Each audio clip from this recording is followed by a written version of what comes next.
The Lunar New Year had descended upon the traditional family home. A holiday meant for gathering and celebration. The center of all attention, however, was a small baby crawling across the floor. His babbles of "Baba" drawing the gazes of every surrounding adult. His parents watched with beaming pride, marveling at their clever son as he made his way toward his mother. But it was Jia's mother who interjected, her voice swelling with pride as she attributed the child's intelligence entirely to our Jimin, cementing the young mother's status as the family's most praised and successful standard. Jia Han, at 32 years old, was an out-of-work freelancer, or to put it more bluntly, she was jobless. This reality, however, did little to curb her immediate desires as she stood over the stove, eating food directly from a hot cooking pan. Her mother quickly descended upon her, scolding her for picking at the food and ordering her to stay out of the way if she had no intention of helping. Unfazed, Jia retorted that the food was always best fresh from the pan and couldn't understand why her mother was being so fussy. The quiet tension between them hung heavy in the air as Jia defiantly took another bite, her gaze a silent challenge. The pressure mounted as Jia's own father echoed her mother's sharp advice. If she truly hated being nagged, she ought to find a man. The lecture was cut short, however, as her mother's gaze darted toward the entrance, her attention captured by the arrival of their relative, Jimin, and her family. A small girl burst into the room and was immediately enveloped in a warm greeting by her grandmother. Following close behind were Jimin and her husband, Jinu, whose devotion was plain as he lovingly offered to massage his wife's cramped legs. Jia silently observed the tender exchange, a solitary witness to the effortless affection that only served to underscore the growing distance she felt from everyone around her. Amidst the clatter of the family gathering, the compliments from Jia Han's aunt were a thin veil, quickly pulled back to reveal the all-too-familiar pressure to get married. Before she could form a response, her mother was upon her, forcefully tying an apron around her waist. A spark of annoyance flared in Jia's eyes, earning her a sharp scolding about that mouth of hers, and her rebellious attitude. Protesting that her mother had just hit her, Jia's frustration boiled over as she complained about being forced to handle all the cooking while her relative, Jimin, was so clearly favored. But her plea found no ally. Even her father joined the chorus, sternly telling her not to criticize Jimin. The announcement that her relative, Jimin, was pregnant with a third child did little to lift Jia Han's spirits. Her own mother's voice promptly cut through the room, scolding Jia for just standing there, before ordering her to set the table. As she dutifully performed the chore, she was forced to overhear the women discussing a potential suitor for her. A man they described simply as middle-aged. A silent rage boiled within her, spilling out in a venomous whisper, "I wanna kill that brat." Just as the threat left her lips, a voice emerged from directly behind, cool and unexpected. "I see you've still got a foul mouth," Mincheol Jin observed, having witnessed her moment of fury entirely unseen. Anger propelled Jia Han as she stormed out of the family home. But her furious escape was cut short when a man suddenly stepped into her path. He asked for her name, his voice holding a hint of curiosity, though he clearly did not recognize her. Startled by the abrupt halt to her flight, Jia looked up at him. In an instant, a wave of pure shock washed over her as recognition dawned. Before her stood Mincheol Jin, and the sheer surprise of this unexpected reunion left her utterly stunned. A wave of shock and disgust washed over Jia Han as she found a man in the smoking area. Of all places, eating a plain chicken breast, unable to comprehend the strange sight. She verbally questioned his odd behavior, flatly calling him a weirdo. The man, however, calmly explained that he was simply avoiding his family's inevitable judgment for not partaking in their high-calorie Lunar New Year food. It was then that recognition struck her. This was Mincheol Jin. Her mind flashed back to their childhood. They had lived in the same building, acquaintances from years ago, but had never been truly close. The word friend, Jia admitted to herself, felt like a stretch. She remembered Mincheol from their school days only as the quiet, awkward type who didn't get along with the other kids. More specifically, he was just that shy boy from her neighborhood, a familiar face she had never actually talked to. As her thoughts returned to the present, however, she found herself feeling a begrudging respect for him. He had, at least, been perceptive enough to know when to leave the tense family situation.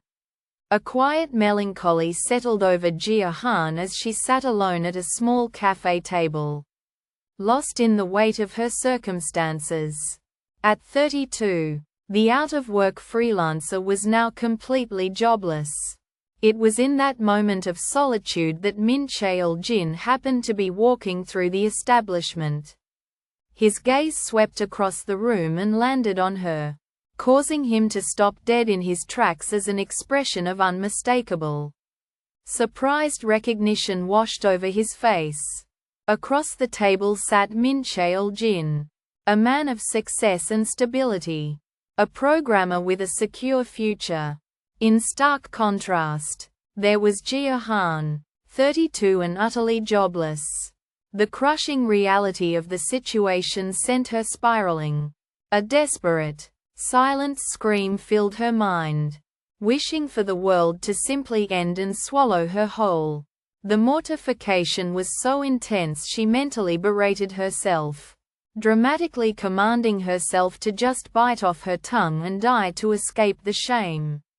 Her inner melodrama crescendoed with a comical, final farewell to her parents, branding herself an unworthy child, utterly defeated by her own actions. Jia finally slumped forward, collapsing onto the table in a heap of pure despair and embarrassment. At Jia's look of utter disbelief, Mincheol calmly explained his simple, solitary routine. A predictable cycle of work, exercise, and gaming. She called his life great, and while he readily agreed, he revealed that his parents strongly disagreed with his single lifestyle. For years, he elaborated, they had nagged him relentlessly to get married, a complaint that struck a deeply familiar chord with her. But the pressure, he confessed, had recently escalated to an entirely new level.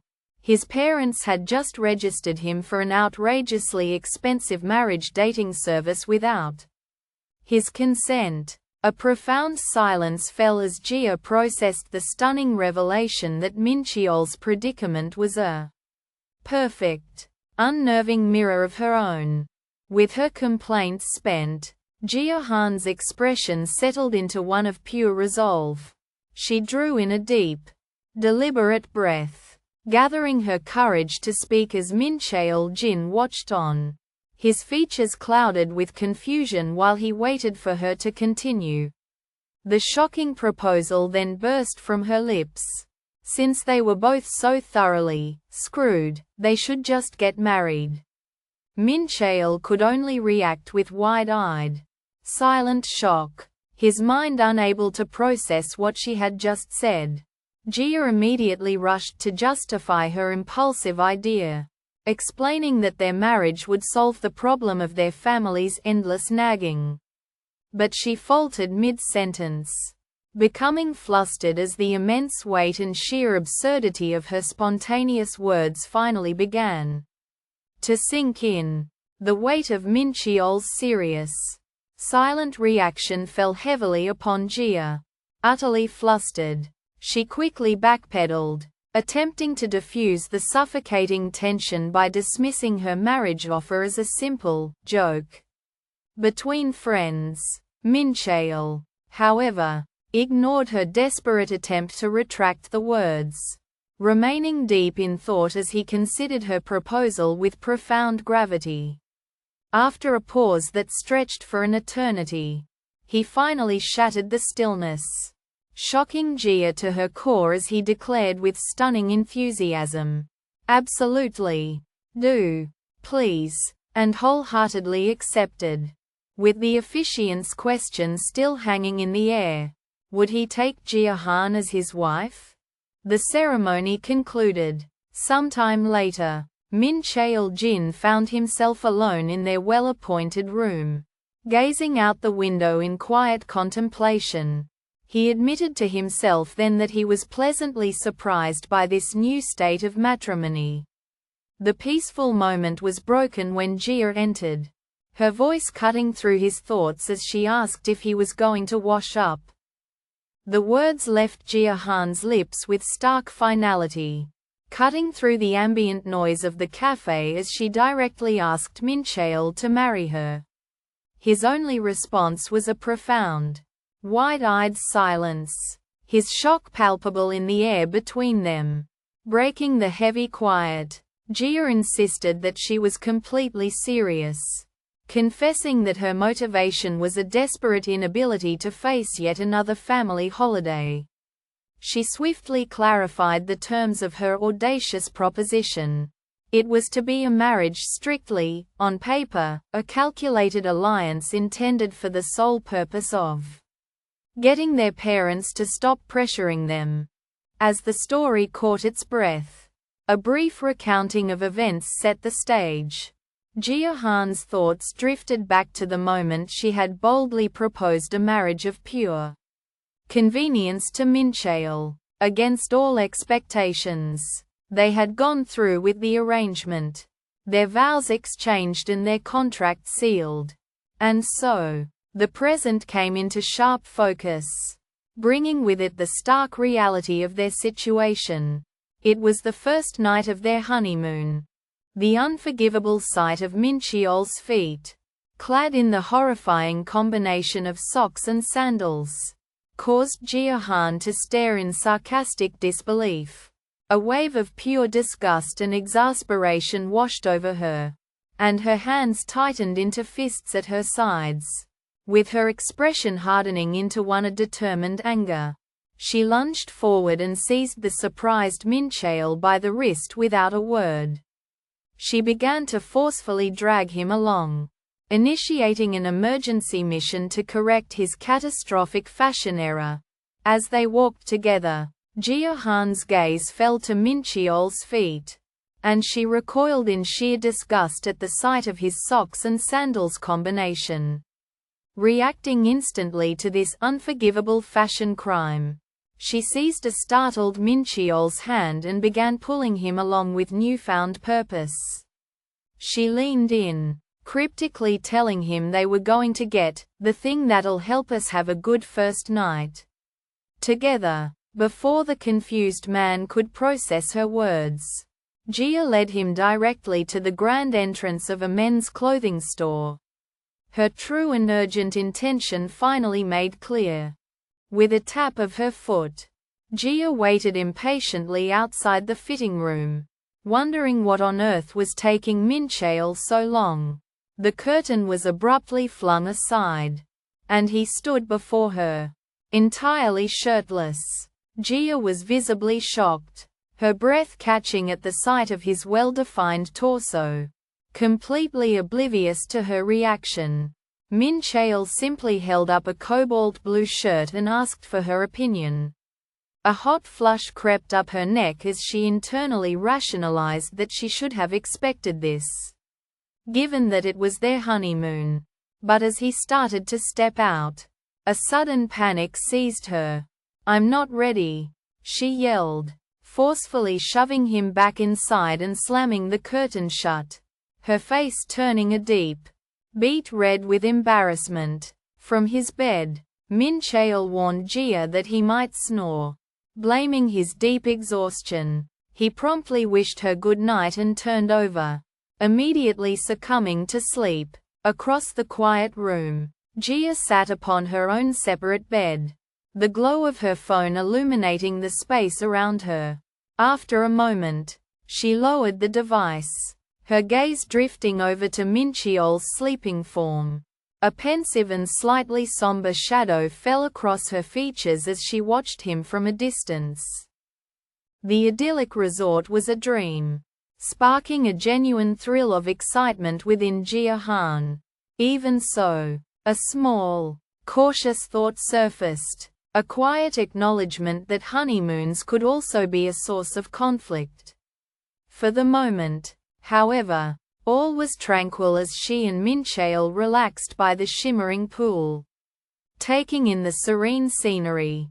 Later, back inside, Jia Han's focus shifted to a far more complex task as she stood before her suitcase, pondering what she should wear. Her mind raced, mentally listing the very specific criteria for the perfect outfit. It had to be fashionable yet simple, comfortable, and most importantly, it could not scream to the world that she was on her honeymoon. Fully dressed and ready for their honeymoon, Jia Han waited with dwindling patience for Mincheol to finish his preparations. When he finally emerged, her impatience was instantly swept away by a wave of shocked disbelief at the sight of his attire. Horror gave way to confrontation as she pointed a trembling finger at the unforgivable fashion crime committed at his feet. He was wearing socks with sandals. Mincheol, however, remained completely unbothered by her outrage, casually defending his choice by praising its supreme comfort and dismissing her concern as a fuss over an insignificant detail. It all began with the offending combination of socks and sandals. That sight was enough for Jia to act. She decisively grabbed Mincheol's arm, declaring that their schedule had just changed and commanding him to follow. With no room for protest, she dragged the confused man through the streets until they arrived at a men's clothing store. Inside, she moved with purpose, selecting a new, stylish outfit for him. A short while later, Mincheol emerged from the dressing room completely transformed by the new clothes. The change was so striking that Jia was left visibly flustered and impressed. A strong reaction to which her pleased, and somewhat oblivious, husband seemed entirely unaware. Clad in a garishly bright outfit, Mincheol questioned the need for a change, logically arguing his clothes were perfectly safe and visible. His reasoning, however, only fueled Jia Han's exasperation. She grabbed him without another word and dragged him away, insisting he dress appropriately for their honeymoon. Later, standing inside a clothing store, Mincheol hesitantly asked for her opinion on the new outfit he was trying on. A satisfied look washed over Jia's face as she confidently affirmed that it looked good to her, instructing him to wear it. With the matter settled, Mincheol stood completely transformed in his stylish new clothes as Jia smiled approvingly in the background. With the makeover a resounding success, Mincheol was so pleased by his new outfit that his practical logic immediately kicked in, and he attempted to buy 7 identical sets. Jia, utterly aghast at his lack of interest in variety, frantically stopped him, taking matters into her own hands.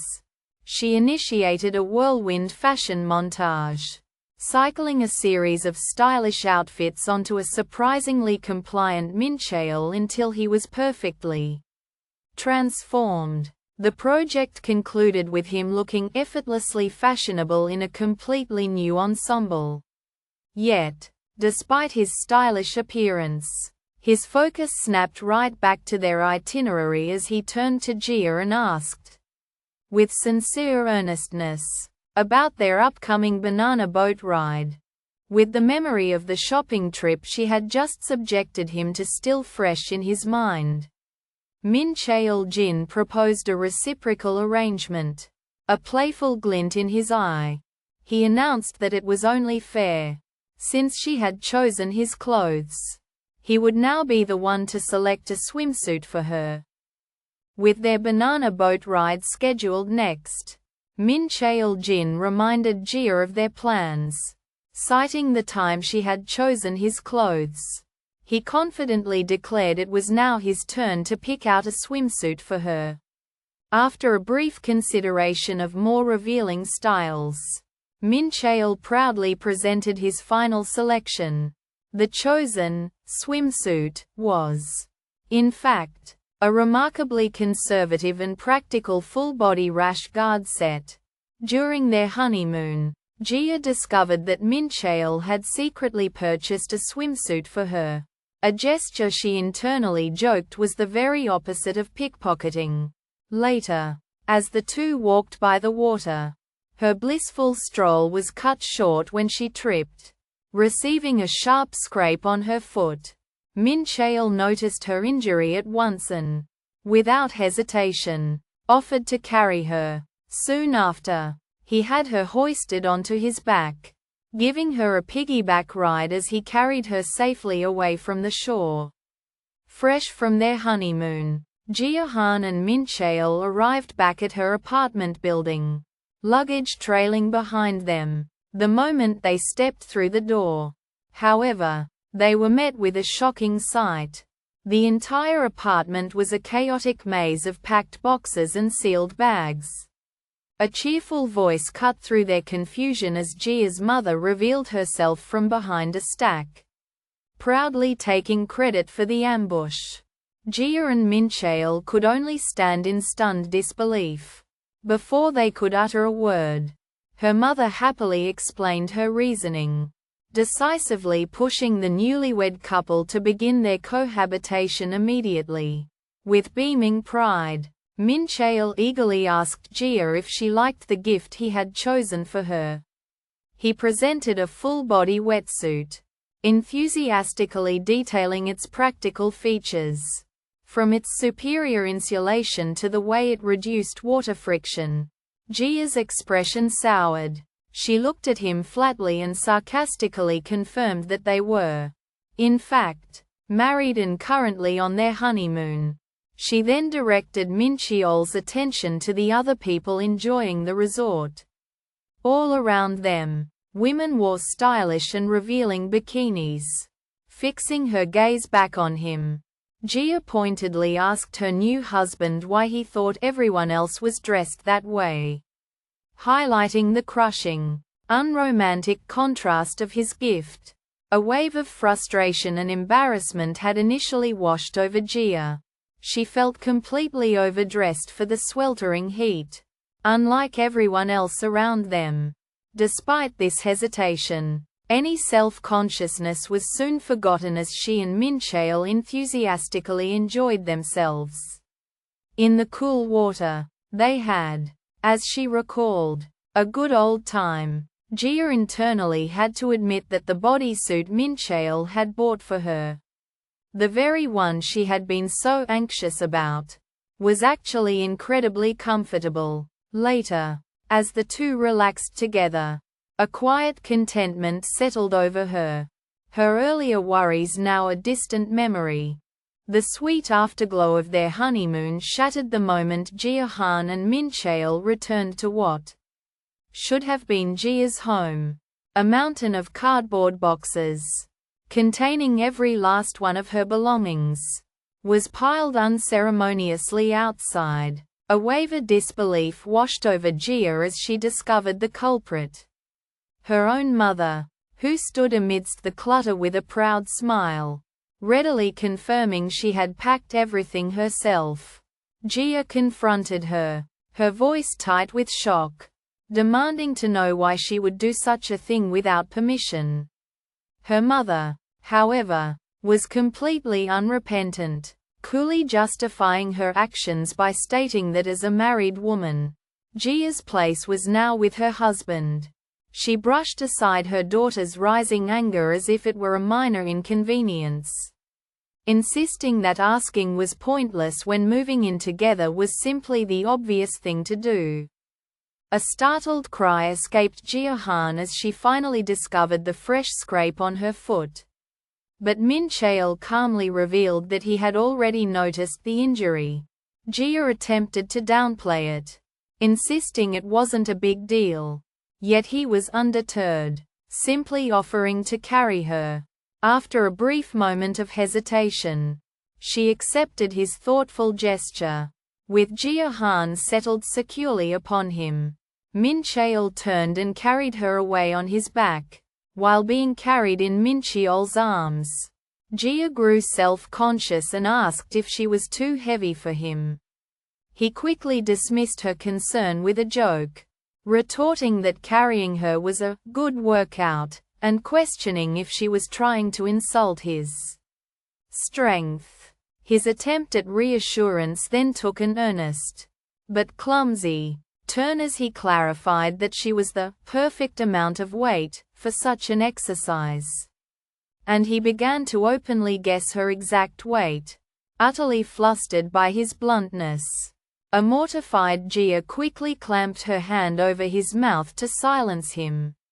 The moment hung there, with Mincheol's eyes wide in surprise as Jia held her hand firmly over his lips. Anger flashed in Jia Han's eyes as she confronted Mincheol for blowing in her ear. But he simply offered a teasing reply that he did it because he wanted to. Her frustration mounted, and she demanded that he state his complaints directly rather than resorting to such childish antics. In response, Mincheol offered no words. He leaned in close, his sudden proximity causing Jia to react with surprise. He then gently kissed her on the lips, leaving the stunned young woman utterly taken aback. As they walked on their honeymoon, Jia considered the common saying that couples often fought during this time. Contrary to that notion, she realized with a quiet sense of wonder that she was just incredibly happy with Mincheol. Her blissful reverie was cut short when she accidentally scraped her foot. A sudden, minor injury. Mincheol immediately noticed she was hurt and, with a kind voice, offered to carry her on his back. Jia accepted, and as he lifted her with ease, they continued their walk, her contentment solidifying with every steady step he took. Held securely in Mincheol's arms as he carried her bridal style across the waterfront.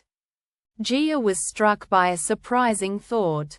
He was warm. He moved with purpose, gently lowering her onto a lounge chair before kneeling at her feet. With an unexpectedly delicate touch, he began to carefully wipe clean the scrape on her foot.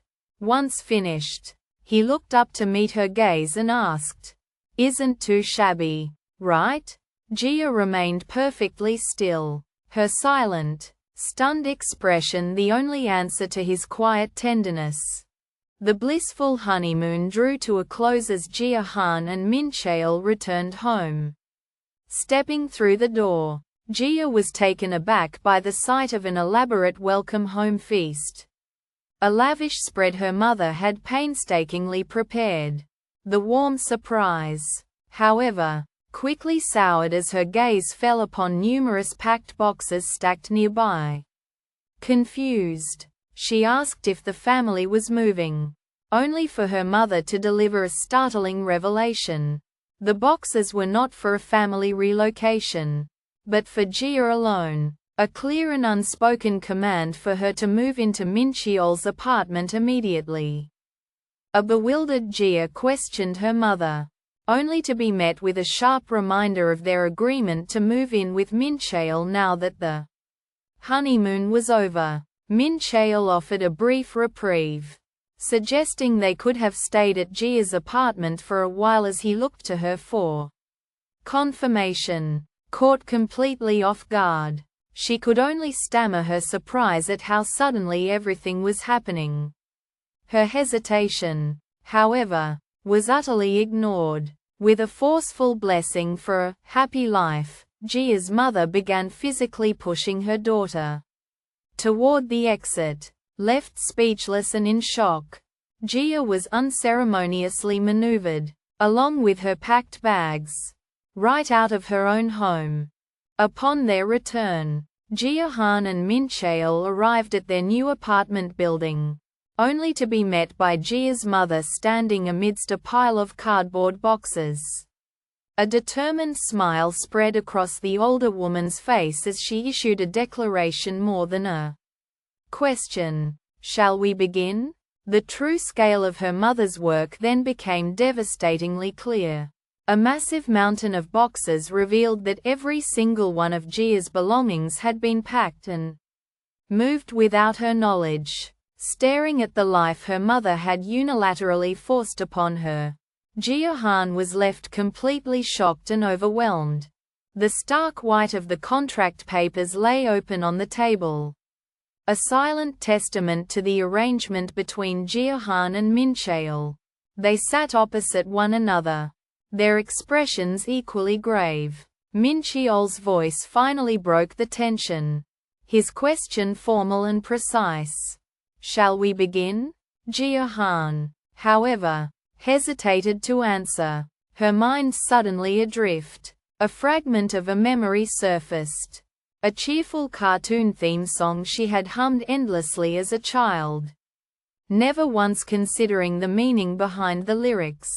Only now, faced with the cold reality of her present circumstances, did she understand. The song's hidden, adult truth echoed with a sudden, profound clarity. Jia Han contemplated the dire reality that for adults, making a mistake meant you were utterly screwed. Applying this harsh logic to their own predicament, she reasoned aloud that since they had both done the wrong thing and were consequently in the same terrible position, they should simply get married. Mincheol immediately rejected the abrupt proposal, sarcastically wishing her a happy life as he got up to leave. Just as he started to walk away, however, Jia stopped him by amending her offer, suggesting they write a contract first, an idea that finally piqued his interest. As Jia wrote out her terms, a sudden exclamation of shock escaped her, and she instinctively clutched her arm. Mincheol immediately asked what was wrong, but she quickly dismissed his concern, claiming it was nothing more than a simple arm cramp. A moment later, he inquired if she was finished. With both of their documents now complete, Jia broke the tense silence, proposing they exchange them at the exact same time. On the count of 3. With the contract laid bare, Mincheol presented his 3 absolute conditions. Jia was to quit smoking. She was not to bother Mouse, and any problems were to be communicated immediately. His demands stood in stark contrast to her own far more conventional terms. No entering rooms without knocking, no forcing anything, and a mutual agreement to work out issues through communication. Jia was utterly stunned by his first demand. "Quit smoking," she vehemently protested, arguing that it was an impossible request that even her own father couldn't enforce. Though Mincheol calmly explained his hatred for the smell of cigarettes, she dismissed his suggestion to simply smoke in moderation as impossible.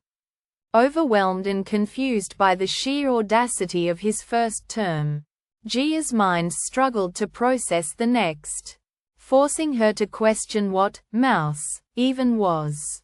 A sudden alarm seized Jia as an unidentified furry object brushed against her foot and ankle. The source of her shock was quickly revealed by Mincheol, who proudly presented his cat, a creature he called Mouse. Jia questioned the strange name, prompting a comically simple explanation from Mincheol that led to a brief, sarcastic exchange between them. The light-hearted moment then took an unexpected turn as he formally introduced the small animal, declaring to a surprised Jia that this was Mouse, the house's true owner. Putting on a high, playful falsetto, Mincheol introduced his cat, Mouse, to a visibly shocked Jia Han. Her shock gave way to confusion as she questioned him, pointing out that he had never once mentioned having a cat. Sensing her startled reaction, Mincheol asked directly if she disliked them. A tense moment passed before Jia finally, and cautiously, admitted that she supposed she liked them. A wave of relief washed over Mincheol at her hesitant acceptance, and he immediately offered to let her hold Mouse, reassuring her that the small creature was quite friendly. Jia posed a hypothetical question to Mincheol, wondering what he would have done had she possessed a cat allergy or a dislike for felines. She pressed him further, her voice laced with a sliver of apprehension, asking if he would have gone so far as to kick her out. The silent, serious expression that settled on his features was all the confirmation she needed. And a cold wave of disbelief washed over her. Her shock found its voice as she questioned if he was being serious, her thoughts immediately flying to the massive amount of money involved in their contract. Mincheol, however, calmly replied that the money would not have been a problem, a simple statement that solidified his unbelievable position and left Jia utterly stunned into silence. Stunned disbelief washed over Jia Han as she clutched her head. Reeling from the gravity of Mincheol's terms, he then formally introduced his cat, Mouse, declaring the impassive feline to be the real owner of the house and a non-negotiable condition of their agreement. It was in that instant Jia Han realized with dawning clarity that he was far more serious about this arrangement than she had ever anticipated. The cat herself seemed to solidify this newfound importance, staring blankly ahead as the silent, furry linchpin of their entire negotiation. Soon after, their completed contract lay between them, officially finalized with the distinct marks of their individual stamps and signatures. As Jia's own narration confirmed, she and Mincheol had successfully agreed on all the terms, their deal irrevocably sealed. After outlining his terms, Mincheol announced he had one final, important condition to add to their agreement. The contract marriage, he stated, could be terminated by either party at any given time. A brief moment of consideration passed before a smile bloomed across Jia Han's face. She then extended her hand, ready to seal the pact and signaling her full acceptance of his conditions. As Mincheol seriously stated his terms for the contract, an expression of pure shock and disbelief washed over Jia's face. Before she could voice a protest, he knelt down, formally presenting his cat, Mouse, cradling the small animal. Mincheol then declared that he was looking forward to living with you, a statement directed not at his future wife, but at the feline in his arms. Jia remained utterly frozen in astonishment, her mind reeling as she tried to process the sudden, absurd revelation that a cat was a non-negotiable part of their marriage agreement. Just as the intricate details of their contract were being finalized, Mincheol unveiled the most critical party involved. The house's real owner was his pet cat, Mouse. The declaration struck Jia with such abrupt absurdity that she was rendered momentarily speechless. Reeling from the revelation, her composure finally shattered as she pointed a trembling finger, her voice cracking with pure, unadulterated disbelief as she yelled, "A cat?"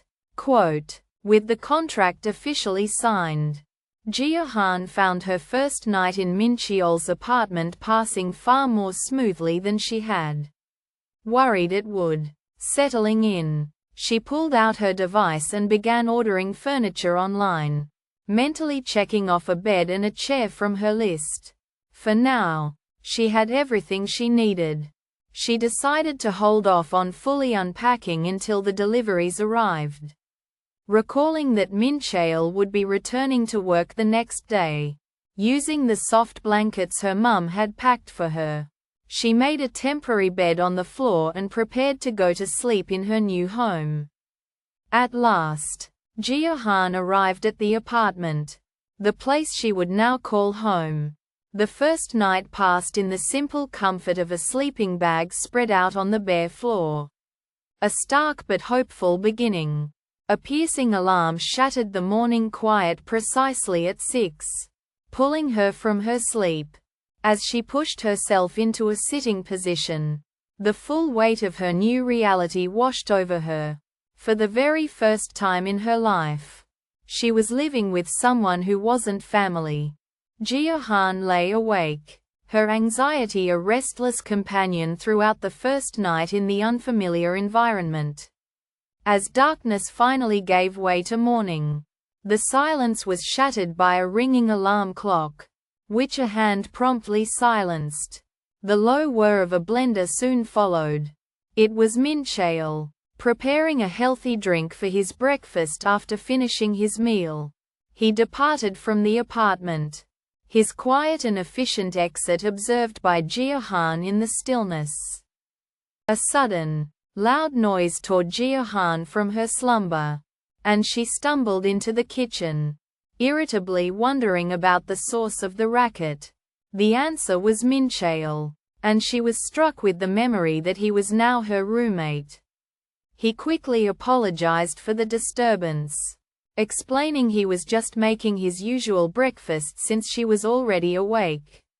He kindly offered to prepare some for her, too. A wave of excitement washed over Jia Han as she readily accepted, her mind filling with the pleasant thought of him cooking for her.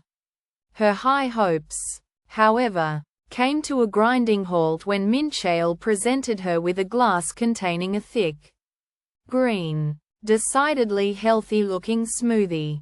Jia Han could only stare at the offering, her anticipation dissolving into a stunned and disappointed silence. From where she stood, Jia Han's gaze fixed upon Mincheol as the blender whirred violently. She knew precisely what he was concocting. His signature, chicken breast smoothie, a beverage she found healthy in principle but utterly unappetizing in reality. He poured the thick liquid into 2 glasses and, to her surprise, handed one directly to her with a simple declaration, "Breakfast," while Mincheol began to drink his own portion and prepare for his departure. Jia Han was left motionless, her hand clutching the glass as an expression of pure confusion and apprehension washed over her face. With a skeptical air, Jia Han strode into the kitchen and confronted Mincheol, questioning if the single, sad item on the counter was genuinely his entire breakfast. Mincheol offered no words, silently turning the object to reveal it was nothing more than a protein bar. Jia Han stared in disbelief, flatly declaring that a protein bar wasn't real food. Her shock quickly morphed into a mock tirade as she accused him of being cheap, insisting he was only eating such a meager meal so he could later enjoy a delicious, extravagant lunch all by himself at work. The ingredients for Mincheol's lunch, stark chicken breast and a lone sweet potato, were a testament to his disciplined life.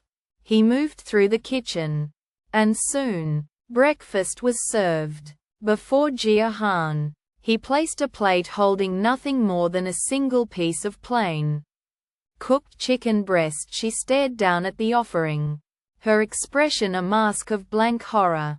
A silent, desperate apology formed in her mind for every time she had ever complained about someone else's cooking. In that moment, facing such culinary austerity, she made a solemn vow to be a better, more appreciative person from that day forward.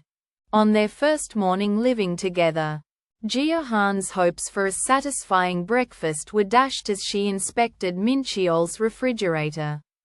Dismayed by its contents, a fortress of exclusively healthy food, a sarcastic comment escaped her lips. Utterly missing her tone, Mincheol simply suggested she could go out and buy something else if she didn't like what was available. This prompted an internal hesitation from Jia Han, who wondered if she was even allowed to leave for breakfast alone. A doubt Mincheol quickly and casually confirmed she could. He then held up his own simple meal replacement drink, stating it was all he ever needed and reiterating that she was free to eat whatever she preferred. Despite his permission, a sense of defeat washed over Jia Han as she consumed the healthy drink he gave her. As a cheerful Mincheol left for the day, she stood alone, already regretting her decision. From across the room, Jia Han watched Mincheol stand at the front door, already dressed and prepared to leave. When she asked where he was going, he simply confirmed that he had to head out for work.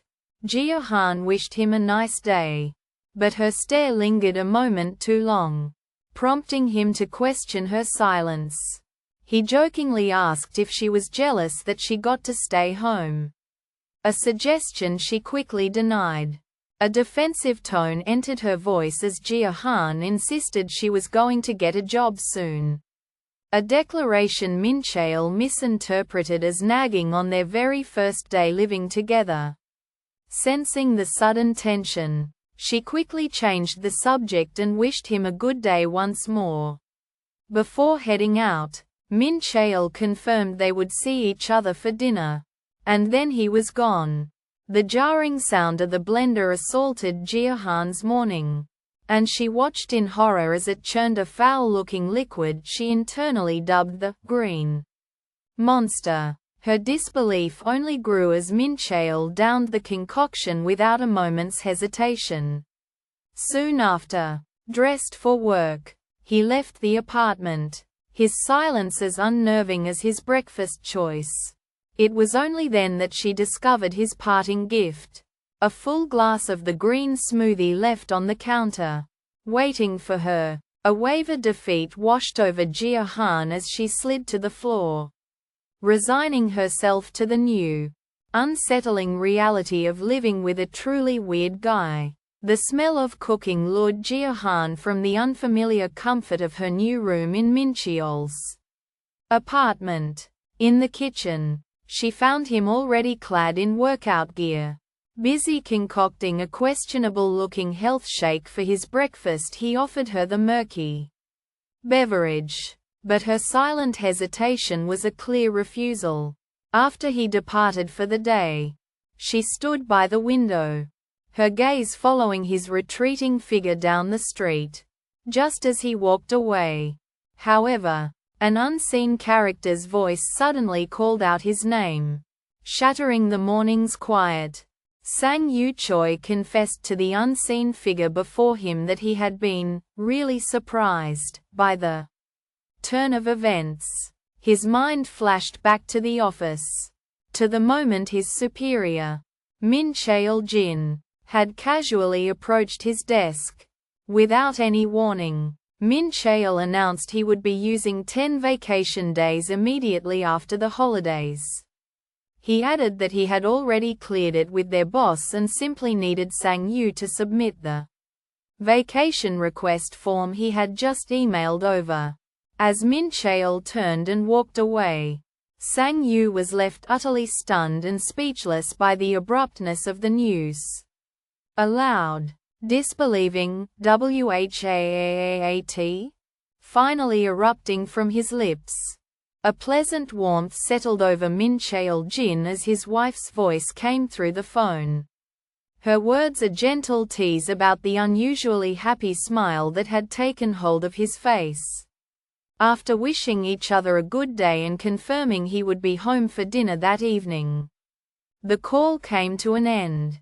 In the silence that followed, Mincheol lowered his phone, a profound contentment washing over him. He reflected on this newfound comfort, the simple, wonderful feeling of having someone waiting for him at home. When asked if someone was waiting for him at home, Mincheol Jin alluded to his wife, a casual remark that left his colleague, Sang Yu, completely stunned. Grappling with utter disbelief, Sang Yu could only question if this was some kind of joke. If Mincheol was perhaps talking about a video game. Without a hint of emotion, Mincheol calmly clarified the incredible situation with a simple, direct statement. I got married last week. The bombshell announcement fell upon the group, rendering his colleagues utterly speechless in its wake. An eruption of boisterous disbelief from his colleagues, led by the uproarious laughter of Sang Yu Choi, greeted Mincheol Jin's marriage announcement. He arrived bearing souvenirs, a gesture they immediately seized upon, teasing that marriage had made him a new man.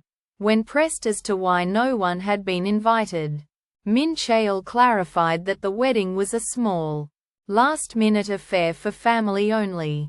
Desperate to pivot the conversation, he suddenly remembered some unfinished work, using the claim as a convenient excuse to escape their pointed questions.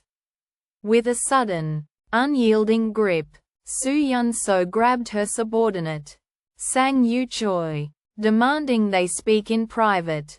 She hauled him away from the others as a surprised Sang Yu struggled against her, pleading for her to let him go. The moment they were alone, her simmering fury boiled over as she angrily confronted him, reminding him that he was the one who had assured her Mincheol held no romantic interest. Su Yun-so reeled from the revelation, her mind struggling to comprehend how Mincheol's marriage could have possibly happened. Voicing her unspoken shock, Sang Yu Choi admitted that he was just as baffled by the news. He expressed his sheer incredulity, recalling how certain he had been that Mincheol held absolutely zero interest in women. To illustrate the man's singular obsession, Sang Yu flexed a hardened bicep, explaining that the muscle was the unwanted result of being forced to join Mincheol at the gym. His only apparent passion. He concluded his frustrated rant by declaring that Mincheol didn't just ignore women. He seemed to ignore everyone entirely. Su Yun-so's mind catalogued the accolades that had defined her existence. Manager at a tech company, the famed engineering goddess, the once lauded child genius. A bitter memory then surfaced, taking her back to a childhood interview.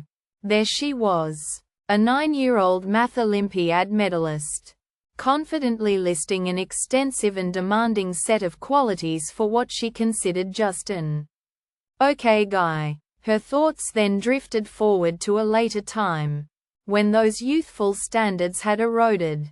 In a subsequent interview, all she had asked for was someone simply taller than her, kind of smart, and who, above all else, just gets her once. At the bright age of 22, the valedictorian Su Yun-so had described her ideal partner with simple hope as just someone I can depend on. That youthful dream felt a world away as the successful but visibly unhappy 33-year-old now sat at her desk. Her grumpy demeanor did not go unnoticed by two colleagues, who began to gossip about the cause. As one explained to the other, Su Yun's foul mood was the direct result of a recent, terrible blind date with a divorced man who had 2 children. Unaware of their whispers, she remained at her workstation, looking utterly dejected and miserable. Having just completed his task, Mincheol asked Sang Yu Choi to look over his work for him. Sang Yu, however, briskly dismissed the job as a piece of cake, his mind already elsewhere. Without missing a beat, he immediately pivoted, eagerly asking if Mincheol had already started looking at wedding venues. Before his colleague could even begin to answer, Sang Yu's thoughts raced ahead, and he questioned if 200,000 won would be a sufficient wedding gift.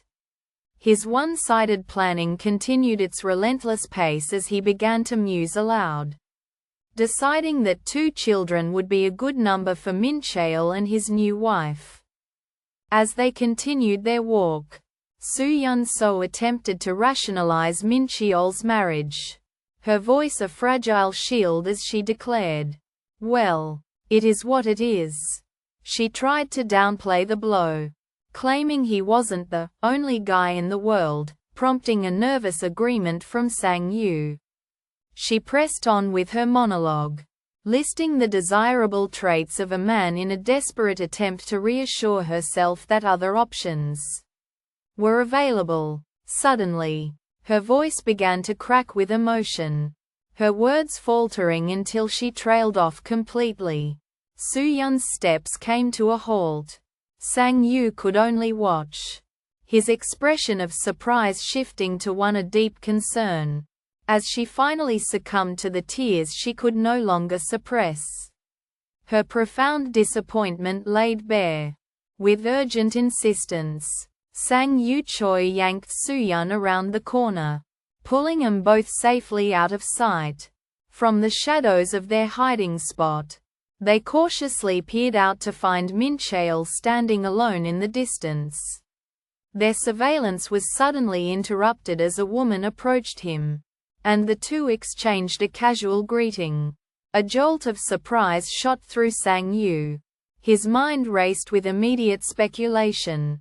Could that be her? Was that the woman Mincheol had married? And if so, he desperately wondered, what in the world was she like?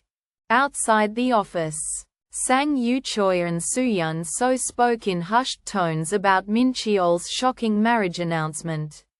Sang Yu observed how deeply the news had unsettled Soo-yeon, who had been sighing mournfully all day. She attempted to brush it off, claiming she was simply surprised by the abruptness of it all. But the fragile look on her face revealed a genuine and profound heartbreak. Their conversation was cut short as Mincheol Jin and his wife, Jia Han, suddenly appeared before them, with a calm that belied the gossip swirling around him. Mincheol formally introduced Jia to his 2 colleagues, confirming the very rumor that had just broken one of their hearts. From a distance, an unseen observer watched them, a single question lingering in their mind as their gaze fell upon the woman. What kind of person would marry a man like Mincheol? Unaware of the scrutiny, Jia walked on, her mind drifting away from the present until it settled on a cherished moment from long ago. The memory surfaced vividly. A much younger Mincheol, his face bright with excitement, enthusiastically inviting her to his house. When she returned from the reverie, a gentle, nostalgic smile graced her lips. A voice from the shadows startled Jia, Mincheol's questioning tone cutting through the quiet.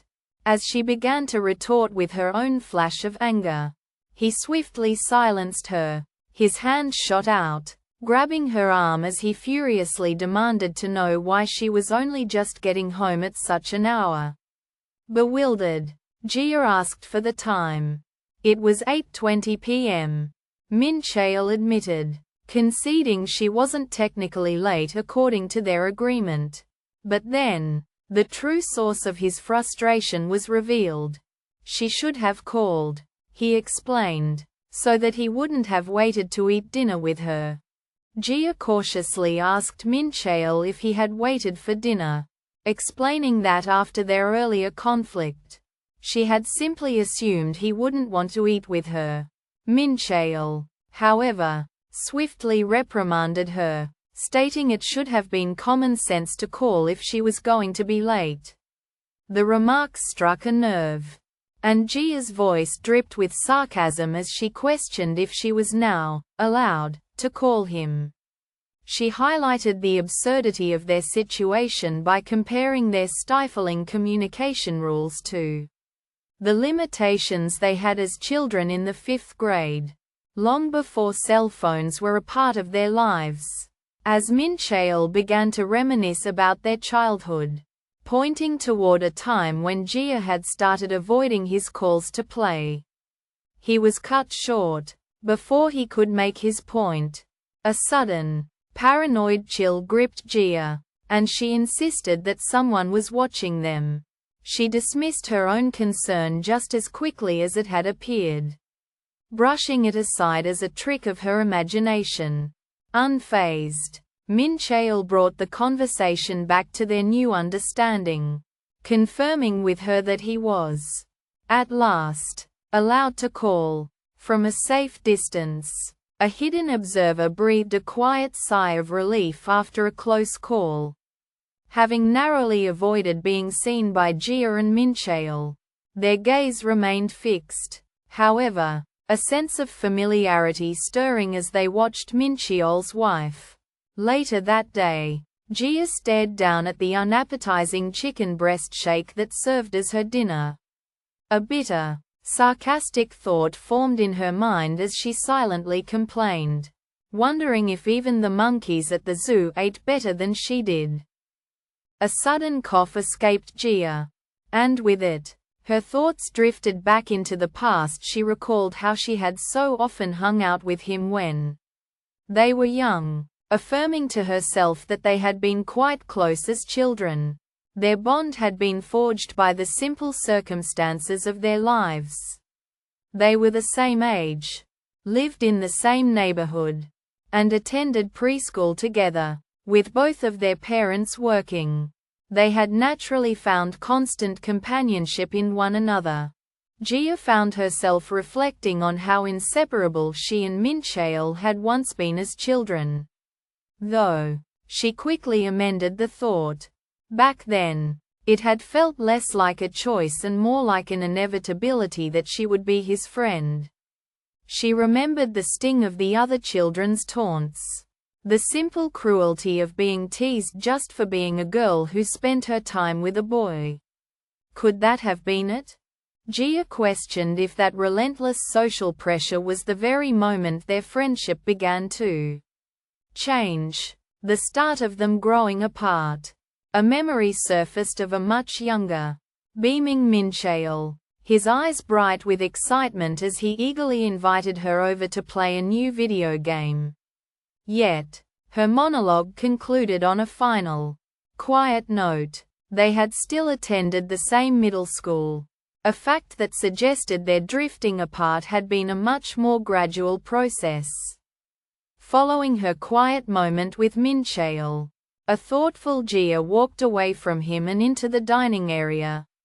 Her eyes fell upon the table, where a covered plate of food sat with a small note beside it. Lifting the cover, she discovered a carefully prepared omelette, its surface adorned with a cheerful smiley face drawn in ketchup. The accompanying note from Mincheol was simple and to the point. "Have breakfast, I'll be late." A wave of surprise washed over her, and visibly touched by his kind gesture, Jia sat down and began to happily eat the meal he had left behind.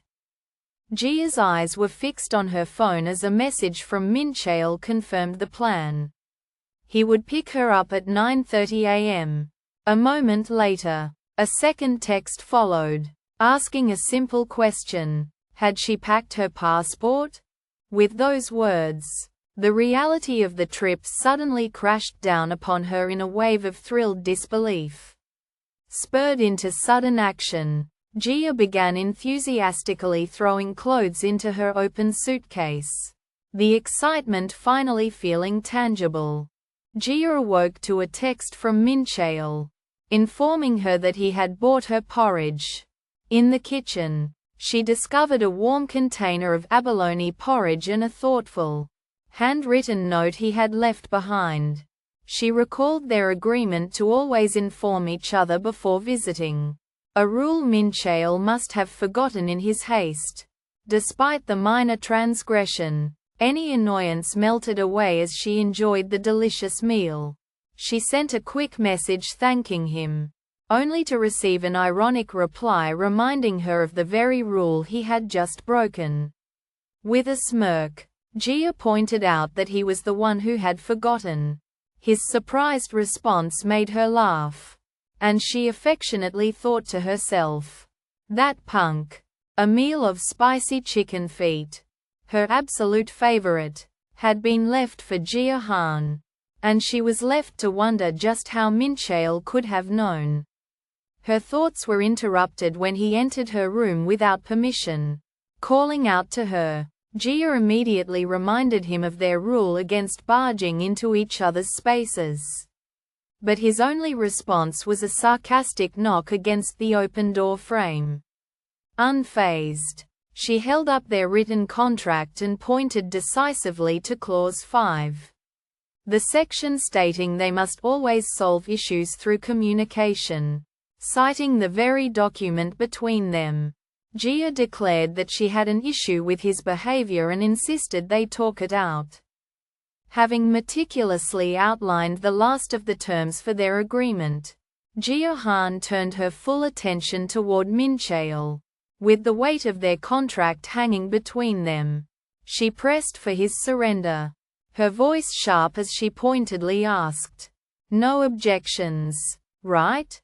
The question was not a request but a demand, cornering him into giving his final, explicit consent to the arrangement she had just dictated. With a decisive finger, Jia Han tapped against Clause 5 of their contract, the one stating all issues must be solved through communication. She dramatically announced that such an issue had arisen, one they were now obligated to discuss. Citing their agreement, she cornered Mincheol, insisting they talk it out and preemptively asking if he had any objections. Her gambit was a success. Soon after, the two were settled together before a spread of delivery food and beer. Jia Han happily cracked open a can, a satisfied smile on her face as she commented on how perfectly cold it was. With a look of genuine concern, Mincheol prompted Jia to speak, reminding her of the issue she had claimed to have. He asked tentatively if he had done something wrong again, his worry evident. Hiding a mischievous smile, Jia quickly reassured him that it was nothing nearly so serious. Her expression then shifted, settling into one of comical gravity as she prepared to state her complaint. At last, she dramatically declared her grave problem, the truly unacceptable crime of having chicken feet without any alcohol to go with them. A skeptical Mincheol questioned if Jia's supposed issue was once again about food, a suspicion she only partially confirmed before revealing her true intention. She wanted them to sit down and have a proper conversation for the very first time. This simple request soon found them at a restaurant with a dish of chicken feet set between them. It was there that Mincheol questioned the need for alcohol, but Jia humorously insisted that pairing it with such a dish was a cultural necessity in their country. Her explanation was met with a contemplative silence as he stared down at the soju, prompting her to finally ask if he truly did not want to drink. As the clear soju filled a waiting glass, a flustered Jia Han finally began to explain her issue, in response to Mincheol's unheard question. With great earnestness, she declared that she couldn't possibly drink alone, all because she was afraid of losing her hard-won workout gains. Her grand confession hung in the air for only a moment before she looked away guiltily, abruptly contradicting her own plea by telling Mincheol he didn't have to stay and could go back to his room. With the sharp clink of their glasses meeting in a toast, Jia Han looked directly at Mincheol, asking him to confirm he was truly drinking with her. He agreed thoughtfully, admitting that he believed they needed to spend time together just like this. In response, a subtle, pleased smile graced Jia's lips, her happiness evident. As the two settled into the moment, she reached for the bottle and poured another drink. With a decision made, Jia Han resolved to contact Mincheol. She crafted a text message, using a convenient work-related issue as the perfect pretext to ask him out for a drink. Mincheol readily agreed, and they soon met at a bar. 2 hours passed in a blur. The passage of time marked by the growing collection of empty soju bottles that covered their table. Finally, thoroughly intoxicated, Jia Han burst into a triumphant laugh, exclaiming that she had figured it all out. Her ruse to secure a long drinking session with him had been a resounding success. With her words slurring from the alcohol, Jia asked Mincheol if he remembered a time he had been crying. She immediately burst out laughing, revealing she had only been teasing him back then and was just letting him off the hook. Her playful mood soon softened into fond nostalgia as she recalled going to his house right after school. A smile touched her lips as she remembered how they used to fight over who would be the first player in their games, declaring that the memory was really fun. Leaning in so close he could feel her breath, Jia's eyes fluttered shut as she softly dared him to continue. A stark choice flashed through Mincheol's mind. A silent, internal war waged between yes and no. After a moment of intense, nervous contemplation that seemed to stretch into an eternity, he made his decision, surrendering to the moment. He leaned forward, his own eyes closing as he initiated the kiss. Their lips met, sealing the unspoken challenge that had hung in the air between them. As they sat together late into the night, a tipsy Jia reached out, her finger playfully finding the small mole on Mincheol's cheek. A flicker of surprise crossed his face as her touch lingered, her finger tracing a soft, deliberate path down towards his lips. A teasing smile played on her own as she leaned in closer. But the game was about to change. Mincheol's expression shifted, the surprise hardening into a look of pure seriousness and determination. With a swift, decisive movement, he caught her wrist, halting her advance. He then pulled her in, closing the distance until their faces were mere inches apart, the air crackling with an intense and unresolved tension. Noticing how tired Jia had become, Mincheol gently told her to go to her room to sleep, offering to clean up their drinks himself. A light laugh escaped her as she apologized, immediately countering with a proposal. She would let him clean up, but only if they played a game first. She leaned in conspiratorially, beckoning him closer and asking him to give her his ear so she could tell him something. The moment an unsuspecting Mincheol complied and bent forward. Her hand darted out, deftly snatching the glasses from his face. A startled Mincheol protested, pointing out that she had asked for his ear, not his glasses. With a triumphant laugh, Jia Han snatched Mincheol's glasses, holding them just beyond his grasp. She playfully mocked his poor eyesight, blaming his affliction on all the video games he constantly played. Though he asked for them back, Jia simply refused, her grin widening with mischief. The air between them crackled as they fell into a light-hearted struggle, their bodies close as he reached for his stolen spectacles. "What's wrong?" she taunted, leaning in until her voice was a low whisper. "Afraid you'll look ugly without them?" She drew nearer still, confessing that she had always thought his thick glasses made him look like a stuffy old man. Cornered. A genuine panic bloomed within Jia. He was truly out to get her, she thought. Despite her alarm, she continued her verbal teasing, suggesting that pinning her against the wall would do little to intimidate her. Her defiant words were abruptly silenced as Mincheol leaned in, closing the space between them. He captured her lips in a kiss, leaving her wide-eyed and utterly shocked. As the kiss lingered, Jia remained frozen, completely lost in her overwhelming surprise. With a sudden shove, Jia pinned Mincheol Jin against the wall, chiding him for thinking he could get his belongings back so easily. A look of surprise crossed Mincheol's face as she leaned in close. But before he could react, she unexpectedly pressed her lips against his. His shock was palpable, pulling away after the kiss. A slight flush on her own cheeks.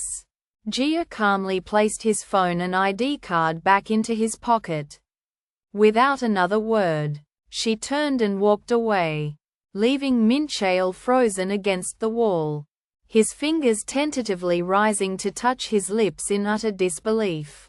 Jia's demand to have something returned still hung in the air of their apartment, the sharp edge of a lingering dispute. A tense silence settled in its wake as Mincheol watched her, but she seemed utterly preoccupied with her phone. Then, with a suddenness that shattered the stillness, she turned to face him, announcing she had something to say. In a swift, unexpected turn, she proposed that they throw a housewarming party.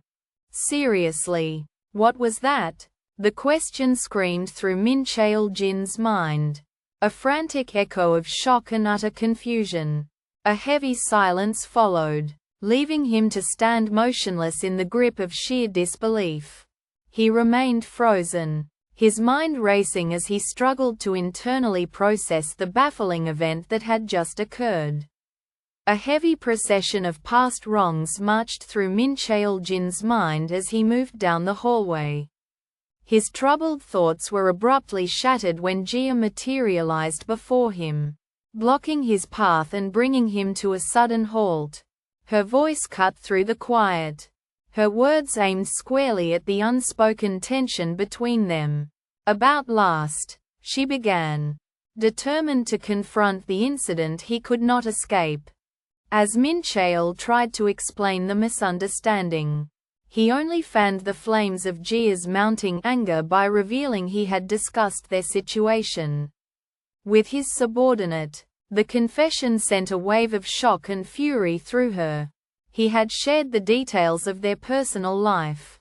While he attempted to defend himself, Jia berated him for the embarrassing breach of their privacy. Then, just as suddenly, her demeanor shifted. The hot rage cooled into a sharp, deliberate resolve as she declared they would handle things properly.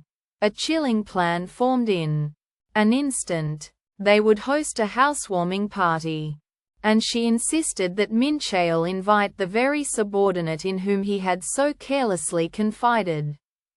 Within the sterile confines of the office, Mincheol Jin approached his subordinate, Sang Yu Choi, to discuss a strange matter concerning his wife. The younger man's reaction was one of pure disbelief, his voice incredulously repeating the bizarre confession he had just heard. His wife had meowed at you. Sang Yu's shock quickly curdled into annoyance as he accused Mincheol of simply bragging about his happy marriage just to ruin his mood. Mincheol swiftly clarified his purpose, insisting he was genuinely confused and had come to him for sincere advice, hoping to leverage Sang Yu's extensive dating experience for some much-needed insight. With an air of sheer disbelief, Sang Yu Choi repeated what Mincheol had just confessed, needing to confirm that his wife had truly meowed at him. He quickly theorized that Jia was either joking or simply trying to act cute. But Mincheol dismissed this out of hand, explaining that their relationship was not nearly close enough for that kind of intimacy. Unfazed, Sang-yu confidently declared that Mincheol had come to the right person, boasting about his self-proclaimed doctorate in loveology. He then explained his problem-solving philosophy, comparing the complex issues of a relationship to a simple computer problem that could be solved with a quick and total reformat. The council began with his subordinate, Sang-yu, offering advice on how to navigate romantic situations. The words lingered, following Mincheol Jin long after the workday had ended. Later that night, on his solitary walk home, he was lost in contemplation, his mind replaying their conversation. Over and over, he recalled Sang-yu's specific guidance, turning over the so-called first rule for talking to women. Mincheol recalled his subordinate's second rule, show sympathy. The specific instruction came back to him. If he was ever unsure what to do, he should just nod or copy what she did. At that moment, Jia, looking deep in thought, picked up a can of beer, putting the advice into immediate practice. Mincheol awkwardly mirrored her action and grasped his own can. Her eyes snapped toward him, a look of surprise and slight irritation flashing across her face. Caught and completely embarrassed, Mincheol flinched and looked away, his clumsy attempt to connect having thoroughly backfired. Steeling himself against a wave of deep embarrassment, Mincheol resolved to act on the terrible advice he had just received over the phone from his subordinate, Sang-yu, who urged him to be more unpredictable and manly. He approached Jia from behind, grabbing her shoulders in a stiff, rehearsed motion as he fumbled through a painfully awkward attempt to flirt. The romantic gambit, however, backfired spectacularly. Having recognized Sang-yu's voice from the call, Jia's expression hardened with rage as she wheeled around to confront him. Furious at the humiliating realization that he had shared the details of their private morning encounter with someone else, Jia furiously confronted Mincheol, demanding to know why he would dare speak to others about their private interactions. A flustered Mincheol tried to defend his actions, explaining that he had been confused and didn't know what to do. But she immediately cut him off. Instead, Jia established a new, absolute rule. He was to keep whatever happened between the two of them a secret.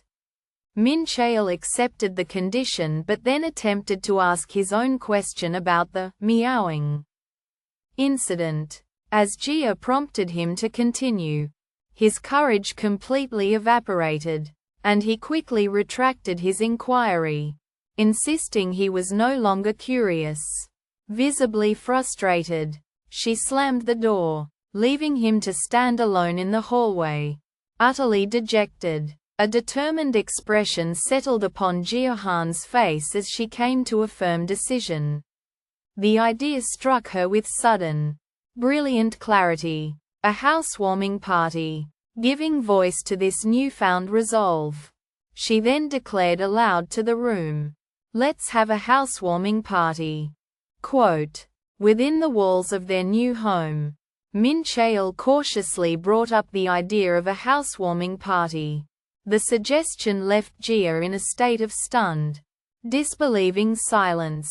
Noticing her immediate shock, he quickly clarified that his company get-togethers were optional and that there was absolutely no pressure to participate. He reassured her that he was simply relaying what his colleagues had said, then asked for her honest thoughts, placing the difficult decision entirely in her hands. A profound quiet settled as Jia was left to consider the unexpected and weighty request. Jia Han attempted to decline Mincheol's insistent offer. But in a sudden turn, she found herself agreeing. Their hands clasped, sealing the deal before she could fully process it. The very idea of a housewarming party then settled in her mind. A concept she knew was an arduous task, a monumental effort best avoided by any sensible person. A wave of immediate regret washed over her as she stood there, left only to question why on earth she had just agreed to host one. The morning erupted mid-argument.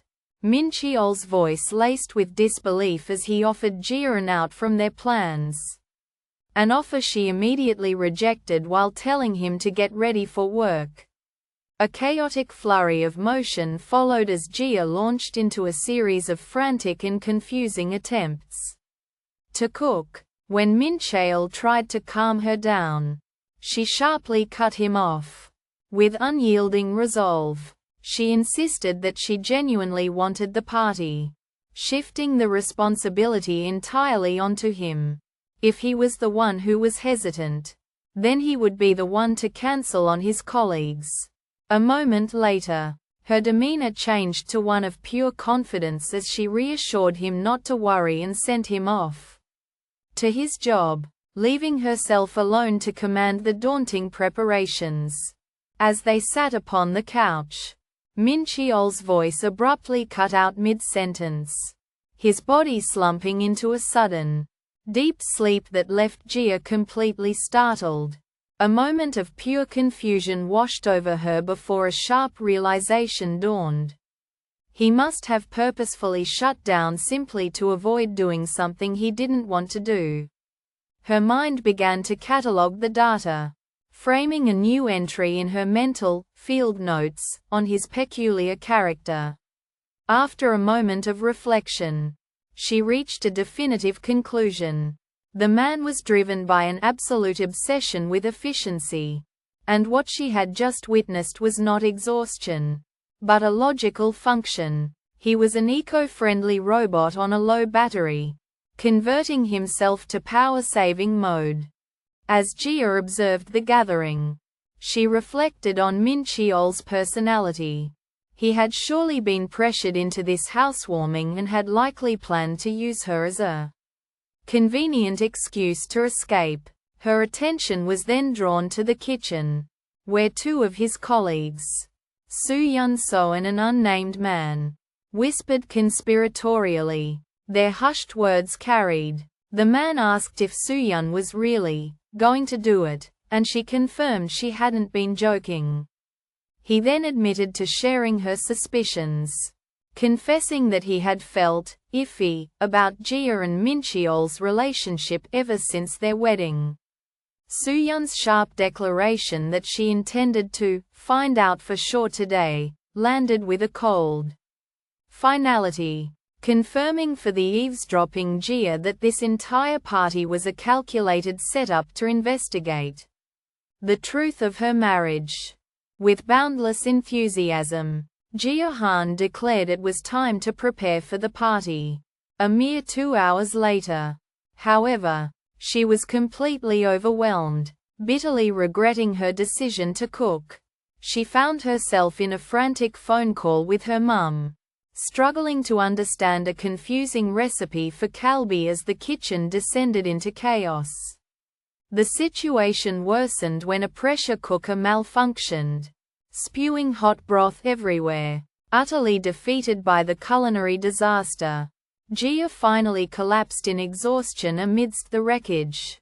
It was in that precise moment of surrender that the doorbell rang, signaling that Mincheol's colleagues had arrived. The chime of the doorbell rang, announcing the long-awaited arrival of the guests. A flustered Jia Han opened the door to greet Mincheol's colleagues, Su-Yun So, Sang Yu Choi, and another man who stood with him on the threshold. They stepped into the apartment, removing their shoes in the entryway before their attention was drawn to the main room. With a humble gesture, Jia presented the impressive feast she had prepared for the housewarming party. While Sang Yu broke into enthusiastic compliments about the food, Soo-yeon immediately turned her sharp attention to Mincheol, beginning a subtle interrogation about their daily lifestyle to test the very authenticity of their domestic arrangement. In the charged aftermath of the party game, a taut silence stretched between Soo-yeon So and her male colleague as they stood observing their hosts. It was he who finally broke the stillness, turning to Soo-yeon with a pointed glare. His voice, low and sharp, cut through the quiet as he asked if she was now satisfied. Without waiting for a reply, he elaborated on the bitter question, accusing her of having successfully checked out Mincheol and Jia in the privacy of their own home. The weight of his disapproval clear in his every word. A male colleague's whisper only affirmed Soo-yeon So's lingering suspicions about Mincheol and Jia's marriage. Their behavior was far too standoffish, and Mincheol's finger remained bare, lacking a wedding ring. Prompted by a nudge from her co-conspirator, Soo-yeon confirmed that she would proceed with their pre-arranged plan. On cue, Sang Yu Choi, the company's mascot, enthusiastically introduced himself to the assembled guests. With a broad smile, he announced a game designed to help everyone get to know the rather awkward Mincheol Jin. A proclamation that drew a ripple of agreeable laughter from the other colleagues. With the party's attention fixed upon him, Sang Yu Choi, acting as MC, revealed a towering stack of cards. They were filled with questions and requests for Mincheol Jin, an insidious game instigated by none other than manager Soo-yeon So. Sang Yu offered a warning that some of the requests might be rude. But Mincheol, utterly unfazed, confidently agreed to participate anyway. A knot of anxiety tightened in Jia Han's stomach. She knew he had no idea what he had just walked into. With a dramatic flourish, Sang Yu announced that the very first card he had drawn was a request from manager Soo-yeon So herself. A heavy silence fell as Jia's nervousness became palpable, a stark contrast to Mincheol's unwavering confidence and Soo-yeon's smug, anticipatory smirk while everyone waited for the request to finally be revealed. The party was brought to a sudden halt by a request from an unseen guest. Jia Han's mind reeled in absolute shock and confusion, a silent scream echoing through his thoughts. What in the world is this ridiculous request? His eyes then found the one who had spoken. It was Soo-yeon So, who stood looking on with a fiercely challenging expression. Jia Han braced herself with the weary internal thought. Well, then, as the company gathering continued, a co-worker serving as the master of ceremonies formally began a game. Announcing the first question, a wave of social pressure settled over the group when the MC revealed the request came directly from their manager, Soo-yeon So. It was Mincheol who broke the ensuing silence, prompting the MC to proceed by asking, "What's the first request?" Quote, "The ordeal began with manager Soo-yeon So's public request, an ambush that put both Jia Han and Mincheol on the spot. Instantly, an MC seized control, formalizing the interrogation into a cruel game as he called for the next one. When assistant manager Jin Kim posed another probing question, Jia's anxiety became painfully visible. The harsh glare of a spotlight then revealed their true predicament. They stood upon a stage, an unwilling spectacle for a sea of watchful co-workers. Seeing Jia's distress grow, Mincheol calmly reached out and took her trembling hand, offering a silent, steadying anchor amidst the storm of public pressure. A past conversation about choosing the path that would cause the least headache echoed in Jia Han's mind. Wrestling with her uncertainty, she pushed it aside, resolving to focus only on achieving peace in the immediate moment. A new, temporary rule was established then and there for her and Mincheol's public relationship. They would simply have to allow for a certain degree of flexibility. Just as this decision settled within her, the event MC's voice cut through her thoughts, announcing that the next question was from assistant manager Jin Kim. He heightened the palpable tension in the room by commenting that this one was also quite personal. With Mincheol's public story concluded, a fabricated tale of her proposing to him over a chicken breast in a smoking area, the host immediately turned the attention squarely onto Jia. He asked her directly to confirm if what Mincheol had said was true. Caught completely off guard, Jia grew visibly flustered, a helpless stammer replacing any coherent response. Internally, her mind raced in a panic, breaking down the absurd elements of his story while the memory of her actual, blunt proposal surfaced in stark contrast. A jarring collision between the public lie and their private reality. As the crowd erupted in applause, the MC announced that Jia had chosen a penalty shot over answering the last question. While the cheers surrounded her, she silently directed a venomous threat at Mincheol, blaming him for the humiliating situation. The pressure only mounted as the MC revealed the next challenge. A deeply personal question that hung in the air. When and where was your first kiss? A wave of suspense washed over the onlookers, who waited with the MC to see if she would drink again or finally give him an answer. Lost in her own thoughts, Jia issued a sharp, internal warning to Mincheol. He was only to pretend to kiss her for the game, and if he dared to do it for real, she would kill him. As the public countdown from their co-worker neared its end, pressuring them for an answer, Mincheol's voice suddenly cut through the tension. He confidently declared that their first kiss had happened in kindergarten. The blatant lie sent a shockwave through Jia Han, and a protest formed on her lips before she managed to catch herself.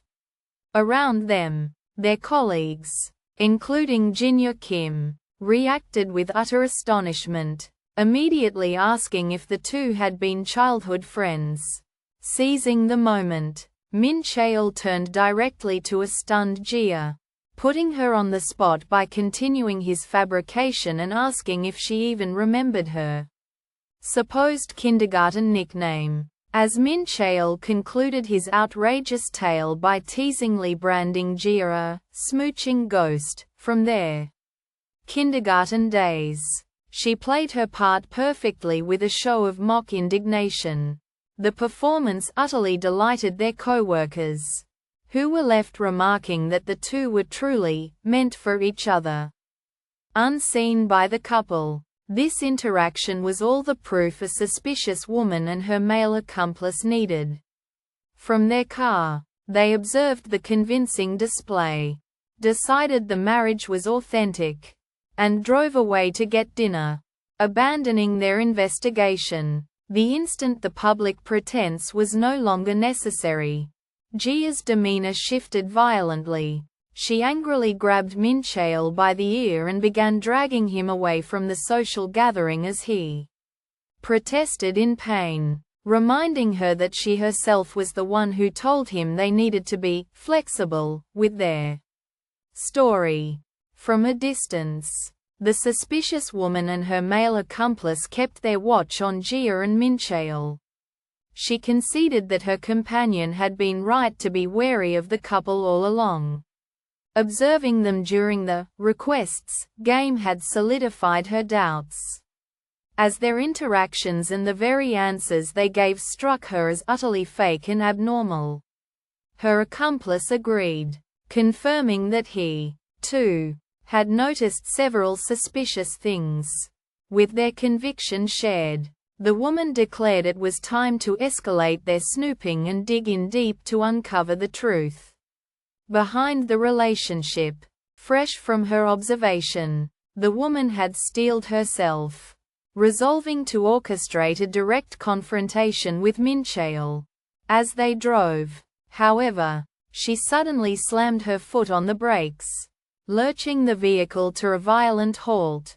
Her male accomplice yelled, furious at the dangerous maneuver and demanding to know why she was suddenly giving up on their mission. He reminded her with sharp frustration that she was the one who had insisted on seeing the couple in person, even when he had been ready to believe they were telling the truth.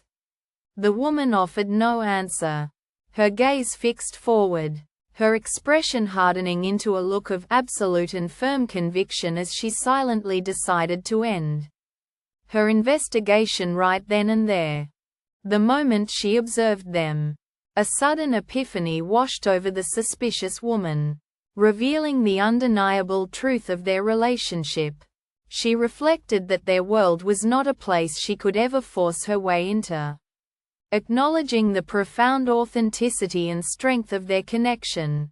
And with that, she decided to stop her investigation. What she had just witnessed was more than enough proof to be convinced.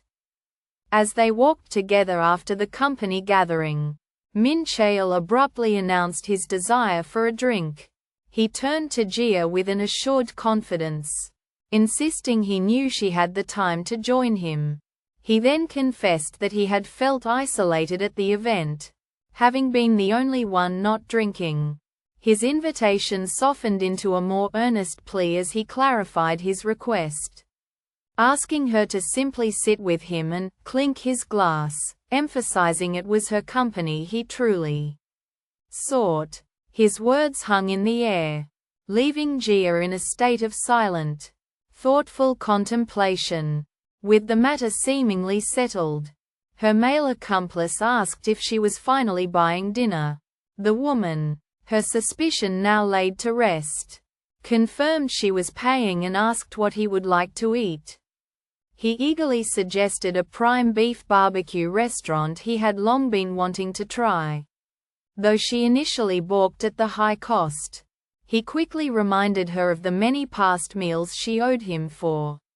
Relenting, she agreed to pay, prompting him to excitedly add an order of beef tartare to their future feast. And with that, as Jia Han's voiceover concluded, the secret investigation into her and Mincheol came to its quiet, unassuming end. From the confines of their surveillance vehicle, the male accomplice concluded that Jia and Mincheol's marriage must be real.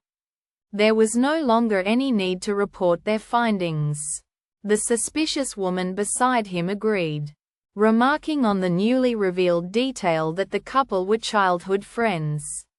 With a deep sense of satisfaction, she felt her investigation had finally paid off.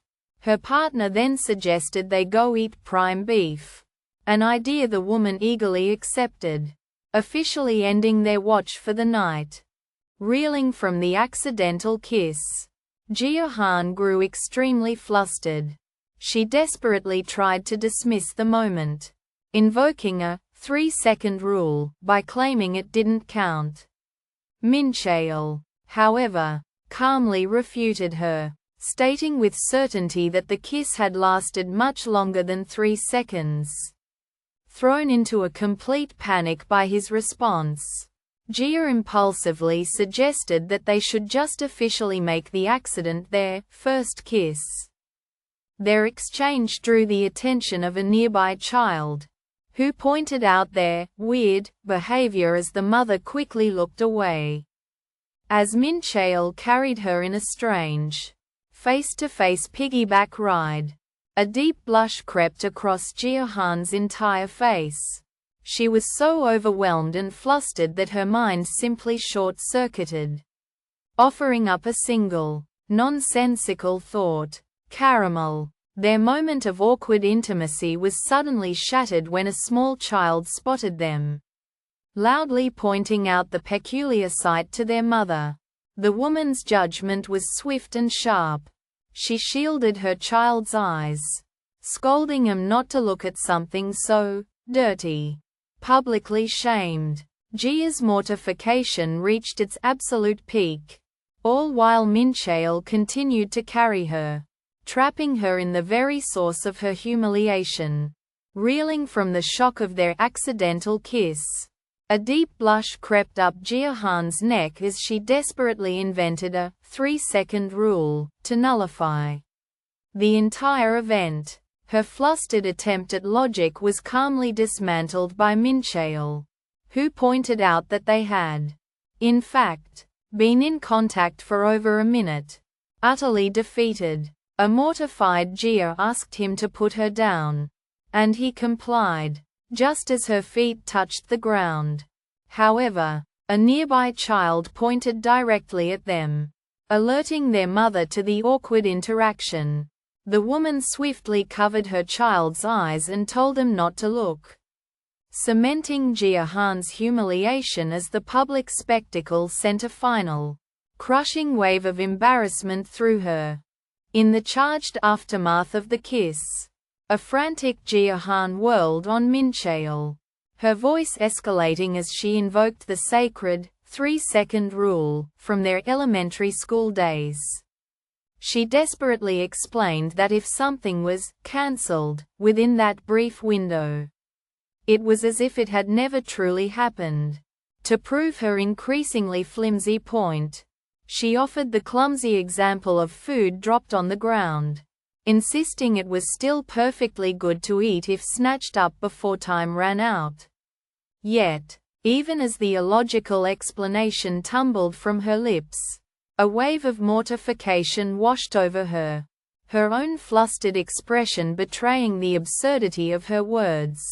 Her voice died out, plunging them into a heavy, awkward silence as Mincheol simply stared back, entirely unimpressed. In the stunning aftermath of the accidental kiss, a shocked Jia Han found herself on the ground, her cheeks burning as she stared up at the unerringly calm Mincheol.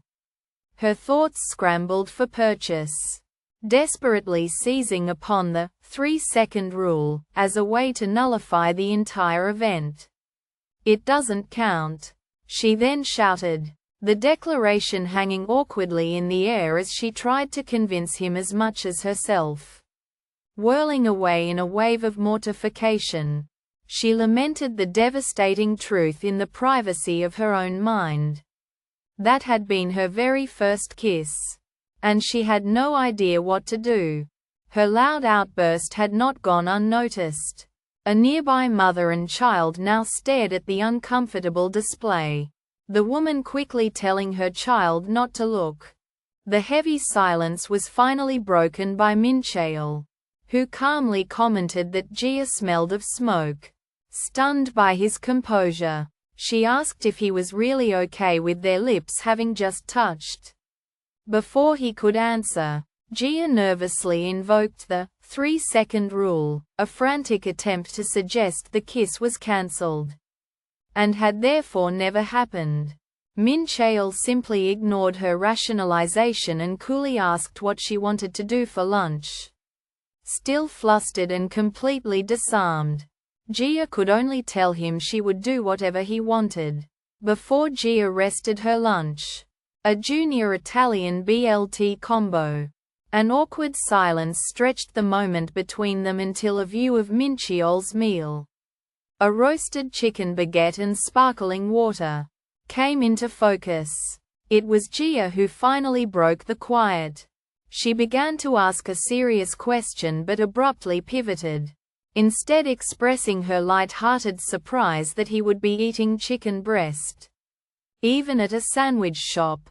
In response, Mincheol just looked at her, his reaction a silent, unstated thing. Reeling from the accidental kiss, a deeply flustered Jia Han stuttered, desperately trying to rationalize the moment. In a scramble to regain composure, she invoked a 3-second rule, claiming the brief contact didn't count. Yet, in the very next breath, She completely contradicted herself, awkwardly proposing they should just designate the accident as their official, first kiss, citing their age as a reason to be mature about it. Her desperate attempt was coolly dismantled by Mincheol, who logically stated that an accident could not possibly be their official first kiss. A rebuttal that only deepened her frantic embarrassment. To her mounting horror, a nearby child pointed them out, prompting their mother to quickly avert the child's gaze, cementing their awkward exchange as a public spectacle. Jia Han could only stew in her disappointment, wondering why Mincheol was not nearly as flustered as she was, especially since this was their very first movie date, and their first kiss, since they had gotten married. With a look of clear distress warring across her features, Jia Han turned her back on Mincheol, walking away from him. Yet, she came to an abrupt halt, her hand clenching into a tight fist at her side. A silent resolution formed within her. She simply couldn't take it anymore. She had to speak her mind. Pivoting to face a surprised Mincheol, she brought up their earlier accidental kiss. The confession then tumbled from her lips. It had lasted for more than 3 seconds, completely invalidating the rule she had set. A stunning silence fell as the admission hung between them, their faces locked in a shared expression of utter shock. The 3-second rule was a distant, shattered memory. Jia Han knew with a burning certainty that the accidental kiss had lingered far too long. After a moment of fraught hesitation, a desperate proposal tumbled from her lips. She asked Mincheol if they could simply make that their official, first kiss. Realizing how impulsive she sounded, Jia Han immediately tried to justify the suggestion, hastily reminding him of their conversation from that very morning about the perfect timing and location for such a moment. At the age of 32, and after a mere month of marriage, Jia Han walked away, her luggage trailing behind her. The union, which had seemed so full of promise in a joyful wedding photograph with her husband, Mincheol, had come to an abrupt and baffling end. The reason for her sudden departure was not a grand betrayal, but a simple, crushing truth. She could no longer stand the profound embarrassment of even looking at him. As she disappeared from his life, Mincheol could only watch her go, his expression a quiet mask of surprise. Visibly flustered, Jia Han made a direct and awkward proposal to Mincheol, suggesting they officially designate their recent accidental kiss as their first kiss. Her overt display of emotion immediately drew unwanted attention. A nearby child noticed her and pointed her out to their mother. The woman, clearly embarrassed by the public spectacle, quickly instructed her child to look away. With a weary expression, Jia Han arrived unannounced at the home of her sister, Jimin. Once inside, she admitted to having had a fight, and Jimin immediately offered her a place to stay for the night. Seizing the opportunity, Jimin then asked Jia Han for a favor, to babysit her child, Yoonji, so that she and her husband, Jinu, could go out. Jinu entered with a cheerful greeting for his sister-in-law before he and Jimin departed for their date. Just before leaving, Jimin gave Jia Han some final instructions about Yoonji's care and mentioned that a delivery would be arriving soon. In the blink of an eye, they were gone, and Jia Han was left alone with her nephew in the quiet house. Her babysitting duties having officially begun. Within the complex architecture of Jia Han's mind, the 13,264th Jia Summit was formally called to order. The meeting's solemn purpose was to analyze just how things had escalated to the current situation. The summit's moderator directed the attendees, all younger versions of Jia, to turn their attention toward a screen for a presentation. The incident under review, the moderator announced, had transpired a mere 5 hours ago at a movie theater. Immediately, however, her 15-year-old and 5-year-old selves interjected, their voices ringing with a shared defensiveness as they insisted the whole affair had simply been a mistake. Within the stark chambers of her own mind, a voice drew focus to a single, nagging moment from the past. The current day. Jia Han stood there, her features twisted in disbelief as she replayed the recent conflict, incensed by the callous indifference in their words. Desperate for validation, she turned to the silent assembly, demanding they agree with her outrage.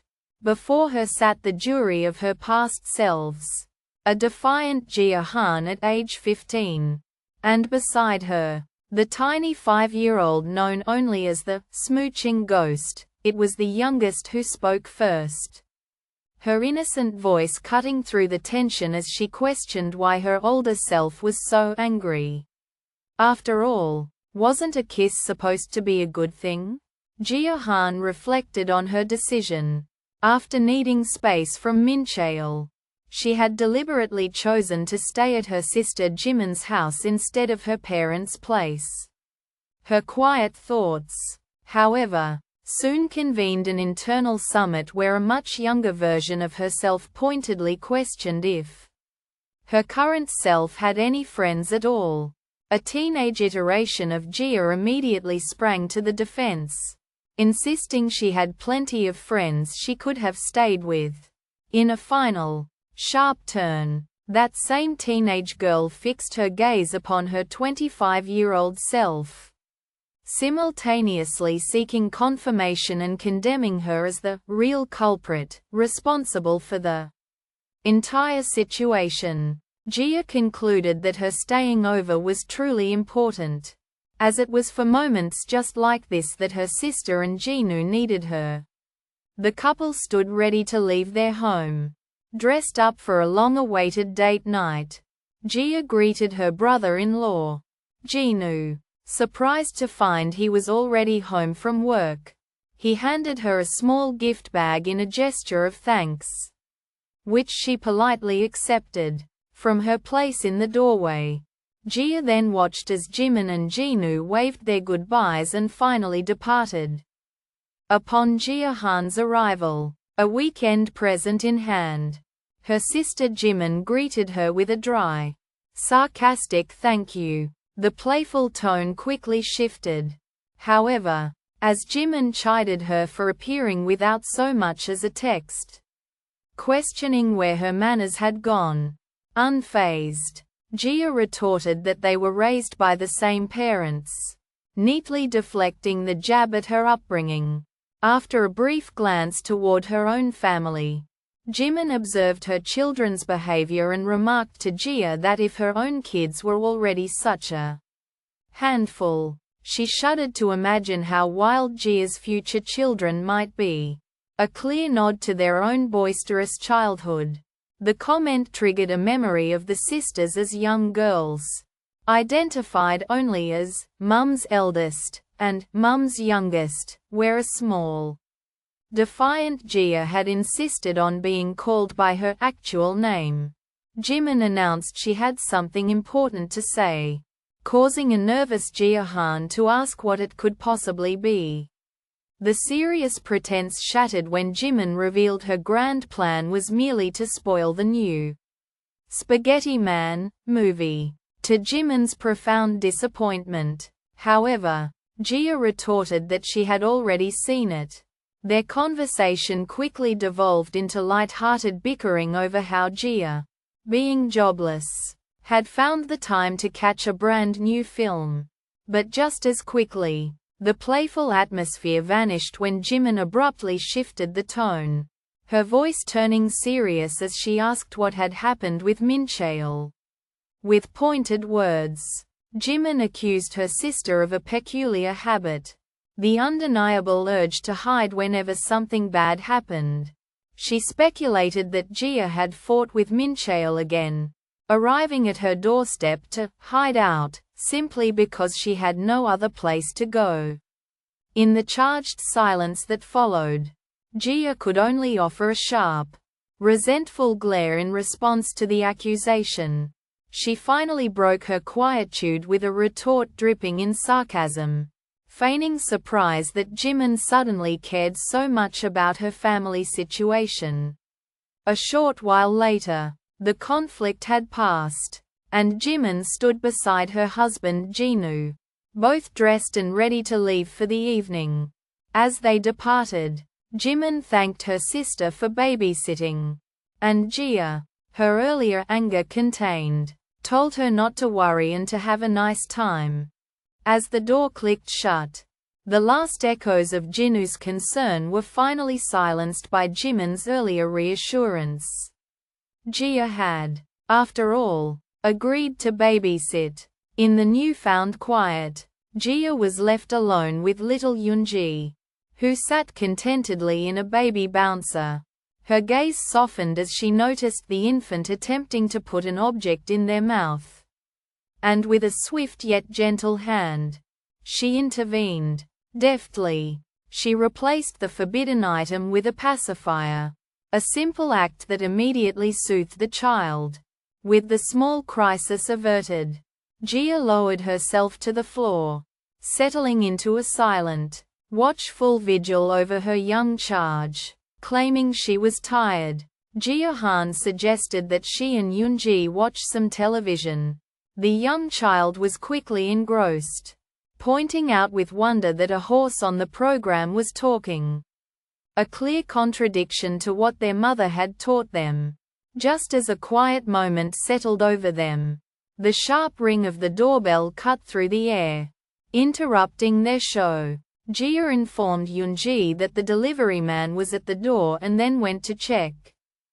The sharp chime of the doorbell suddenly cut through the air, interrupting Jia Han as she watched over her young niece, Yoonji. When Jia opened the door, she found a delivery man standing on the step, holding a package. He looked down at the label and then back at her, asking if she was indeed Jia Han.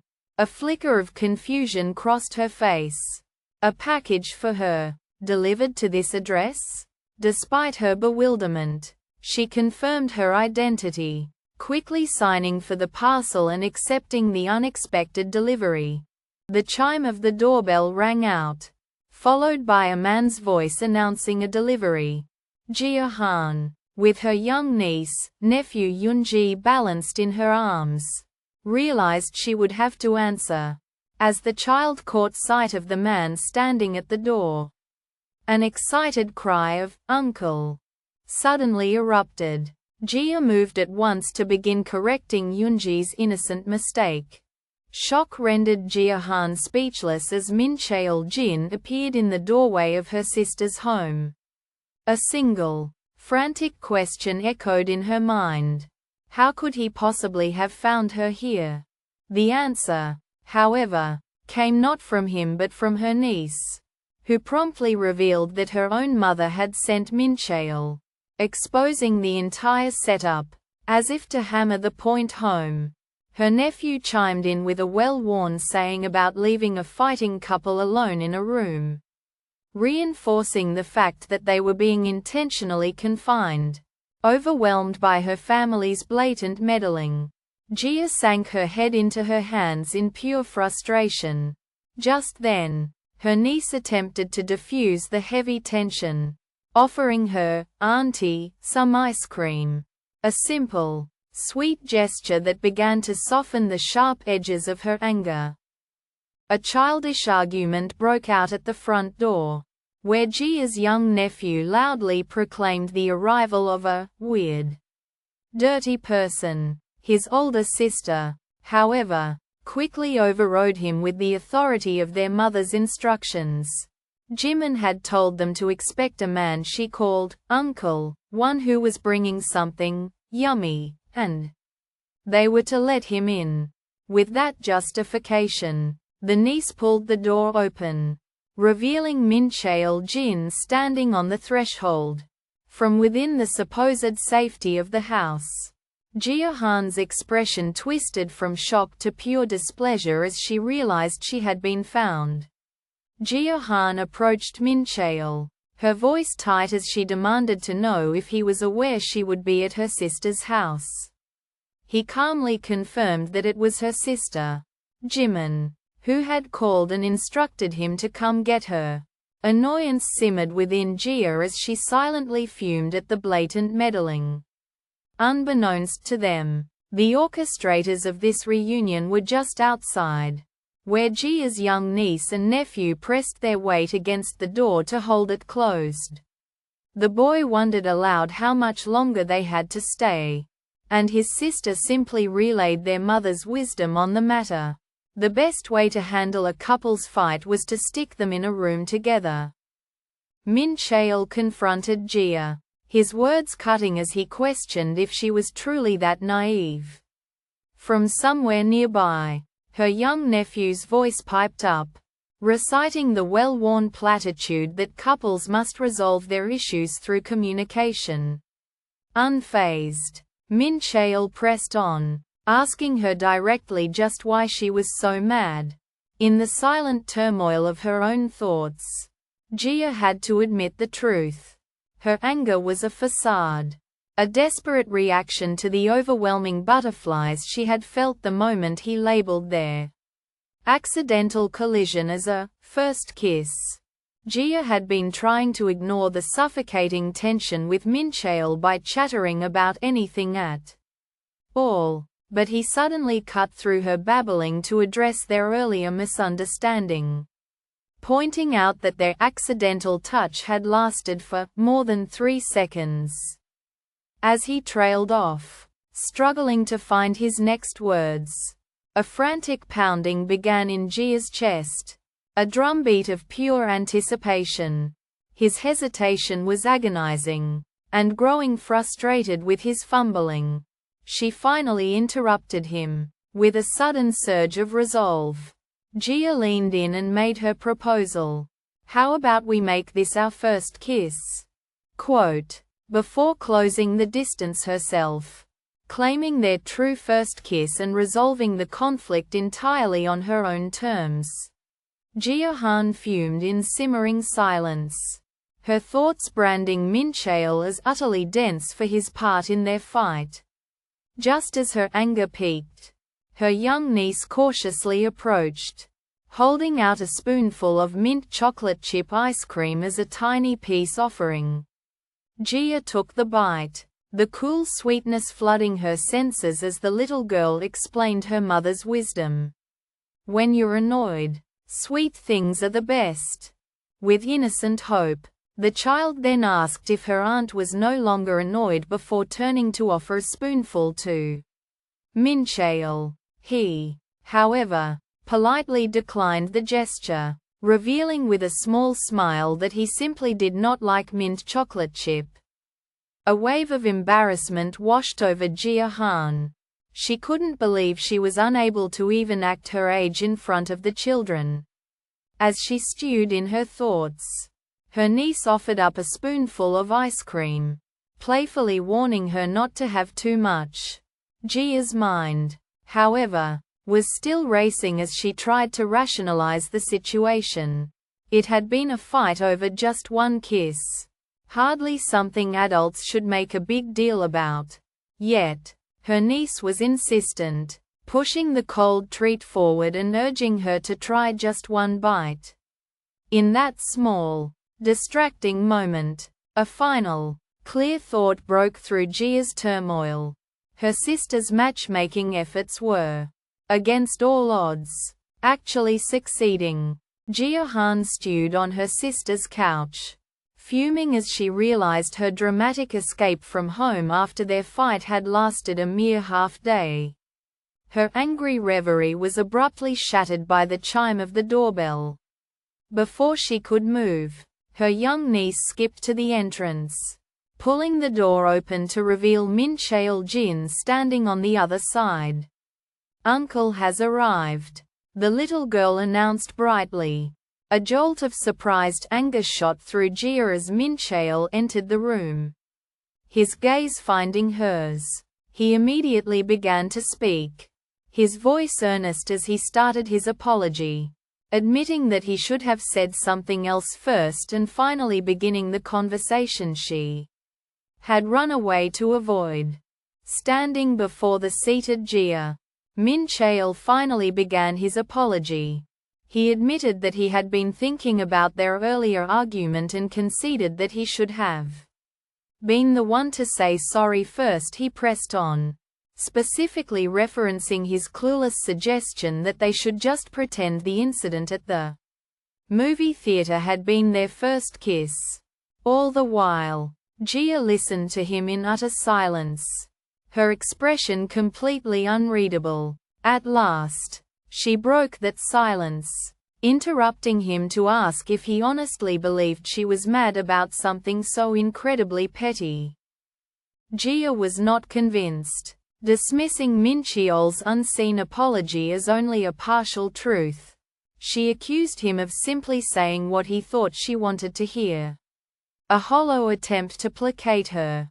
Having decided he was unequivocally in the wrong, she declared that he must be punished. The sentence was simple yet effective. A good flick on the forehead. With a commanding air, Jia ordered him to come closer to receive the first flick. A nervous sweat broke out on Mincheol as he vividly recalled how much her flicks hurt. But he ultimately steeled himself and accepted his fate. With a sudden clarity, Jia Han announced that she would explain the reason for her anger. After a thoughtful pause, she stated her refusal. She would not allow a clumsy mistake, a mere accident, to be remembered as their first kiss. Her resolve hardening, she took control of the moment. "So let me decide now," she declared. And leaning in, she firmly kissed Mincheol. With their conflict finally laid bare, Jia Han stood opposite a surprised Mincheol Jin, her expression alight with determination. In one swift, decisive movement, she stepped forward and seized him by the collar of his shirt.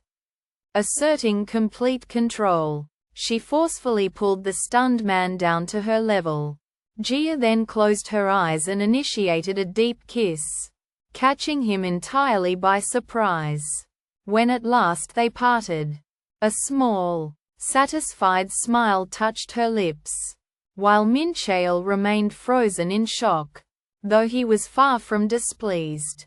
At last, their lips met. The moment solidified in Jia's mind with a single, profound thought: our first kiss.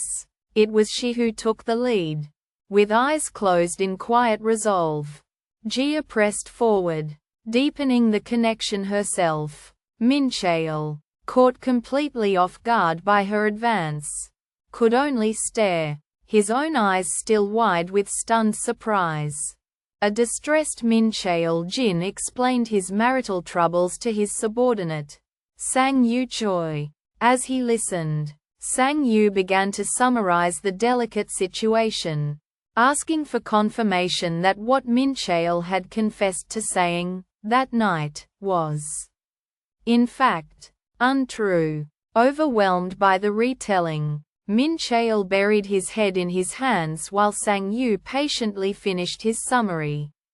He then clarified the very root of the problem. Mincheol's wife was upset simply because he had gotten the story of their first kiss completely wrong. Sang Yu correctly summarized Mincheol's trivial anxiety. Everyone at work now believed his and Jia's first kiss had occurred in kindergarten, and he was agonizing over how to correct the story, instead of offering a solution. However, Sang Yu suddenly shouted in frustration, questioning why such a thing was even a serious concern. He complained that he had been exhausted ever since the night of the gathering at Mincheol's house, and was clearly annoyed to be asked for advice on something so insignificant. Utterly confused by the sudden outburst, Mincheol asked what had happened that night, recalling that Sang Yu and the others had all seemed perfectly happy when they left.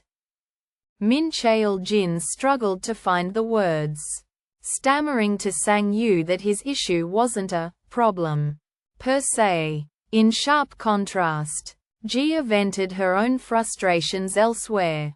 Surrounded by friends at a restaurant, she furiously slammed her hand upon the table as she complained.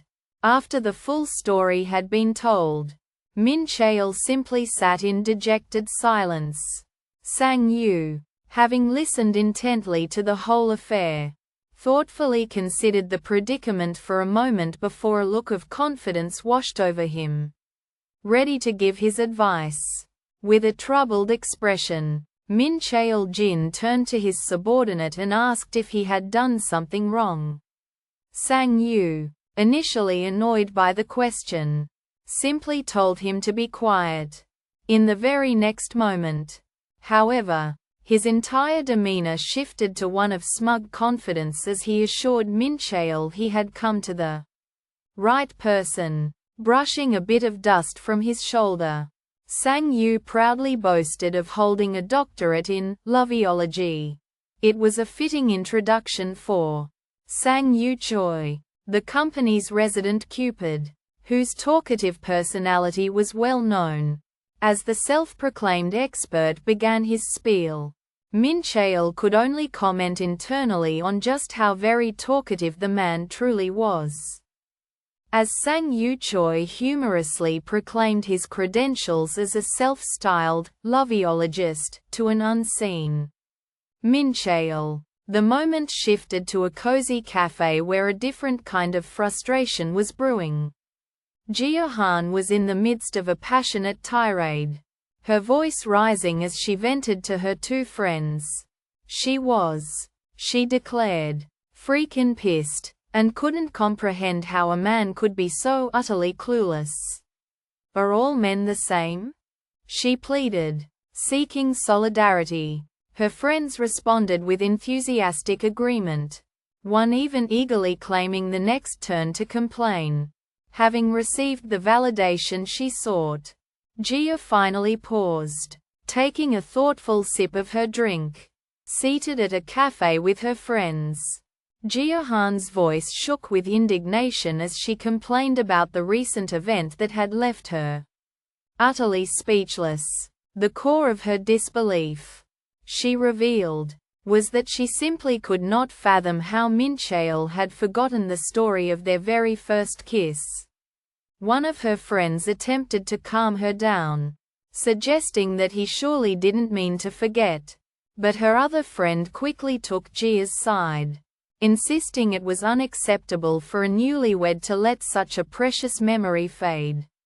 Adding to the hurt, Jia confessed that Mincheol had not sent a single message since their fight. In response, her friend advised her to take the initiative, to message Mincheol herself and ask if he had remembered the story yet.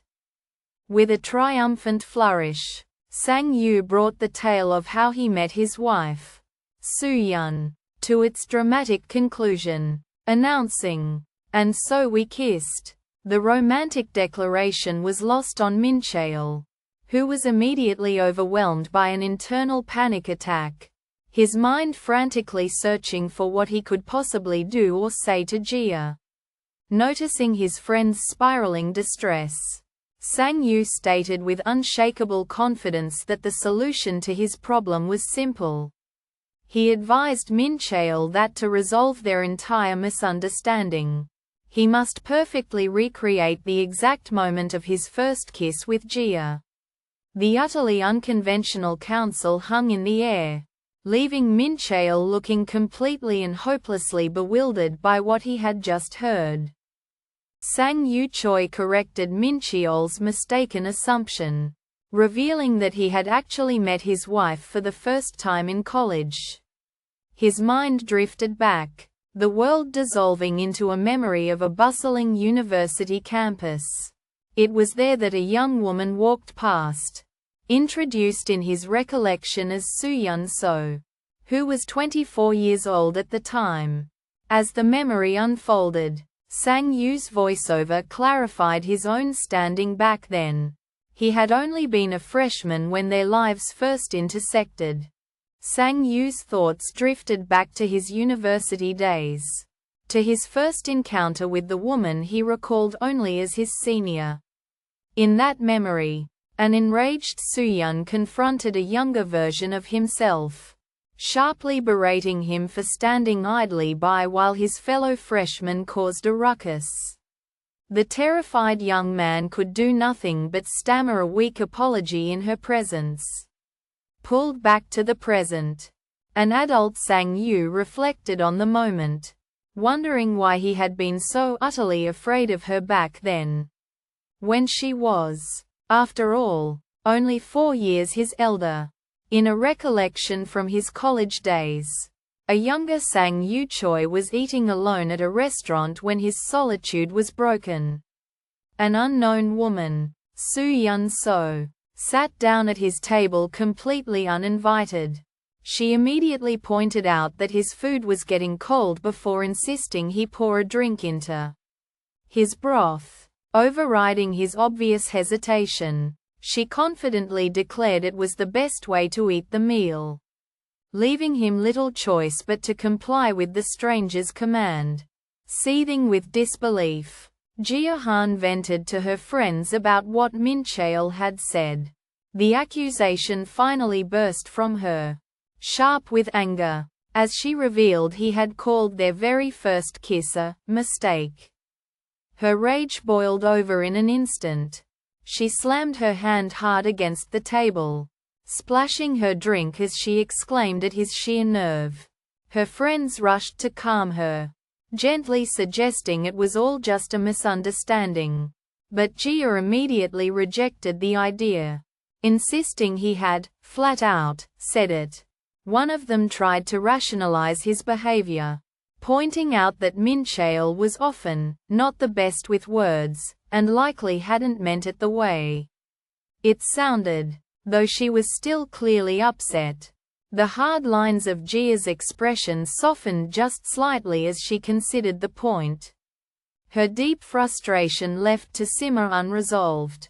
Seated in a cafe with 2 friends, Jia angrily insisted that in their disagreement, Mincheol was unequivocally the weird one. She complained about how rigid he was, growing more frustrated as she explained his refusal to compromise on the story of their first kiss. Prompted by one of her friends to explain what actually happened, Jia agreed and leaned in, ready to tell her side. Her voice then transported them to a memory, narrating how she and Mincheol had once gone to see shooting stars on a hill behind their campus, setting the stage for the pivotal moment. Seated with her 2 friends at a cafe, an irritated Jia voiced her bitter complaints. Her anger suddenly boiled over, and in a sharp fit of rage, she slammed her hand down hard upon the table. Her friends listened with deep sympathy, offering small gestures of comfort as she spoke. But the frustration was too much to bear. It finally overwhelmed her, and she began to cry.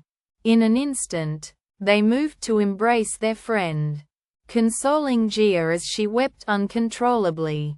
Lost in a somber haze, Jia Han wandered the city street alone that night. Her solitary walk was brought to an abrupt halt by the warm, cheerful glow emanating from a macaron shop window. She stood transfixed, staring at the vibrant display as if in a trance, when a figure approached the same shop from behind her. A familiar voice suddenly cut through the quiet, startling her from her thoughts. It was Sang Yu, his unexpected greeting shattering the lonely bubble of her evening. A heavy cloud seemed to hang over Mincheol Jin at his desk, an aura of trouble so palpable that a concerned co-worker was drawn to his side. A gentle question broke the silence. Was something wrong? A denial formed on Mincheol's lips but died there. caught in a moment of stark hesitation. He clearly had something more he desperately wanted to say. He struggled, fumbling for the right words as a visible wave of anxiety and fluster washed over him. But the conversation was too difficult. Overcome, Mincheol abandoned the attempt entirely, his shoulders slumping as he cast his gaze downward to the surface of his desk in quiet defeat. Seated at his desk at work, Mincheol Jin's thumbs hovered over his phone, attempting to text Jia and finally address their issue. The right words formed, only to be deleted in a moment of hesitation. A single, dismissive word took their place. Never mind. A wave of frustration washed over him at his own inability to communicate. His gaze drifted to a co-worker at a nearby desk, and an idea sparked. Mincheol nervously approached the man, intending to ask for some marital advice. He started awkwardly, asking how long his colleague had been married. The man replied it had been 3 years. But when the co-worker innocently asked why he wanted to know, Mincheol became instantly flustered, dismissing his own question and failing to get the guidance he so desperately needed. Seated at his desk, Mincheol Jin was so consumed by distress that he found himself wishing for an asteroid to strike the Earth, just to put an end to his overwhelming worries. His gaze drifted toward the window, and his breath caught in his throat as he spotted a woman he was certain was Jia. He looked again, a frantic second glance, but she was gone, vanished completely, leaving him to wonder if he had imagined the entire thing. The phantom sighting threw him into a spiral of self-doubt, and he began to question whether he should have said anything about their problems at all, wondering if it would have been better to just pretend everything was fine. In the end, however, he knew the issue between them had grown too significant to ignore, reaffirming that confronting it had been his only real choice, regardless of the pain it was now causing him. At his desk, Mincheol Jin was approached by a colleague whose face was etched with concern. Noticing how unwell he looked, the man asked if something was wrong, a question that hung in the air as the bittersweet taste of a red ginseng stick mirrored Mincheol's own inner turmoil. He quickly denied that anything was amiss. And with that dismissal, the co-worker walked away. Mincheol's gaze, however, followed him, landing on the man who was now beaming, his face illuminated by the happy interaction he was having with someone on his phone. The sight sparked a sudden reconsideration, a thought beginning to form as he watched the cheerful man. He was actually, the words stalled in his mind, a silent testament to his impulse to ask for advice. Mincheol Jin awkwardly approached his co-worker, struggling to find the words to ask for tips on how to make up with a spouse after a fight. Just as he began to speak, his voice faltered, silenced by a sudden recollection of Jia. In the memory, she was firm, insisting that he must keep the things that happened between them a closely guarded secret. Yet, another moment immediately surfaced to challenge the first. A time when she had declared that for the sake of a smooth relationship, flexibility is permitted. Trapped between these two conflicting directives, Mincheol stood frozen, his face a mask of internal conflict, the unanswered question hanging heavy in the air. As Sang Yu walked beside his sister, Yeonju, a distressed look clouded his features. He passionately insisted that everything was resolved with his crush, certain that because she had been the one to kiss him first, they had truly made up. Yeonju listened to his hopeful reasoning with a deeply skeptical expression before offering her own cutting perspective. Her words struck him silent, leaving the young man utterly shocked and unable to form a response.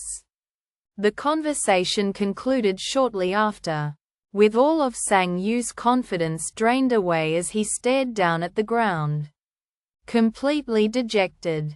As Sang Yu walked, a heavy sigh escaped him. It was one thing to dispense advice to others, but solving his own relationship problems felt like an impossible task.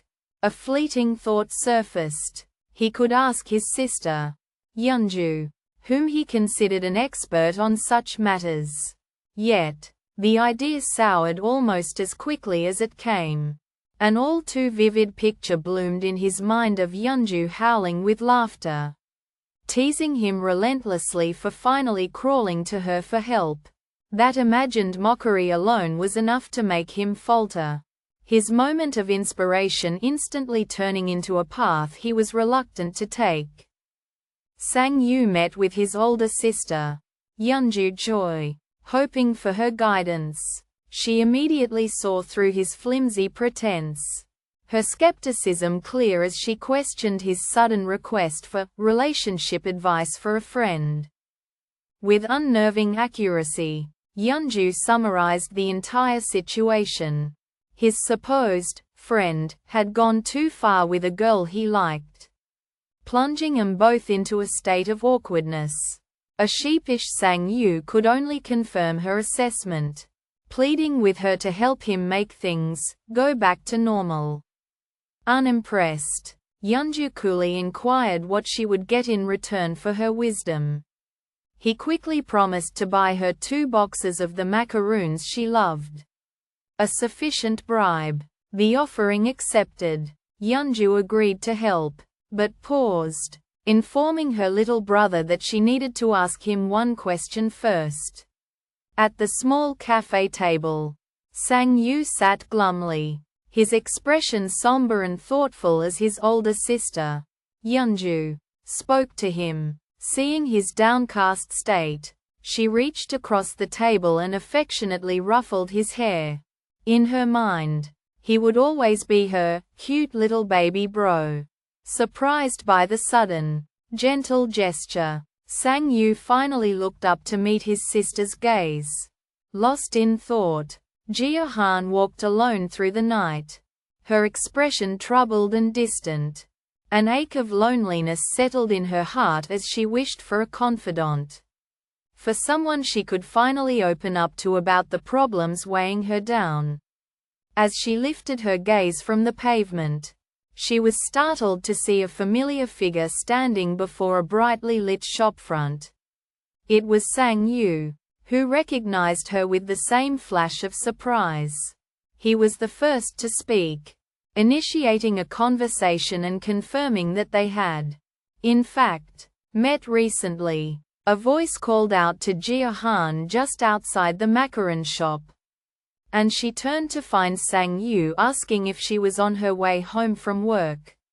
He attempted some light small talk, commenting that the macaroons were quite good and that his sisters also loved the place. Jia responded with a touch of awkwardness, merely agreeing that she had heard the reviews were positive. Wasting little time, she excused herself to end the brief conversation. As she began to walk away, however, her phone vibrated with an incoming message from her husband, Mincheol. The text was stark and simple, containing only a single word, "Yo." The night air felt cold as Jia Han walked alone, the emotional distance from her argument with Mincheol a heavy weight upon her. Seeking a small comfort, her eyes landed on the warm glow of a macaron shop, and she stepped inside, hoping a sweet treat could lift her spirits. As Jia studied the selection of colorful desserts, a man approached from behind, his voice suddenly cutting through her thoughts. He addressed her not by her name, but by her online gaming handle, Flaming Hot Chicken Feet. Whirling around, Jia's eyes widened in utter shock, stunned to be recognized in person by the man, Sang Yu. Before the cheerful window of a brightly lit macaron shop, Jia Han stood motionless on the sidewalk. Her expression was somber, a stark reflection of the emotional weight from her earlier fight with Mincheol. Lost in her own world, she remained utterly unaware as Sang Yu approached from behind, his gaze fixed directly upon her. A young man named Sang Yu tentatively approached Jia Han, his voice carrying a question that seemed to pull from a forgotten time. He asked if she was the writer who went by the peculiar pen name, Flaming Hot Chicken Feet. The name, spoken aloud after so long, struck Jia Han with the force of a memory, leaving her silently shocked and utterly stunned. Before she could find her voice, Sang Yu's caution melted into bright excitement as he revealed his own identity as Yeonju's younger brother, eagerly asking if she remembered him. With a knowing look, Sang Yu continued his assault on her memory, reminding Jia Han of the time she had visited his childhood home and brought ice cream for him and his sister. He then cut through her pretense, directly addressing her by the one name she thought she had left behind. M's Chicken Feet, recalling how she and his sister would always talk right in front of him. Jia Han feigned complete ignorance, denying she was the person he sought and dismissing the name as a simple type of food. But her flimsy defense crumbled in an instant, for Sang Yu countered with the one irrefutable proof of her identity, correctly naming her very first published book. Is it hot because it's summer? Quote. As Sang Yu continued down memory lane, he first brought up the title of one of Jia Han's past works. His excitement mounted as he then revealed her old, embarrassing pen name, Flaming Hot Chicken Feet. He even remembered, with great enthusiasm, that she had given him her autograph back then. Mortified by the resurfaced memory, Jia Han let out a scream of pure embarrassment. Her voice then took over, beginning a narration that transitioned into a flashback of that very time in her life. In her past, Jia Han had chosen her path not from the heart, but from a cold sense of pragmatism, selecting a major for its job security and a college for its reputation alone. Though she had managed to gain entry, a profound sense of misplacement quickly settled over her, as she realized the prestigious university was not the right fit. The relentless pressure of maintaining a social life and navigating the endless stream of gossip left her perpetually tired and simmering with a constant anger. This aimlessness culminated in moments where she would lie in her room with nothing to do, her dissatisfaction so complete that she complained aloud about how utterly boring she found contemporary books. Jia Han's thoughts drifted back to a time when she was just a 22-year-old college student, her days consumed by the endless pages of novels within the quiet sanctuary of her friend's apartment. That friend had been Yeonju Choi, Sang Yu's sister, who was also a student of the same age. Jia recalled how they had first met in a lecture, where she had immediately taken note of Yeonju's shy and quiet nature. And though Jia herself sometimes grew bored with the dense text of certain books, she recognized that Yeonju's special quality was a profound love for reading, the very foundation upon which their nascent friendship was being built.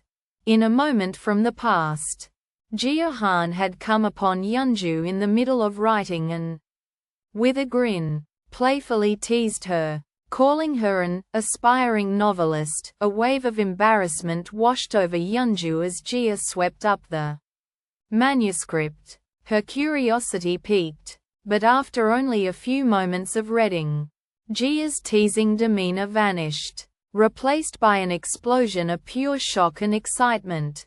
She began to yell, absolutely stunned by how incredibly good her friend's writing truly was. Within the quiet moments of a past memory, a younger Jia Han enthusiastically awarded her friend's story 92 Jia points, confidently, declaring it a guaranteed winner. Flattered, a shy Yeonju questioned if Jia truly thought her writing was that good. Jia's gaze, however, drifted past her friend to the contest details on the screen, and a simple thought bloomed in her mind. It looked fun. A sudden wave of boredom washed over her, and she mused that she should try writing for the contest as well. With that spontaneous decision made, Jia sat down at her own computer, ready to begin. Alone with his thoughts, Sang-yu sat in solemn contemplation, Jia Han's recent words weighing heavily on his mind. He pulled out his smartphone, scrolling through his contacts until his thumb paused, hovering nervously over Soo-yeon's name in a moment of clear hesitation. Gathering his resolve, he drew a deep, fortifying breath. With a final, decisive press, he initiated the call, and as the phone began to ring, he could only wait for her to answer. Jia Han recounted how both she and her friend Yeonju had become writers. A path that began after she won a writing contest back in college. Even in the present, a clear frustration lingered as she thought back to the events of that award ceremony. The memory returned of the grand prize being awarded to an author, Flaming Hot Chicken Feet. She then recalled her younger self dismissing the utter silliness of the pen name, having been so convinced she had no chance of winning, a decision she now clearly regretted. Jia Han was abruptly pulled from a vivid memory of the night she submitted her writing. Sang-yu's voice cut through her thoughts, addressing her by the pen name, Chicken Feet, as he asked how she had been. Annoyance flickered across her face as she retorted that she had not been well at all, her voice sharp with the demand that he call her by her real name. With the air cleared on that one point, she then declared her firm intention to get a few things straight before their conversation could continue. With a playful smile, Jia insisted on using Sang-yu's own name for the hypothetical friend in his story, only to abruptly pivot the conversation and ask for his advice on a problem of her own. She questioned the old proverb about holding one's tongue 3 times to quell anger, arguing that having to hold back that much meant you were already boiling over with deep-seated rage. Her sharp interpretation left Sang-yu confused, prompting him to question her logic. Jia's own frustration then surfaced as she connected the idea back to her issue, lamenting that she couldn't simply resort to violence. Her point established, she then prepared to pose a direct question. Letting the tension build, Jia presented Sang-yu with a choice. Did he need someone to listen, or someone to give him a push? A flustered confusion washed over him as he questioned her meaning, but she cut through his deflection with a plain and simple truth. He wouldn't be worrying so much about the girl, she stated, if he didn't have a genuine interest in her. Struck by the force of her directness, Sang-yu was rendered completely speechless, left to stand in a silent, contemplative state. Frustration simmered within Sang-yu as he silently questioned how writers, of all people, could possess no sense of empathy. Yet, in a stroke of irony, their harsh advice began to settle in his mind, cutting through the annoyance and providing him with the very clarity he needed. He finally knew what he had to do.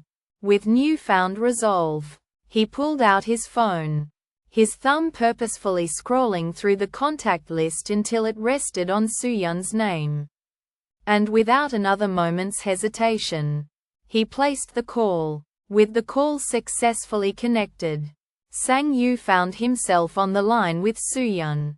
A palpable nervousness gripped him as he asked if it was a good time to talk, his voice faltering as he began to explain his reason for calling. He attempted to preface his true intention, mentioning that it was something he would rather say over a drink, but quickly decided it would be rude to do so while intoxicated. In the middle of his own sentence, however, his resolve suddenly shifted. He declared that just hearing her voice wasn't enough. He absolutely needed to see her. With his mind made up, Sang Yu placed the call to Soo-yeon. He held the phone firmly to his ear, his face a mask of newfound determination. "Can I come see you right now?" he asked, his voice steady. As the silence stretched while he awaited her response, his expression tightened, a fraught mixture of unyielding resolve and the deep-seated anxiety churning just beneath the surface. Amidst their phone conversation, Sang Yu Choi came to a sudden conclusion. Just talking was not sufficient. An impulse took hold, and he abruptly asked if he could come see her right then and there. A short while later, he stood in the quiet hallway outside his colleague's apartment. The door swung open to reveal the woman, her expression completely flustered as she questioned why he had shown up so unexpectedly, and at such a late hour. On the phone, the woman attempted to deflect her colleague, suggesting they could simply speak tomorrow and noting the inconvenience for him at such an hour. But Sang Yu immediately countered, revealing that he was already standing right in front of her house. He insisted their conversation would be short, 10 minutes at most, but clarified it was something that could not be discussed over the phone. Pleading with her to come out, a wave of panic crashed over her as her mind catalogued the reasons this was impossible. She had already taken off her makeup and was in full homebody mode. Her internal list of objections continued to spiral. She was too flustered to make good decisions, and his sudden call had shocked her so much that she had broken something. Overwhelmed and distressed, she was left to process his insistent request. Flustered by Sang Yu Choi's unexpected arrival, the woman frantically begged for a moment to compose herself, her initial plea for 10 minutes quickly escalating to 30. He calmly agreed, content to wait for as long as she needed. After a patient vigil outside her apartment, the door finally opened, and Sang Yu was let inside. As he looked down upon his colleague, the present was momentarily overlaid with a vivid recollection of a shared afternoon from there. Past the memory faded, leaving behind only the weight of the moment and Sang Yu's somber expression. He was ready, at last, to address the event that had brought him there. Sang Yu Choi stood at his colleague's doorway, a box clutched in his hands as he apologized for taking so long to arrive. A friend's prediction echoed in his mind, that his heart would be bursting with nervousness, a feeling he found to be painfully accurate. His internal turmoil was cut short, however, when she asked him directly what he wanted to tell her. Utterly flustered, Sang Yu stammered and suggested they find somewhere to sit before they talked. The conversation was thus moved to a solitary park bench, its emptiness waiting for them under the quiet veil of night. As they walked together through the deepening night, the suggestion of a nearby playground was swiftly dismissed by Sang Yu Choi. He insisted on a more private location, a place where they could be truly alone, assuring his colleague it would not take long. Once they stood in the chosen seclusion, she cut through the heavy silence, asking directly what he had brought her here to say. A serious expression settled over Sang Yu's features as he finally began to state the real reason he had come to see her. With a box of macaroons in hand, Sang Yu Choi offered the gift to his colleague, insisting he had simply bought too many. Her eyes widened in delight as she accepted, recognizing the popular brand and thanking him enthusiastically. The pleasant moment, however, was followed by a tense, awkward silence. Internally, Sang Yu berated himself, frustrated that he had allowed himself to get sidetracked from his true objective. His expression hardened with newfound resolve, and he steeled himself to finally speak of the real reason he had come.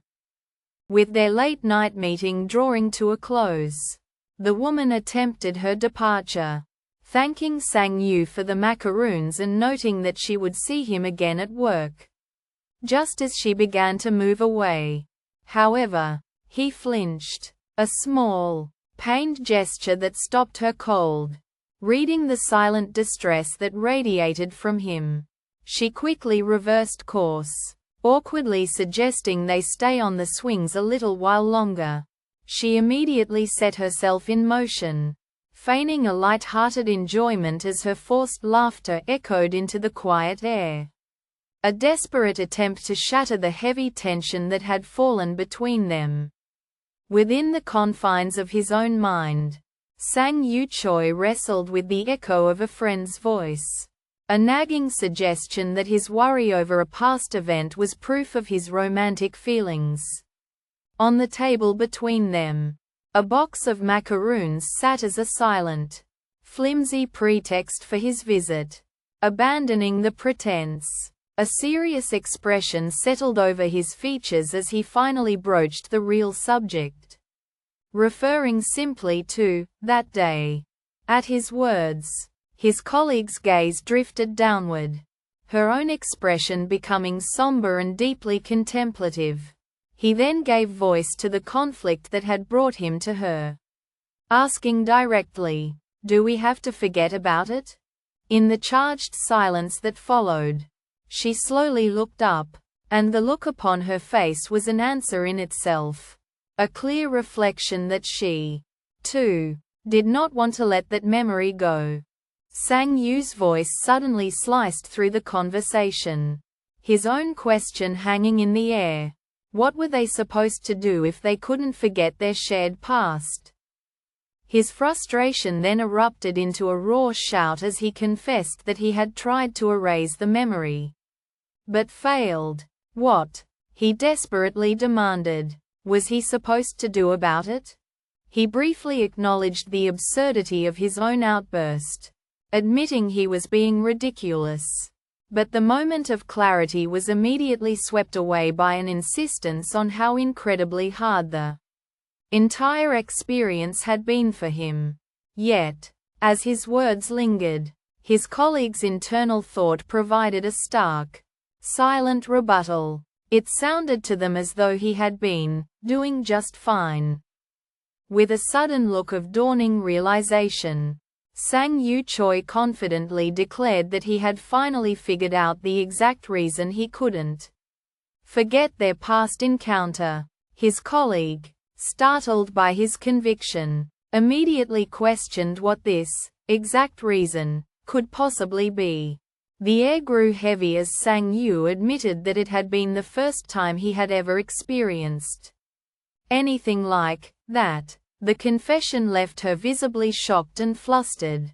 She challenged him, her mind reeling as she recalled how he had always presented himself as an expert who doled out relationship advice. Sang Yu could only concede, acknowledging with a newfound humility that he now understood knowing something in theory was completely different from experiencing it firsthand. In the charged air following her unstated proposition, Sang Yu Choi's voice rose to meet her, his words forming a passionate challenge. He desperately asked his colleague for just one thing: to teach him how to forget the past they had shared. Visibly moved by his plea, tears streamed down the woman's face as she absorbed the weight of his request. She then took a deliberate step forward, closing the distance between them. In a silent, powerful answer, she reached out and took his hand in her own. Her earlier suggestion that they pretend it never happened was suddenly cast aside as the woman admitted to Sang Yu that she, too, did not know how to forget their shared past event. looking directly at him. She then offered a more vulnerable confession, stating that she honestly did not want to forget that day. Sang Yu started to respond, but the emotional weight of her words swiftly overcame him. A deep blush spread across his features as he became intensely flustered by the revelation of her mutual sentiment. He was left standing before his colleague, completely overwhelmed, as she regarded him with a subtle, knowing smile. Sang Yu Choi appeared at his colleague's door, offering a box of macaroons. Flustered, a deep blush crept up the woman's neck as she pointedly avoided his gaze. Suddenly, an unthinkable question escaped her lips. Had he gained weight? The unexpected, rude inquiry left Sang Yu visibly shocked and confused. Instantaneously, the woman was consumed by regret, a frantic internal panic setting in as she questioned what had just possessed her to utter such a thing. An intimate moment between Jia Han and Mincheol Jin lingered in the quiet of the bedroom. The tender atmosphere shattered, however, as Mincheol dressed to leave. He turned back, and his casual question cut through the air. Have you gained weight? A wave of shock and distress washed over Jia. Left alone with his words, her composure crumbled completely, and she fell to the floor, overcome by a violent coughing fit. Through the phone, her friend Suar overheard the pained gasps, misinterpreting the sound entirely as she asked who Jia had just been talking to. Jia clarified that her words had been for her cat, Mouse, all along. As she held the small feline in her arms, a sudden awareness dawned on her. The little creature felt distinctly heavier than she remembered. A brief flicker of worry was quickly rationalized away as she attempted to justify the weight gain, deciding that the recent cold spell must be the culprit. With this convenient explanation settled in her mind, she began to seriously consider just turning up the thermostat. The harsh light of the following morning found an exhausted Jia Han struggling on the gym treadmill. While every part of her body ached in protest, her friend Suar was a whirlwind of boundless energy, shouting enthusiastic encouragement from the side. The moment the grueling run was over, Jia's legs gave out, and she collapsed, completely drained from the effort, before she could even catch her breath. However, Suar appeared alongside another gym-goer, who cheerfully announced that they still had leg exercises to do, extinguishing the last flicker of hope in Jia's weary spirit. With the phone pressed to her ear, Jia Han listened to her friend Suar, her face a portrait of hesitation and uncertainty. Despite her reservations, a reluctant agreement escaped her lips. Okay, she conceded, her voice faltering. SCU. A triumphant, yay, echoed from Suar on the other end just before the line went dead. Jia's gaze then fell to her phone, her posture slumping with a heavy sense of resignation, left with only her thoughts. Her expression turned grim and contemplative as she processed the commitment she had just made. The automatic pet feeder dispensed its precisely measured portion, one of only 3 meager meals Mouse would receive that day. The limited serving was hardly enough, and the small cat promptly turned to Jia, his initial cries a soft plea for snacks. He began to affectionately rub against her leg, his meows growing into a persistent, heartbreaking chorus for just a little more food. The relentless begging became too much to bear.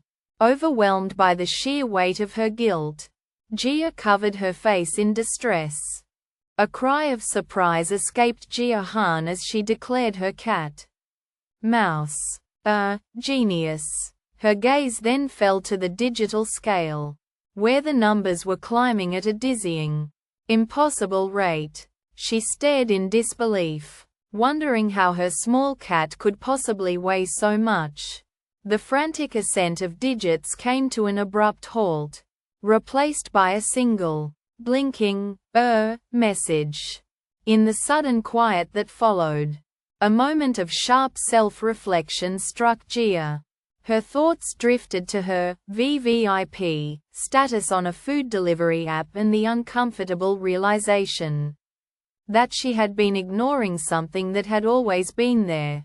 Jia Han stepped onto the digital scale, her heart dropping as the display illuminated with a horrifying number. 65.0 kilograms. A flicker of disbelief warred with the initial shock. Something felt wrong. To confirm her suspicion, she retrieved a 3 kilograms dumbbell and carefully set it upon the machine for a test. The numbers blinked and settled once more, this time on a completely nonsensical 8.0 kilograms. The infuriating truth became instantly clear. The scale was adding a full 5 kilograms to every reading. Overwhelmed by a surge of pure frustration, Jia Han snatched the broken device from the floor and let out a furious yell. Standing beside the bathroom scale, Jia Han wondered how Mincheol could have possibly failed to notice it was broken. To test her theory, she stepped onto the platform, and the digital display blinked to a shocking 202. She immediately stepped off and then back on again, only for the device to show a completely different weight of 182. With a dawning realization, Jia stepped away from the scale for good, concluding with immense relief that it was impossible to gain that much weight without knowing. The thing was definitely malfunctioning. With a worried expression, Jia Han stepped onto her bathroom scale and peered down. Instead of a clear number, the digital display suddenly erupted into a glitching frenzy of nonsensical symbols and rapidly changing figures. Confusion washed over her as she stepped off, crouching to inspect the device with a tentative tap. When the malfunction continued, a profound wave of relief swept through her as she rose to her feet. The number that had caused her such distress wasn't real after all. The scale, she concluded, had just been acting weird. Jia Han sat on the floor, her gaze fixed pensively on the drink carton in her hand. After bringing it to her lips for a sip, a sudden realization struck her.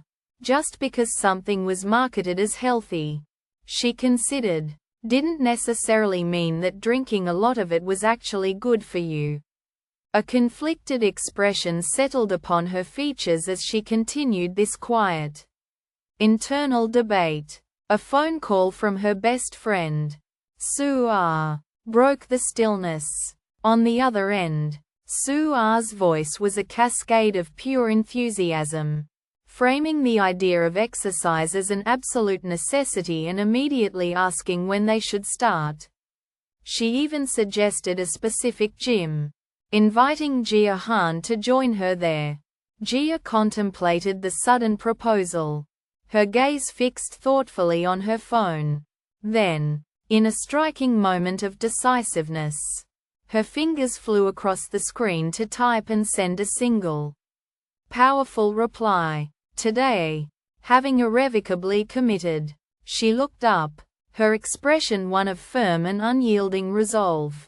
With muscles trembling and sweat beading on her brow, Jia Han strained against the unyielding weight machine, her face a mask of pure exertion as her friend, Su-ah, spotted her. The instant the set was complete, all strength abandoned Jia Han, and she crumpled into a boneless heap on the gym floor in a state of total collapse.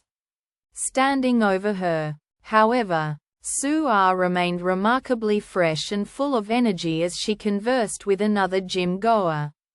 It was this person who delivered the final, crushing blow, announcing with far too much enthusiasm that they still had leg exercises to complete. a grim promise of the arduous journey still ahead for the exhausted Jia Han. Side by side upon the bed, Jia Han and Mincheol sat in a profound silence, their pensive gazes lost in the glittering city lights beyond the window. Between them, their hands were clasped tightly together, a testament to the connection they shared. A question echoed in the stillness of Jia's mind. What should they do? What could they do? The uncertainty sharpened into a single, quiet resolve as she wondered how to make this, their last night together, a truly meaningful one. An answer did not come. And so they remained, absorbing the unspoken weight of the moment as they continued to stare out at the sprawling city below. Within the disorienting landscape of her own mind, Jia Han's dream took a terrifying turn as Mincheol declared their intention to work on legs. A scream of pure horror tore from her throat, shattering the illusion as she was violently jolted awake, sitting upright in her bed. A wave of confusion washed over her before the blessed relief of reality set in. The grueling ordeal had been nothing more than a bad dream, leaving her to question why her subconscious would ever conjure such a specific and dreadful nightmare. Sprawled upon the cold gym floor, Jia Han was completely drained from the grueling session. Her relief was shattered when Mincheol informed her there were still 5 more sets of lunges. Her weak protest that she thought she was on her last set was immediately dismissed. As Jia struggled through the agonizing movements, Mincheol corrected her faltering count but followed it with a surprising word of encouragement.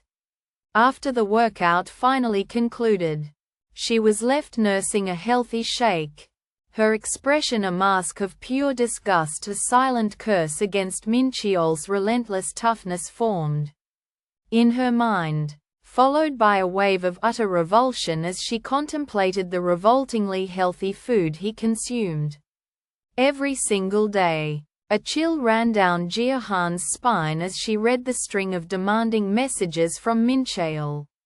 His texts, controlling her eating and exercise schedule with an unnerving precision, were not just out of character. They were scary. Confusion and worry washed over her as she racked her brain, wondering what she could have possibly done to cause his strange behavior.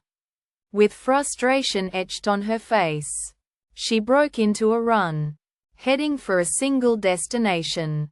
She burst into the gym and angrily confronted Mincheol, demanding to know why he was acting up again.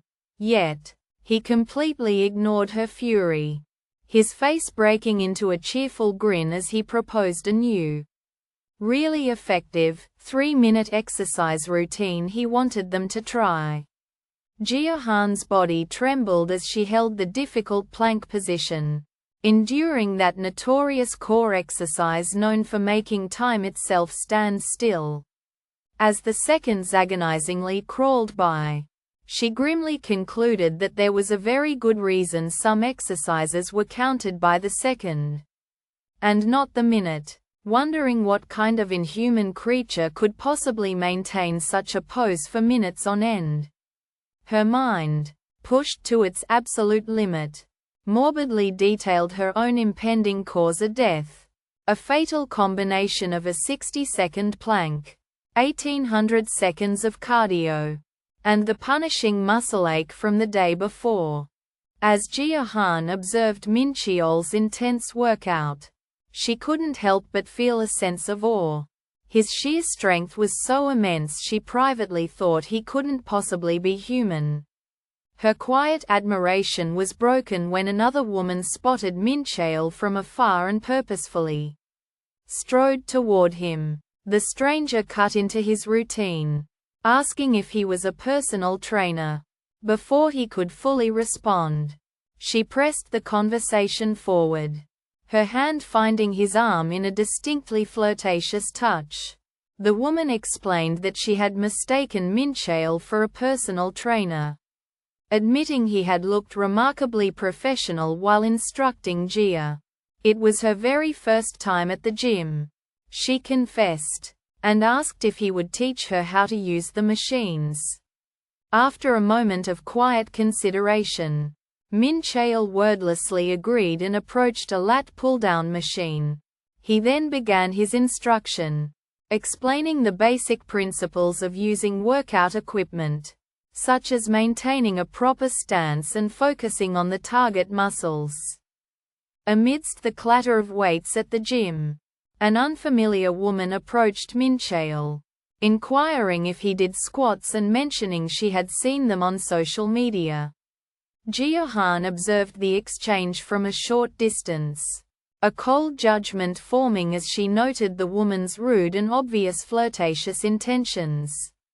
Instead of brushing her off, however, Mincheol launched into a professional explanation of the correct form, detailing the proper stance and core engagement. A sharp frustration grew within Jia Han. He was supposed to be there to work out with her, so she silently questioned why he was so earnestly coaching a complete stranger. With every muscle fiber screaming in protest, Jia Han began to lower herself into a squat. As she descended, Mincheol's voice cut in with meticulous instruction, telling her to keep her thighs perfectly parallel to the ground. He wasn't done. Now, stand back up slowly, he added, his command precise. She struggled immensely to execute the slow, controlled movement, her legs trembling with the grueling effort of the ascent. Upon finally completing the single repetition, a weary, self-deprecating thought surfaced, and she couldn't help but inwardly laugh about which part of her anatomy this particular torture was meant to enhance. On the gym floor, a woman, supposedly a first-timer, asked Mincheol to help her to her feet. He obliged with a reassuring comment, but her intentions quickly became clear. She playfully called him mean, before boldly confessing that he was her type, going on to compliment every single thing about him. Her brazen advance culminated in an invitation to get coffee after their workout. Watching this all unfold, Jia Han was struck silent, his mind reeling with shock and utter disbelief. A voice suddenly sliced through the air, calling out for Mincheol. In the wake of that single name, an unnerving quiet descended, stretching out as the moments that followed passed without a single uttered word. The woman's brief moment of surprise was cut short as Mincheol raised his left hand, the silver band on his finger serving as a silent, definitive statement before he spoke. "Sorry, but I'm married," he said plainly. A flush of embarrassment crept across the woman's face. She offered a hasty apology and quickly walked away. But the true weight of his declaration landed on Jia Han. She stood utterly frozen, her eyes wide and unblinking as the words echoed in her mind, rendering her completely speechless in a state of pure, unadulterated shock. As Mincheol spotted Jia on the leg press machine, an unfamiliar woman approached, mistaking him for a personal trainer. She first asked for help with her form before boldly inquiring if he was single and available to train her. Mincheol politely informed the woman that he was married, gesturing directly toward Jia. Visibly surprised, the woman glanced at Jia, offered a quick apology, and promptly left, having overheard the entire exchange. A wave of smug satisfaction washed over Jia as she triumphantly continued her set. From the background, Jia Han watched with clear annoyance as another woman at the gym flirtatiously approached Mincheol. In response to the woman's advances, a slightly confused Mincheol gestured toward Jia before pulling her, surprised, to his side. He wrapped an arm around her to make the introduction, prompting the shocked woman to ask aloud, "You're married?" With a bright, oblivious smile, Mincheol cheerfully confirmed that he was. A look of utter shock and disappointment washed over the woman's face the moment Mincheol introduced Jia. "You should have told me you were married sooner," she said with a dejected sigh. Turning to walk away from the crushing revelation, Jia Han, a silent witness to the entire disastrous exchange, was overcome with a wave of second-hand embarrassment so intense she could barely breathe. Utterly oblivious to the woman's obvious interest and the cloud of social tension he had just created, Mincheol simply turned to Jia and asked if she was ready to leave the gym. Amidst the clamor of the gym, a woman approached Mincheol with a flirtatious air, her attention soon shifting as she gestured toward Jia and asked who she was. With a cheerful point in Jia's direction, Mincheol introduced her simply as his wife, a declaration that sent a jolt of surprise through Jia. The hopeful woman was visibly shocked, her face a mask of heartbreak as the news landed. Defeated, she turned and walked away, leaving the two of them alone. A flustered heat crept up Jia's neck as her mind began to spiral, frantically wondering what term he used to describe her when she wasn't around. Wife? Partner? Spouse? The words echoed in her thoughts, each one carrying an unexpected weight. After their workout, Jia Han and Mincheol left the gym together, but every step was an ordeal for Jia. Her legs trembled uncontrollably from the extreme muscle soreness, making it a clear struggle just to walk. Mincheol, noticing her difficulty, turned and sincerely asked if she needed him to carry her. Flustered by the offer, Jia quickly insisted she was fine and refused his help. As they continued on their way, her gaze lingered on Mincheol's form from behind. It was in that quiet moment she had to admit to herself that he wasn't bad-looking. A silent acknowledgement that her perception of him was undeniably beginning to change. As they walked, Jia cautiously asked Mincheol if women at the gym ever approached him for help with the equipment. He confirmed they did, but followed with his own genuine confusion, wondering why they always invited him for coffee or drinks immediately after. To him, such places were completely unsuitable for a proper post-workout meal. Jia was internally stunned by his absolute lack of awareness. Oblivious, Mincheol added that the women usually stopped coming to the gym just a few days later, making him worry that something bad might have happened to them. Their path was soon blocked by a broken elevator, and a stark contrast formed in Jia's mind. While that bastard Mincheol saw the stairs as a welcome glute workout, she felt as though she would literally drop dead. With every muscle screaming in exhaustion, Jia Han fought against the immense weight of the leg press, convinced she was at her absolute limit. Just then, Mincheol's voice cut through the haze of her pain, shouting encouragement about the importance of one's mind being at ease. A soft blush warmed her cheeks as she found herself reflecting on his unexpected kindness toward her girl he had only just gotten to know. After the grueling set concluded, he approached her directly and, noticing the smile she hadn't even realized was on her face, asked if something good had happened, a question that made her suddenly aware of her own happy expression. A happy smile spread across Mincheol's face as he told Jia that getting to work out with her was truly something to be happy about. He added that it felt great to break a sweat together. As Jia listened to his earnest words, a difficult realization dawned on her. His genuine delight made it even harder to say what she'd come to say. That she wanted to quit.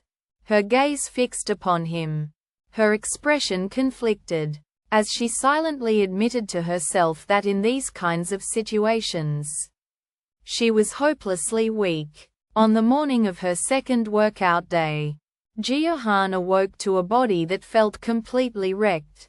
A single, agonizing thought consumed her. She felt as if she could actually die from the pain. Through this haze of suffering, she recalled Mincheol's earlier advice. The absurd suggestion that a light walk in the morning is good for muscle aches.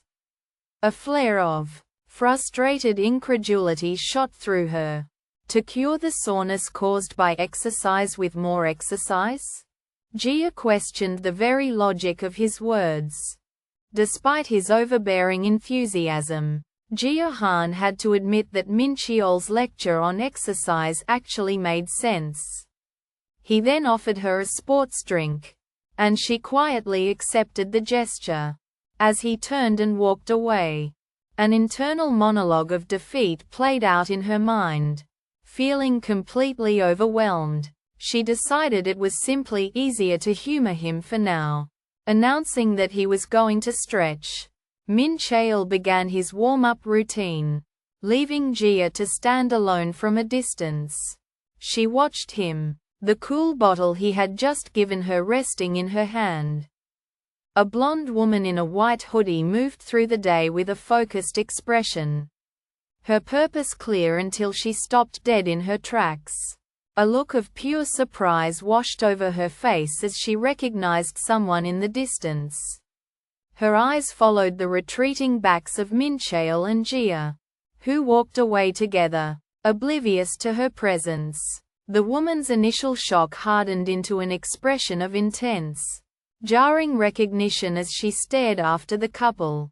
As they grew smaller, she was left standing alone, a solitary figure contemplating what she had just witnessed. A silent thought confirmed her dawning realization, a chilling whisper in her mind. Maybe you were someone else. Amidst the clatter of weights, a new woman appeared, her gaze sweeping across the gym until it locked onto someone just out of sight. A jolt of shocked recognition flashed across her features. But the surprise was fleeting. Her expression hardened, the initial shock replaced by an intense, unwavering stare. The moment lingered on her serious face, her identity a complete mystery. Yet her silent glower was a clear promise of the conflict to come. Along the park path, two men pounded the pavement, their run finally ending as they staggered to a halt. One doubled over, complaining of his exhaustion, while the other simply wheezed that he was unable to breathe. Seated on a nearby bench, Jia Han was lost in her own world, her gaze cast downward. Suddenly, her head snapped up, her attention was seized by something just beyond view. Her quiet contemplation shattered in an instant of sharp anticipation. Jia Han and her former producer stood together in a strained, awkward silence, the air thick with the unspoken truth that their shared smoking habit had left them both woefully out of shape. Suddenly, the producer glanced at his phone, his expression shifting to one of sudden realization. Without a proper goodbye, he abruptly turned and ran off, leaving Jia standing there completely alone. A wave of frustration and sarcasm washed over her at his rude departure, her gaze falling to the ground only to discover the business card he had carelessly dropped on the pavement. With a thoughtful frown, a professional acquaintance examined Yongduk Na's business card, pointing out a curious detail. The ruler printed along its edge seemed inaccurate. A knowing look crossed Yongduk Na's face as he confirmed the observation, calmly stating that he had made the ruler incorrectly on purpose. The professional's confusion was evident. They questioned the strange logic of intentionally creating a flawed product. It was then that Yongduk Na dramatically declared this very flaw to be his form of marketing. He elaborated with a triumphant air, explaining that the imperfect ruler had successfully made them curious and prompted a question, thus achieving his ultimate goal of engagement. As Yongduk Na concluded his monologue, he revealed his flawed business card to be a deliberate marketing tactic. A clever gambit designed to make a memorable impression. Elsewhere, in a park, Jia Han was confronted by her former main producer, who wrongly assumed she was about to litter. Jia defensively clarified she was only holding onto her trash, prompting a flicker of recognition between them. The producer, suddenly awkward, asked how she had been. His question was met with a silent, tense moment of observation as the two former colleagues stood facing one another. Jia's former producer approached, his opening words a sarcastic jab about her writing career that echoed their old, tense dynamic. Yet, just as suddenly, the familiar cynicism in his tone evaporated, replaced by the heavy weight of lingering guilt as he apologized for an event long past before Jia could process the abrupt shift or offer a single word in reply. He remembered a project meeting he was late for. With a hastily thrown-out promise to grab dinner sometime, he rushed off, leaving her standing alone in the wake of his words, the air thick with unresolved tension. When Mincheol discovered his wife, Jia was poised over a bizarre meal, a simple bowl of potato chips crowned with a glistening, raw egg. His question, a quiet inquiry into whether this was truly her dinner, was met with a sharp, defensive confirmation. Unsettled, he pressed her, his concern evident as he insisted she needed a proper meal. The gentle insistence was all it took to shatter her composure. Provoked, Jia shot to her feet, her voice a sudden, ragged shout as she commanded him to leave her alone. The unexpected fury left him utterly still, his face a mask of pure shock and wounded silence. The late-night quiet was broken when Mincheol found Jia cooking, his voice laced with exasperation as he questioned why she was eating again. Jia defensively insisted it was only a snack, not a full meal, but he immediately challenged the timing, implying the hour was far too late. She justified the need for sustenance, explaining that she would be working all night and required the energy. Her reasoning fell flat. Utterly frustrated, Mincheol conceded the argument with a dismissive, "Do whatever you want," and walked away, left alone in the sudden, heavy silence. Jia looked down at her food, her expression finally shifting into one of quiet guilt over the conflict. The sight that greeted Mincheol brought him to a halt. There sat Jia at the table, clad in a nice dress, poised before a truly perplexing meal. A thick chicken breast smoothie filled a delicate wine glass, flanked by a fancy fork and knife, with a single tissue fastidiously placed as a napkin. He approached with hesitation, carefully stating that while he didn't care what she ate, the way she was eating it was strange. Jia calmly defended her elaborate setup, insisting she was simply setting the mood, and that the presentation shouldn't matter since the food itself was her usual fare. Mincheol pressed on, calling her method not normal, which finally drew a sharp, sarcastic retort from Jia, who pointed out that drinking a blended chicken breast smoothie wasn't a normal activity to begin with. Frustration finally boiled over as Jia Han's complaints about the monotonous diet shattered the quiet between them. In the heavy silence that followed, Mincheol stood with his head lowered, visibly hurt by her words, while Jia turned her back on him. The moment she was alone, however, a storm of self-reproach began. She berated herself internally, recognizing this harsh behavior was not in her character and admitting the terrible feeling that came with lashing out at Mincheol. Her gaze fell downward, her expression utterly downcast as she was left consumed by the crushing weight of her guilt. A powerful craving suddenly washed over Jia Han. The thought of spicy chicken feet and a cold bottle of soju offered itself as the perfect comfort. Yet, she immediately crushed the impulse with a stern internal lecture, reminding herself that she had to watch what she ate and act like a proper adult. Her self-discipline reaffirmed, she successfully steeled her resolve, determined not to give in. In that precise moment, just as the internal debate had finally settled, her husband Mincheol's voice called out to her from another room.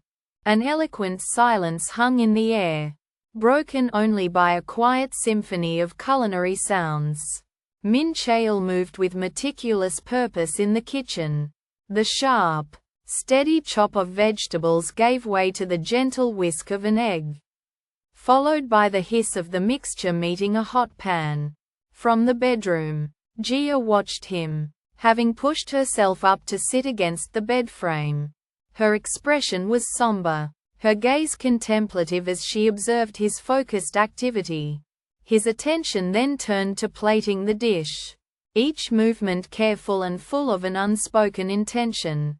The effort culminated in a final, deliberate offering, a beautifully prepared bowl of fried rice, crowned with a perfect egg and a delicate garnish, a testament to the immense care behind his silent apology. As Mincheol was still questioning her, Jia decisively cancelled their 7 o'clock reservation at the upscale restaurant, La Seal. She then turned to her surprised companion, announcing that she had a much better idea for their date. Their destination proved to be a world away from fine dining. A bustling, casual Korean barbecue joint filled with lively energy. With infectious enthusiasm, Jia worked the grill and declared that this was much more fun. She carefully picked up a freshly cooked piece of meat with her chopsticks and offered it to Mincheol. A warm smile spread across his face as he accepted the food, his earlier confusion melting into fond admiration. "You're really something else," he told her, with a look of sheer determination.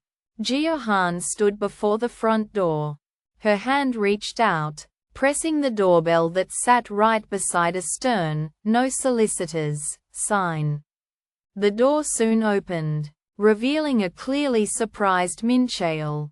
There she was, a bright smile spreading across her face as she presented him with a beautiful bouquet of flowers.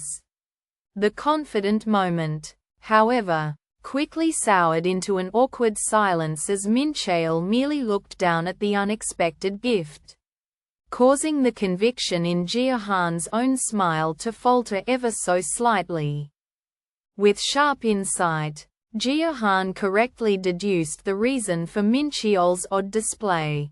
He had been trying to cheer her up, thinking she was bothered. Still, she had to ask him precisely why he had chosen dancing as his method. Mincheol sheepishly explained that he had gotten the idea from watching movies. An answer that only confused her further. Jia pressed him, wanting to know what kind of movies would ever feature dancing to lighten the mood.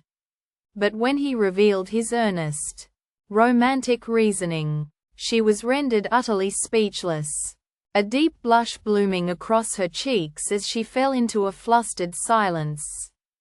Jia mused aloud that in the movies, this was precisely the kind of sad moment where a dance number would suddenly begin. As if inspired by her own words, she and Mincheol immediately started to dance with each other. What began as a simple sway quickly grew, their movements becoming more energetic and exciting with every beat. The two continued their spontaneous performance, fully immersed in the joyful, wonderfully silly moment they had created together. Continuing her thought, Jia Han explained that the activity she had in mind was considered weird when done alone. A statement that drew a look of surprise and intrigue from Mincheol. She then concluded her proposition with a simple, winning logic. If they were going to do something weird, they might as well do it together to make it fun. Their shopping basket, filled with sausages and other items, silently revealed the nature of her spontaneous plan for a convenience store barbecue. As the idea fully landed, a wide, amused smile broke across Mincheol's face, a clear sign of his delight. The moment culminated in both of them laughing heartily together, in full and joyful agreement.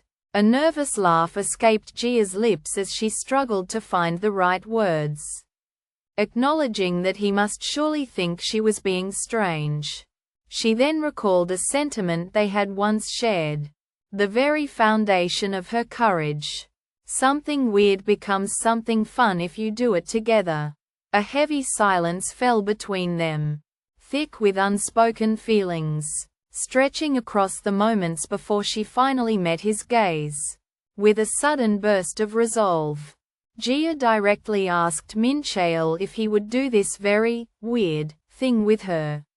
The question hung in the air, leaving him to simply stare back, his expression a mixture of profound surprise and deep contemplation as his answer remained suspended in the quiet. Mincheol questioned Jia's choice of a simple barbecue and soju for their date, suggesting they could have gone somewhere more formal, a place with candles, forks, and knives. Jia, however, enthusiastically countered his skepticism. She romantically compared the brilliant barbecue fire to the very candles he longed for and proclaimed with utter conviction that the simple combination of fire and food was the best, declaring that this humble setting was exactly what heaven looked like. With a dismissive wave, Jia Han declared that fancy, expensive restaurants were simply no fun, brushing them aside as so normal. She then presented her own brilliant alternative. A couple, dressed to the nines, grilling meat at a common barbecue restaurant. This, she insisted, was a far weirder and more fun concept for a date. Mincheol listened, acknowledging that her idea was certainly strange, though his voice held a clear note of doubt about how enjoyable it could possibly be. Unfazed, Jia Han enthusiastically held up a single perilla leaf, passionately insisting that eating this very way was what she genuinely considered the most fun of all. Anticipating his reaction, Jia Han explained her desire to do something spontaneous, asking Mincheol to simply play along with her unusual idea. He agreed to her proposal without a moment's hesitation. Moments later, they were seated for their meal, and Mincheol's expression contorted in pure shock from the overwhelming spiciness of the food. A mischievous smile bloomed on Jia Han's face as she coyly revealed that she had never promised the food wouldn't be spicy, thoroughly enjoying the shared, playful moment she had orchestrated. As they walked through the night, Jia Han's steps became suddenly deliberate, her focus narrowing to the single yellow line painted on the pavement. Mincheol Jin noticed her quiet game at once and, without a word, immediately followed her example, his own feet finding the narrow path. Turning back to him, Jia set the playful stakes, declaring that they could only step on the yellow line if they wanted to live. A warm, amused smile spread across Mincheol's face. He was in, a willing participant in the spontaneous world she had just created. Jia Han was the sort of person who, after thoroughly enjoying a moment, would be struck by a wave of embarrassment. Mincheol, however, was entirely uninhibited, a trait that had defined him since childhood. So long as he was having fun, nothing else mattered. In the present, he was completely absorbed in the simple joy of a butterfly toy from his youth. He then turned toward Jia, asking her if she didn't agree that it was fun to act like a kid again. What followed was a profound stillness, as the two shared a quiet, meaningful look that stretched on in the silence between them. A sudden, deep flush colored Jia's cheeks, her gaze darting anywhere but toward him. The uncharacteristic behavior puzzled Mincheol. This shy, flustered reaction was not the woman he knew. Voicing his growing concern, he reached out and gently placed a hand against her forehead. "Are you sick?" he asked, his voice laced with confusion. The simple touch seemed to shatter her composure entirely. Jia spun around, intent on walking away, quickly repeating her thanks for the evening as she made her escape. But he wouldn't let her leave like this. Before she could take another step, Mincheol's hand shot out, his fingers closing firmly around her wrist and bringing her to an abrupt halt. A wave of fluster washed over Jia Han as she promised to repay Mincheol for the wonderful evening. The sincerity of her own words, however, brought a rush of embarrassment so potent that she abruptly declared their date was over. Refusing to answer any questions, she clapped her hands over her ears and made a break for it. Pretending she couldn't hear him, her escape was cut short. However, when Mincheol quickly caught up, his hand closing firmly around her wrist to halt her flight, he held her in place, his voice steady as he insisted he had something important to say. With a final wave, Jia began to walk away, but her departure was cut short when Mincheol suddenly grabbed her wrist from behind. He questioned why she always had to get the last word, his expression turning undeniably serious as he declared that he had something important to say to her. Caught completely off guard by the shift in tone, Jia could only stutter in surprise, a deep blush creeping up her neck. Ignoring her flustered state, Mincheol pulled her closer, his intense gaze unwavering, leaving his crucial statement hanging in the charged air between them. After Jia expressed her gratitude, she appeared ready to part ways for the evening. Just as she was about to go, however, Mincheol reached out and gently took her arm. Preventing her from leaving, he told her to wait, stating directly that there was something he needed to say to her. Her return to consciousness was a jarring collision of pieces. A startlingly close view of an eye, then the curve of a mouth, the shell of an ear, and the splay of a hand. Through the sensory static, a single, possessive thought cut through the darkness. The thought propelled Jia Han bolt upright in bed, her expression utterly dazed and confused. Overwhelmed, she immediately clutched her head with both hands.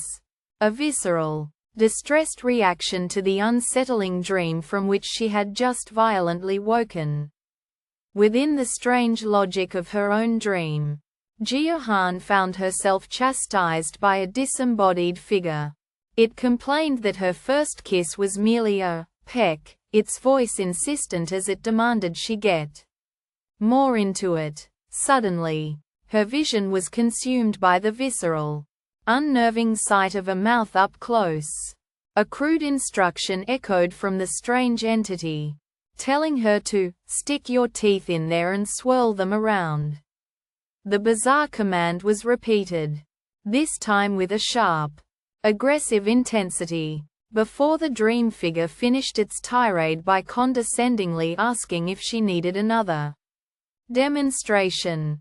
Within the hazy confines of a dream, Jia Han and Mincheol shared a kiss, their faces close. Their intimate moment was shattered by the sudden appearance of a disembodied figure with glowing eyes, which startlingly materialized before them. The strange entity aggressively criticized their embrace, its voice booming that the kiss was boring. The bizarre judgment jolted Jia Han from her sleep. and she awoke abruptly in her bed, startled and slick with sweat from the nightmare. She took a moment to calm her racing heart, reassuring herself with the internal thought that it was only a dream. Seeking comfort, she rolled over, but her relief curdled into shock when she saw Mincheol sleeping peacefully beside her. In that instant, the vivid memory of their real kiss flooded back, and an intense, panicked realization struck her with the force of a physical blow. It had not been a dream. Jia shot upright in bed, a sharp gasp tearing from her lips as she breathed Mincheol's name into the quiet room. He was instantly at her side, telling her she had scared him. His gaze softened with concern as he studied her face, remarking that she looked to be in a bad mood and asking what had happened. Visibly anxious and flustered, Jia admitted that she had just had a weird dream. Within the hazy confines of a dream, an intimate yet deeply tense moment unfolded. A single, devastating question echoed through Jia Han's consciousness. A profound and sudden doubt that shook her to her core. Do I really like this person?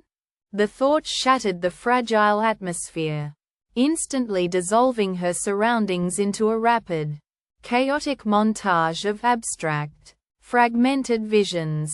As the distressing nightmare surged to its climax, Jia was torn from her sleep, waking abruptly with a scream that pierced the silence.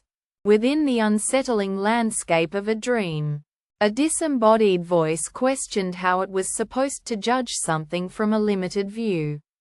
Specifically how Mincheol looked in that very moment. The thought shattered her rest, and Jia jolted awake in her bed, her breath catching with visible panic and distress. Just then, Mincheol entered her room carrying a bowl, his expression shifting as he noticed her state and asked if she had suffered a bad dream.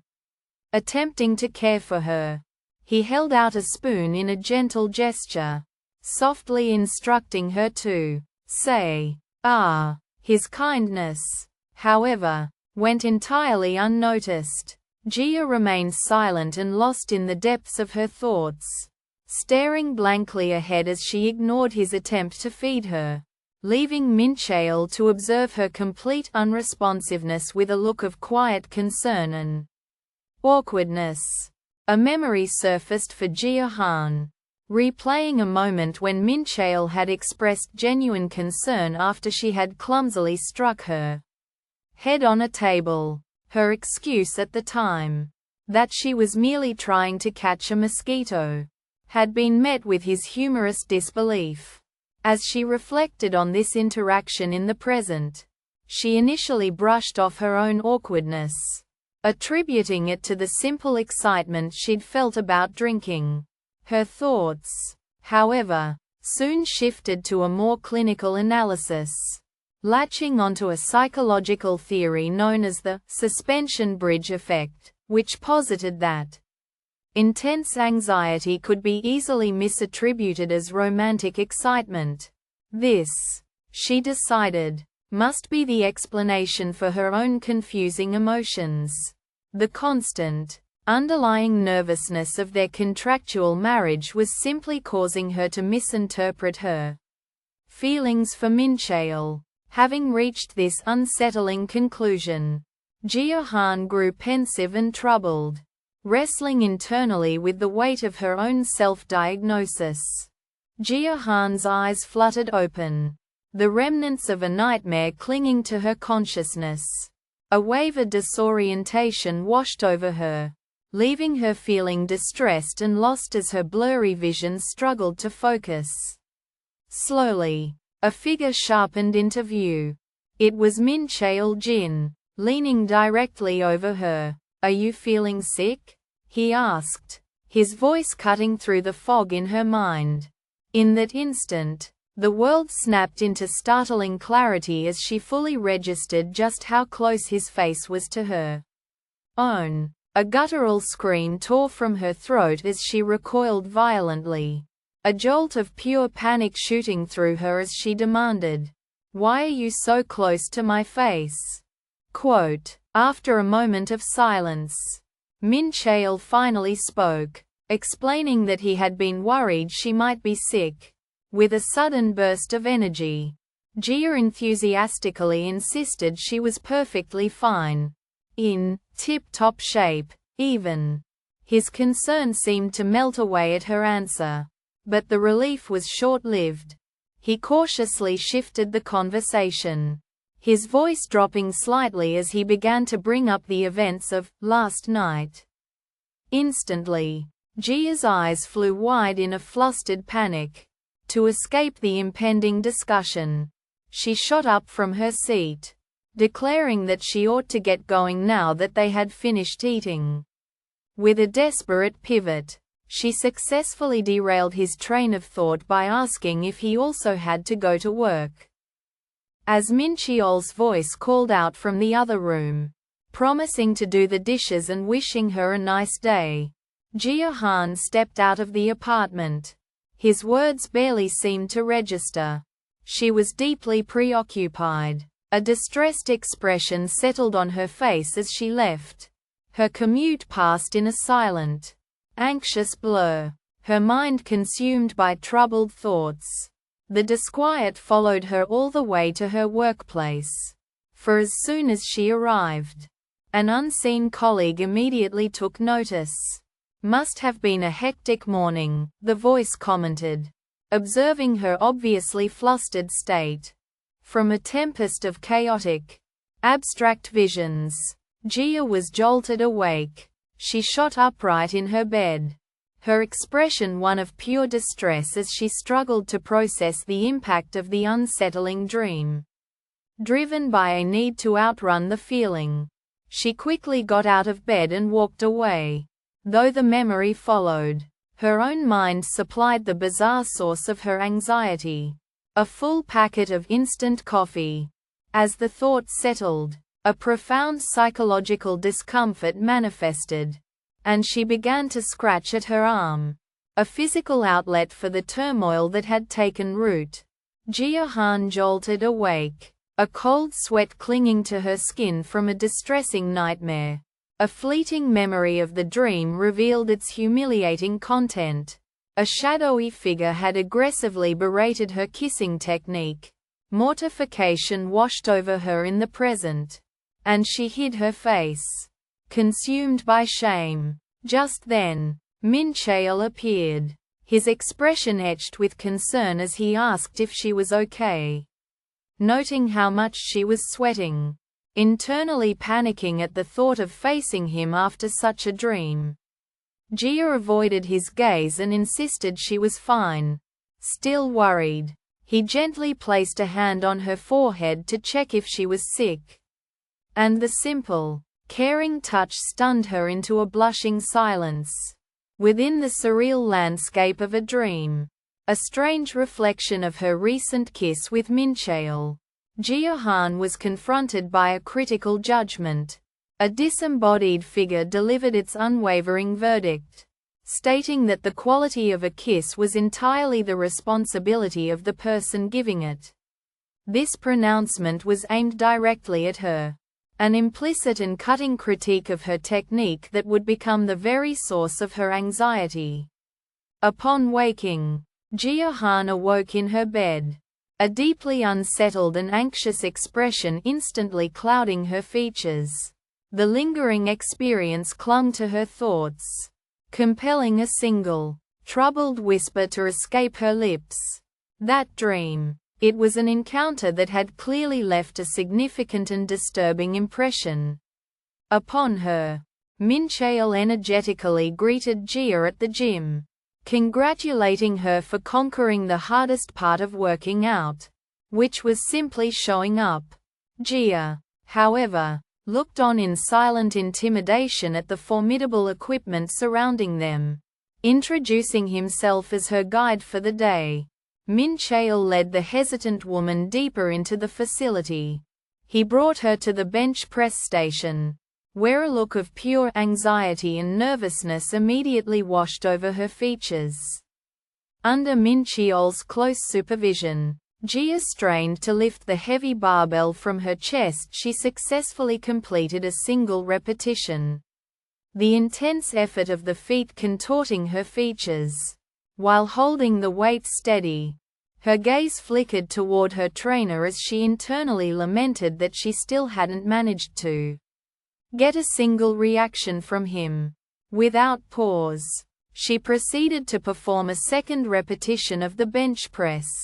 As Jia completed her final stretches, a sudden whisper from Mincheol shattered her focus, causing the already nervous woman to jump. He explained quietly that she hadn't seemed to hear him at first when he inquired if she was finished. She offered only a hesitant confirmation. His subsequent suggestion that they get started was met with her visible confusion, prompting him to clarify their first order of business. They would begin with the bench press. Despite Mincheol's reminder that they had already discussed the exercise, Jia settled onto the bench, her body tense with nerves as she prepared to lift the barbell. Her apprehension soon found a voice. She confessed to having seen videos of the bench press, her words laced with doubt as she questioned if this was something she should even be attempting. Her agitation mounted, and she pleaded for his reassurance, desperate to hear that the terrible accidents she'd witnessed online would not happen to her. Yet, Mincheol's reply was both calm and honest, as he admitted that he could not guarantee with absolute certainty that such a thing wouldn't occur. Mincheol attempted to reassure Jia by highlighting his experience as a trainer, only to playfully undermine his own statement with a quietly added, "Probably." A flash of panic crossed Jia's face as she questioned his uncertain remark. But he simply ignored her distress. Instead, he gave his first instruction, telling her to lie down on the bench. Jia complied, lowering herself onto the weightlifting equipment. Mincheol then assessed the apparatus, coolly deciding on an appropriate starting weight for her. Jia Han's eyes widened in disbelief as she stared at the weighted barbell, incorrectly calculating the total to be 40 pounds. Seeing her expression, Mincheol gently corrected her, explaining that the lightweight bar itself added another 20 pounds, making the true total a staggering 60. A silent apprehension fell over Jia, and observing her sudden hesitation, Mincheol offered reassuringly that he would help her lift the weight. Reassured by Mincheol's promise to keep her safe, Jia took a deep, determined breath, mentally preparing herself for the lift. Positioned on the bench, she took hold of the barbell as he stood watch over her. She lowered the weight to her chest and then, with a final surge of effort, successfully pressed it back up, completing the repetition under his careful eye. With Mincheol standing watchfully behind her, Jia Han settled onto the bench, her hands wrapped firmly around the cold steel of the barbell. She drew a breath and lifted the weight from the rack, holding it steady in the air above her. With intense focus, Jia carefully lowered the bar. The heavy plates descending towards her chest, a visible strain crossed her features as she pushed through the immense effort, driving the barbell upwards until it returned triumphantly to its starting position. Mincheol's voice cut through her concentration as he praised her, affirming that she was doing a great job. Mincheol instructed Jia on the proper breathing technique for lowering the barbell. But upon observing her physical state, he told her she was far too tense and needed to focus on her breath. An expression of extreme strain and nervousness was etched onto Jia's face. In the silence that followed, her hand began to slip from the bar, her control over the heavy weight faltering. As Jia strained under the weight of the barbell, Mincheol's voice cut through the air, shouting encouragement as he counted out her repetitions. Inside, her heart hammered against her ribs. A frantic rhythm driven by the intense physical and emotional effort of the moment. With one final, shuddering push, she completed the set and racked the weight, an expression of immense relief washing over her face. As she sat up, utterly exhausted, she was met with Mincheol's proud smile and a single, reassuring thumbs up. As Jia lay apprehensively on the bench, Mincheol delivered his final instructions for her first lift. From her point of view, the barbell loomed above, an intimidating weight, but she followed his count and gripped the cold steel tightly. With Mincheol spotting her, she struggled to rack the bar, her arms shaking as she fought to hold it steady over herself. At his command, Jia lowered the bar to her chest and then, with a surge of immense effort, pushed it back up to the starting position. She successfully re-racked the weight, her expression a mixture of exhaustion and profound relief, earning a simple, approving "niece" from a smiling Mincheol. Under Mincheol's observant gaze, Jia Han held the barbell steady above her chest, her arms trembling at the peak of the repetition. His quiet encouragement, a simple, "not bad," reached her. But a sudden panic flared within her mind. She couldn't feel her arms. The strain had rendered him utterly numb. Yet, she immediately dismissed the rising fear, fiercely pushing back against the physical exhaustion with a desperate internal command that she was fine, that she could, and would, complete the exercise. A sudden memory, the sharp echo of a woman's voice declaring, "It bothers me," seemed to jolt Mincheol into action. He abruptly shrugged off his jacket and, without a word of explanation, draped the garment over a surprised Jia Han. As he began to walk away, her initial shock gave way to a playful tease.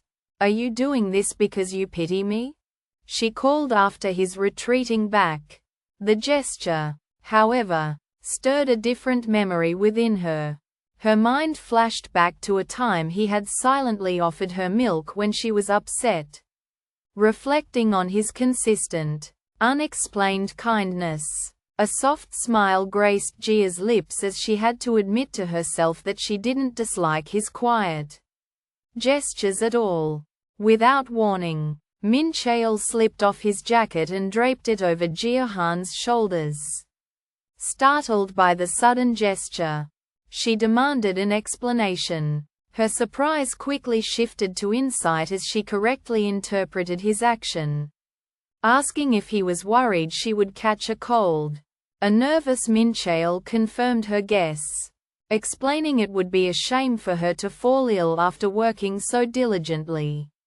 Jia agreed with his reasoning, but the sly smile that graced her lips betrayed her amusement at his endearingly awkward show of concern. Mincheol defensively challenged her, insisting whatever she had just suggested was utter nonsense. He argued that if his thin jacket could truly stop a cold, then surely all the other people nearby would have frozen to death by now. In response, Jia Han simply looked down, a subtle, knowing smile gracing her lips as she clearly didn't buy his flustered explanation for a moment. His gesture, however, triggered a memory, casting her thoughts back to a rainy day long ago. She recalled him holding an umbrella over her head, and the recollection concluded with her younger self looking up, completely touched by the quiet act of kindness. A feeling that mirrored her own in the present. With a playful glint in her eye, Jia Han accused Mincheol of acting weird. She pressed him further, asking directly if he was bothered by her thin gym clothes. Pushing the joke to its limit, she escalated her teasing, suggesting that perhaps he was getting butterflies for her. The direct hit landed. A deep blush spread across Mincheol's face, revealing just how flustered he was by her words. his hand clenched into a tight fist, a clear sign of his mounting frustration. Unable to contain himself any longer, he finally erupted, beginning to yell, "What the hell are you?" His furious sentence, however, was left hanging, cut off by the raw spectacle of his enraged and crimson-stained expression. Continuing their playful exchange, Jia teased Mincheol, asking if her appearance was what bothered him, which he met with a flustered denial. Just then, his mind was pulled into a sharp flashback, the memory of another woman's voice echoing a firm declaration. "Well, it bothers me." Returning to the present, his expression shifted to one of quiet seriousness as he looked directly at Jia. He confessed with a startling sincerity, "But it bothers me," clarifying that his discomfort was a personal, protective instinct, not a judgment against her. The raw honesty of his admission left Jia visibly surprised and completely silenced. A quiet, emotionally charged moment hung in the air between them, the very dynamic of their connection transforming from light-hearted banter into a sudden, profound intimacy. Without a word, Mincheol shrugged off his own jacket, draping it over a surprised Jia Han's shoulders. When she questioned the sudden gesture, his simple reply was that he wanted to, a response prompted by a fleeting, internal echo of another woman's sharp declaration. "It bothers me." Unaware of his private recollection, Jia teased him, asking if the jacket was an act of pity, an idea he quickly refuted. His denial and the warmth of the garment left her thoughtful, her mind drifting back to another, previous moment of his unexpected kindness. With the uninjured Jia situated on his back, Mincheol pressed onward. She immediately insisted that he didn't need to carry her, adding that her prior injury was not his fault. As her frustration grew, Jia called him stubborn and pointed out how little sense his actions made. She then revealed her core reasoning. Mincheol was shorter than she was. Despite the visible strain of the effort, he simply shouted back with raw determination that he could do it.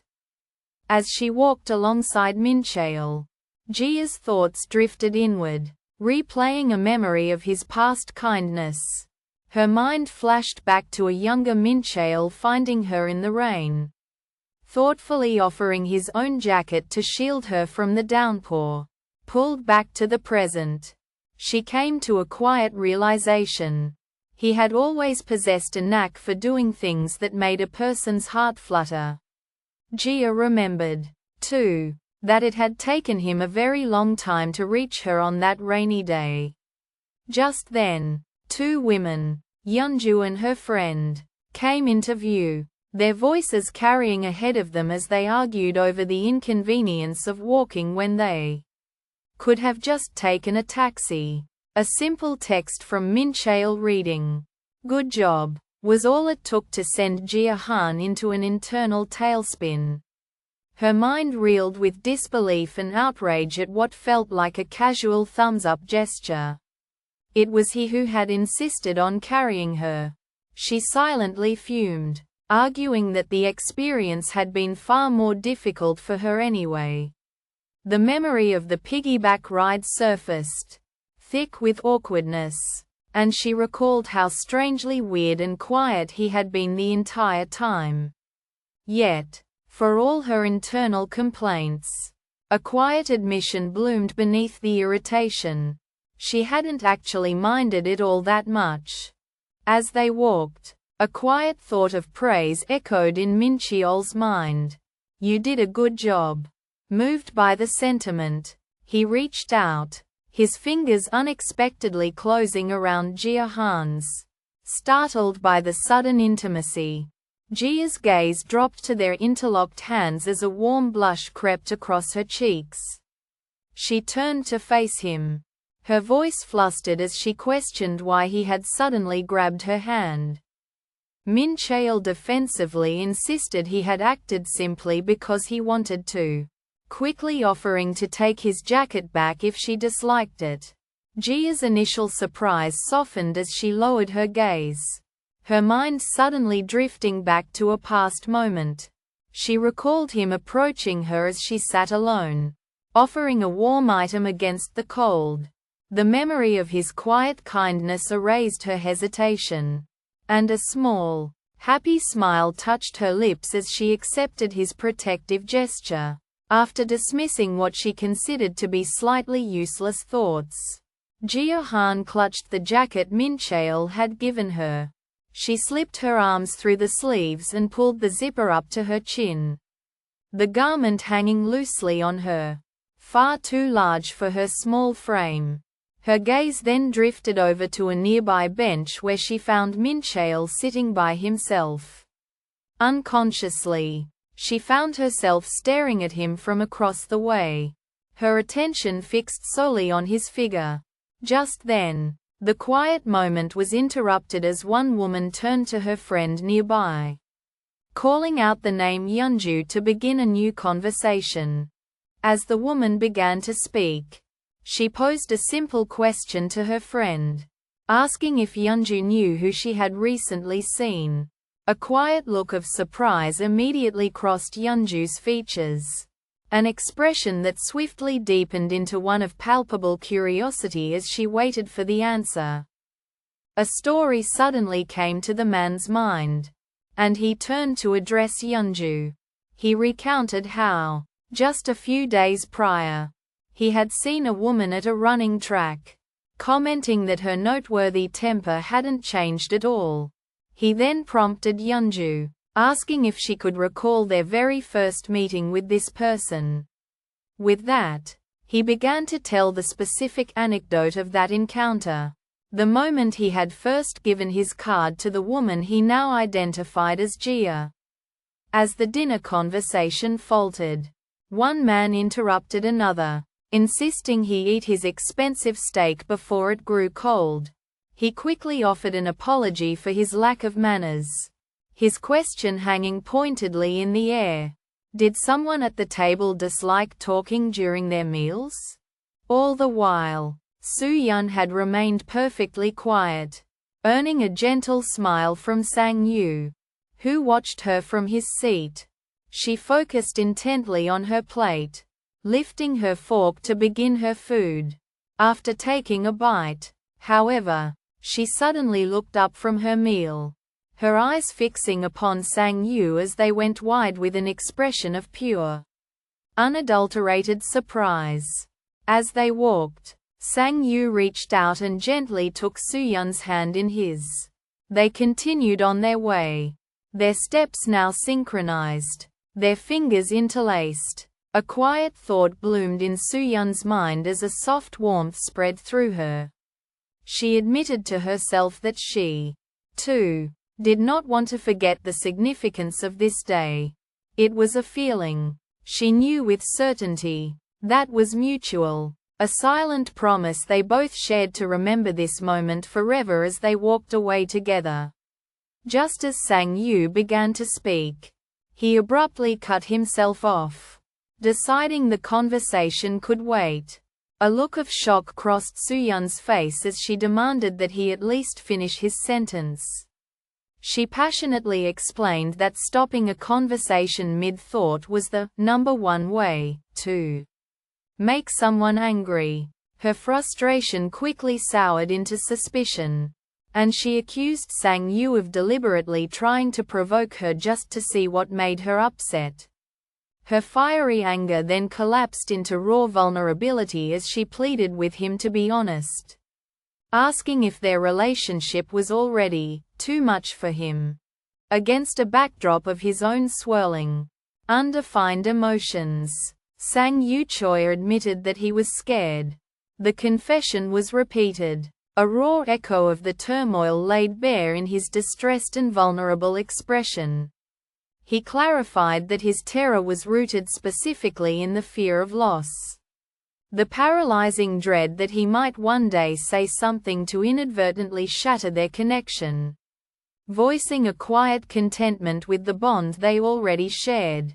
He made it clear he would rather protect that precious certainty than risk it all for the chance of something more. Sang Yu's words were sharp as he accused Soo-yeon of being scared of remaining content in their ambiguous state only because she was afraid of a bad outcome. He challenged her directly, reminding her that it was she who had been the first to cross the line between them. A stark stillness fell over Soo-yeon, his accusation hanging heavy in the air. Unrelenting, Sang Yu pressed further, his voice low as he asked if she had truly forgotten about that night, insisting that she was the one who had started it all. The charge settled over them, leaving the confrontation to steep in a tense and profound silence. With an earnest intensity, Sang Yu began his confession, insisting it was not just because of that night. The words tumbled out, first formally as he declared, "I like you, Ms. So," before he quickly corrected himself. The name, Soo-yeon, leaving his lips with a newfound intimacy. He clarified that he had liked her for a long while and had always planned to tell her, before finally asking her to go out with him. His voice then trailed off, implying the timing of it all was just a coincidence. A heavy, slightly awkward silence settled between them, and in that charged moment, their hands tentatively began to reach for one another. A stiff, uncomfortable silence hung between Soo-yeon and Sang Yu on their walk to work. Within Soo-yeon's mind, the sheer awkwardness of their shared commute became an overwhelming feeling. As they continued on, the physical distance between them slowly but surely increased, a clear testament to their mutual discomfort. Sang Yu eventually stopped in his tracks, observing the considerable gap that had formed. Recognizing the absurdity of their behavior, he suddenly broke the quiet tension with a burst of laughter. The workday hummed with praise for Sang Yu's remarkable productivity, and he enthusiastically agreed he was on fire today. Despite the new, unspoken understanding between him and Soo-yeon, a careful, professional distance was kept. They even ate their lunch separately. When the day finally drew to a close, all that passed between them in front of the office was a standard, polite goodbye. Without another word, they turned and walked away from the building in opposite directions. Soo-yeon's journey home was a solitary one, her expression pensive as she moved through the evening streets alone. As the workday concluded, Soo-yeon and Sang Yu parted ways on the street, wishing each other a safe trip home.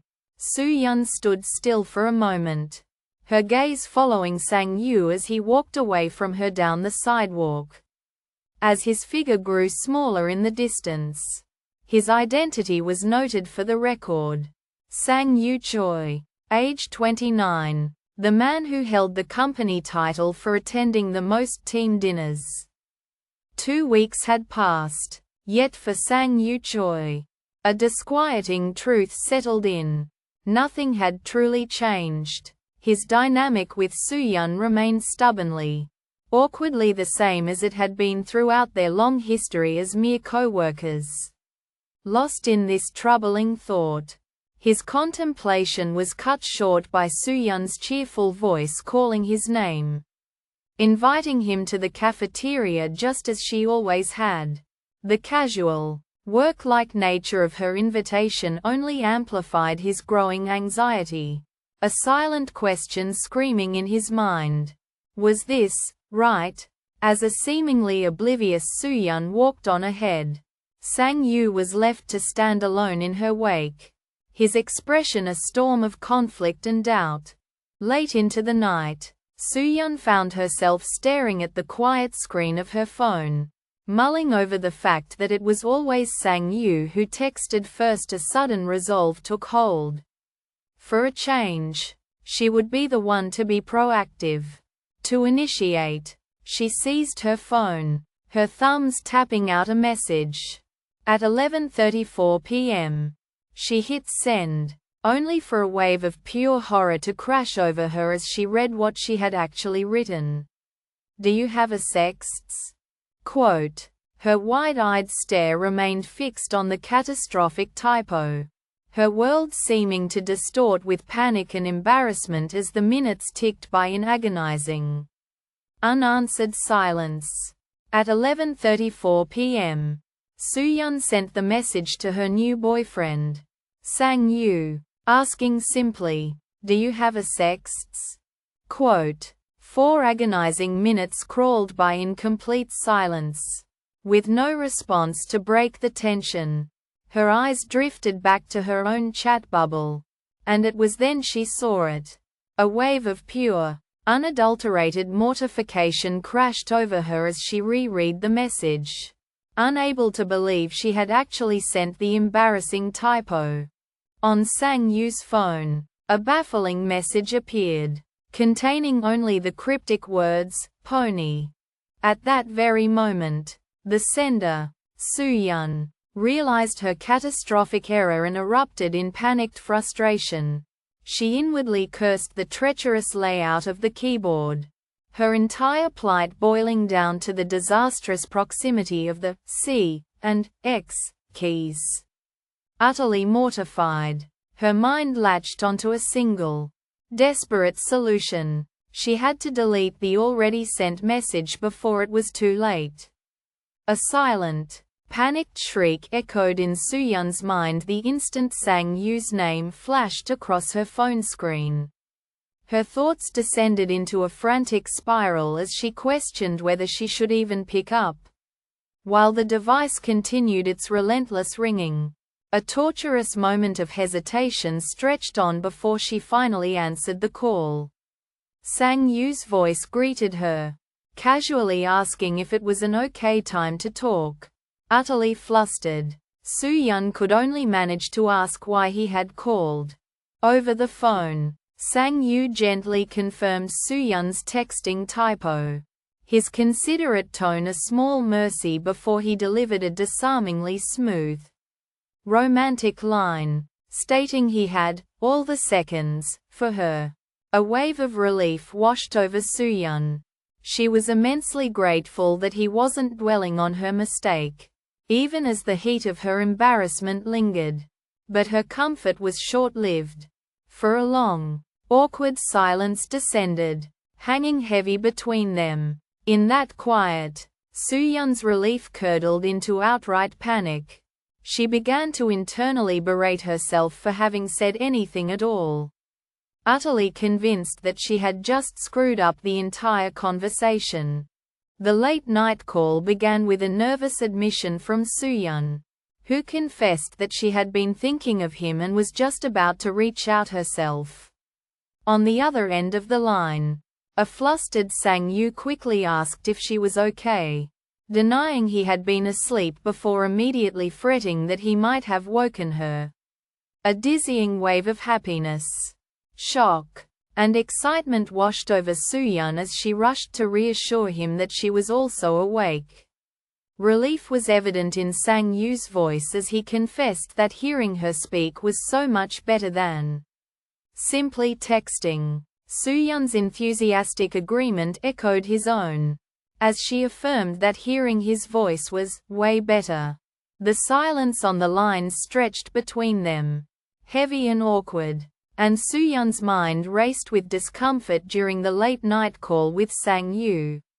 When the unspoken pattern was finally broken, a brief flicker of anticipation arose that something might at last happen between the 2-week-old couple. Yet, even with the opportunity, Soo-yeon found herself unable to summon the courage to speak. Prolonging the tense quiet, desperate to fill the dead air, she let out a small, feigned yawn. Finally, unable to think of anything else and preparing to say goodnight, Soo-yeon offered a compliment, telling Sang-yu that his voice was nice and calming. Just as the conversation seemed to be over, Sang-yu's sudden suggestion of a date shattered the quiet. Soo-yeon was left utterly speechless, stammering in disbelief as she tried to understand if he meant a real date, the kind that actual couples had. When she questioned the abruptness of it all, he calmly countered that it was far stranger they had been together for 2 weeks without having had one yet. The simple logic of his statement caught her completely off guard, and she could only agree, admitting she hadn't even realized it until he pointed it out. A flustered silence then fell upon Soo-yeon as she stood there, internally reeling from the sudden turn of events. While on the phone with Soo-yeon, Sang-yu impulsively proposed they have their first date now. Her shock was immediate as she protested the late hour, but Sang-yu remained perfectly calm. He glanced at the time, noting it was 11:38 p.m., and coolly dismissed her concern. With a simple question, he asked if the time really mattered, a query that left Soo-yeon on the other end of the line, utterly speechless. The idea, nonsensical as he knew it was, tumbled from Sang-yu's lips as he spoke to Soo-yeon on the phone. He suggested he could go to her now, driven by an overwhelming desire to see her. He pushed further, asking directly if she would come out to meet him if he were to arrive at her place at that very moment. Building his courage, he told her there was something he had been wanting to say. And with her encouragement, he began to explain. He started to voice the thought that simply showing up unannounced would be rude. But the words faltered, left hanging in the air between them. In that beat of silence, a decision was made. Disregarding his own hesitation, Sang-yu snatched his keys and left his apartment, already on his way to her. With their unexpected late-night date set, Sang-yu carefully got dressed, selecting a nice shirt and jacket for the occasion. Soo-yeon, in turn, also prepared, opting for the simple comfort of a hoodie. Sang-yu's preparations, however, did not stop there. He completed his ensemble with a mask and a pair of sunglasses, crafting a bizarrely conspicuous disguise. Soo-yeon arrived at their meeting point and looked around, searching for him. When she finally spotted his strange figure, she was utterly bewildered by his outfit and immediately asked for an explanation.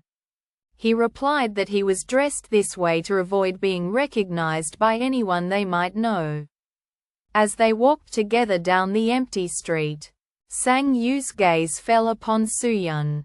Her disguise, sunglasses and a mask in the dead of night, struck him as a bit excessive.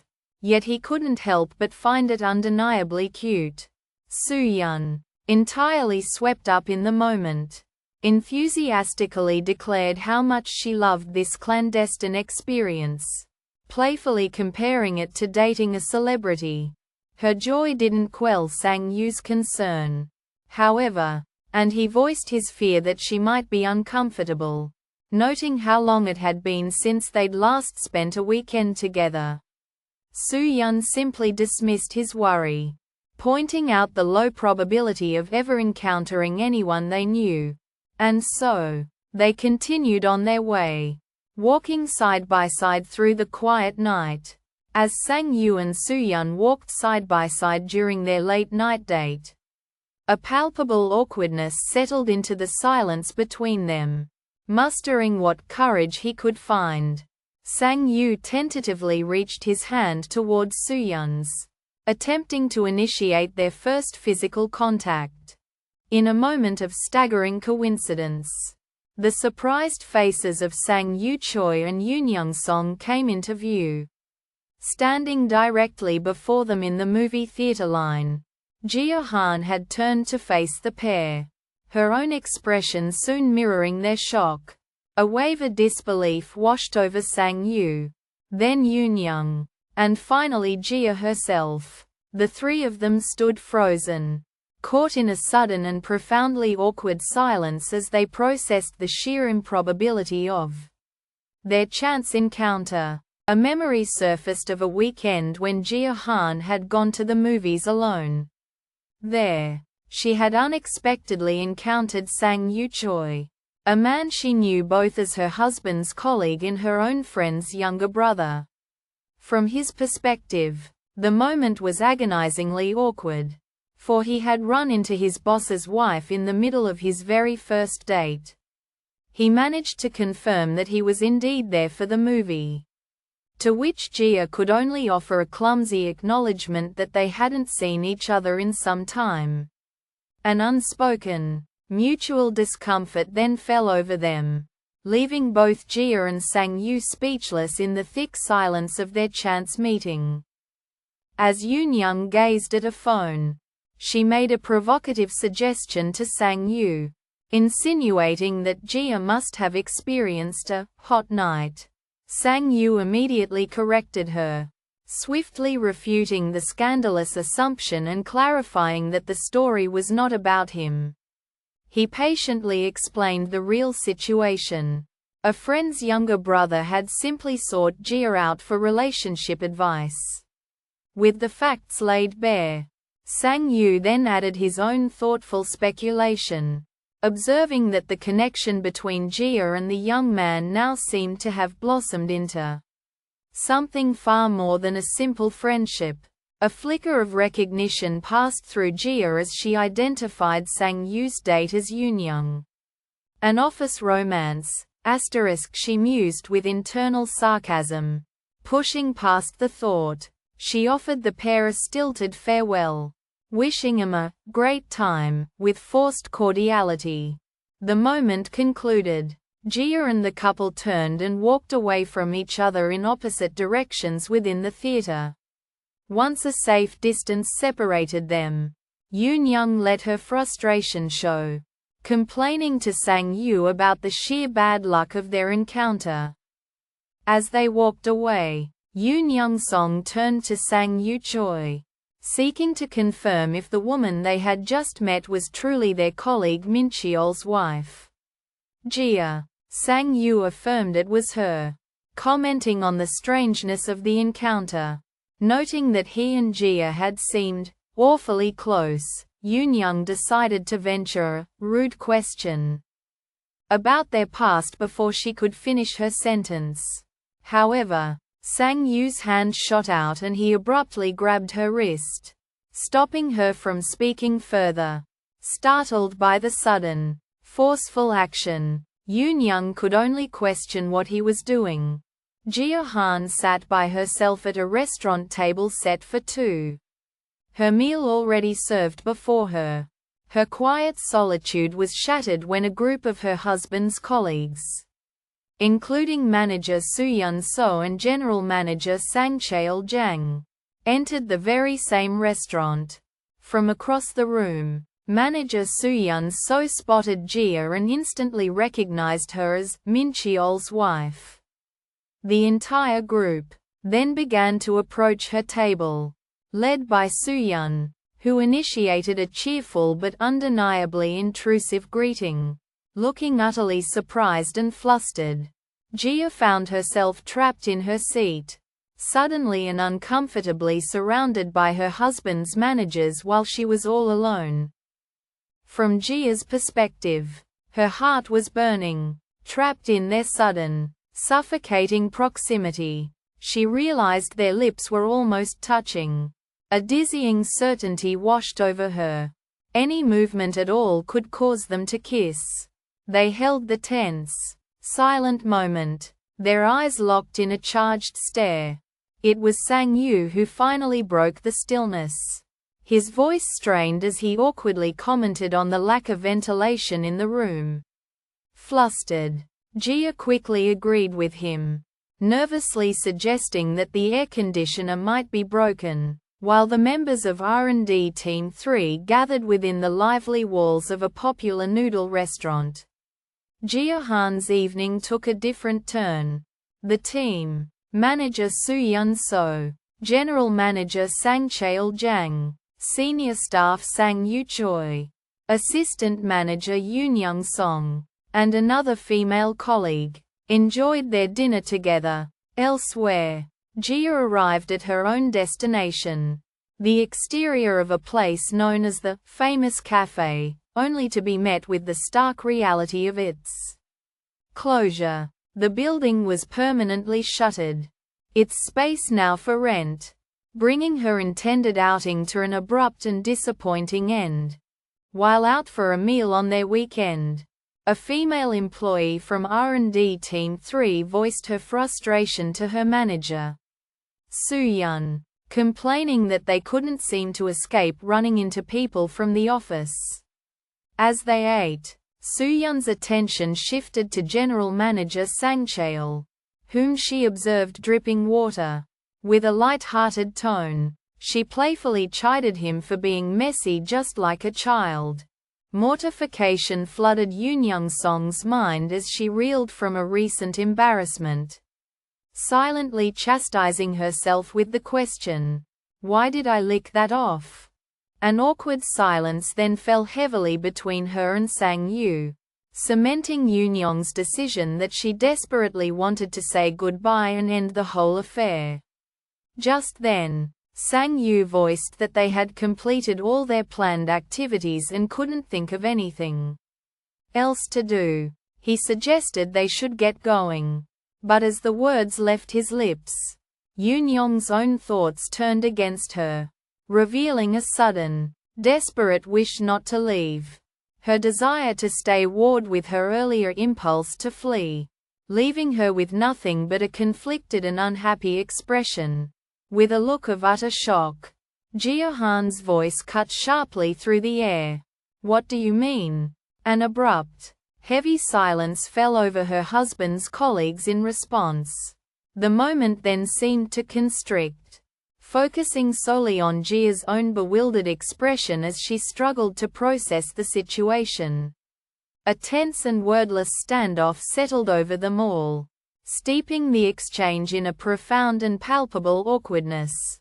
Utter disbelief seized Sang-yu Choi, his mind screaming the silent question, "What do you mean?" Quote, the world narrowed, focusing tightly on his eye as reality dissolved, plunging inward into the chaotic landscape of his own thought process. Within that mental space, a "now loading" screen materialized, a stark representation of his brain's desperate attempt to compute the overwhelming information.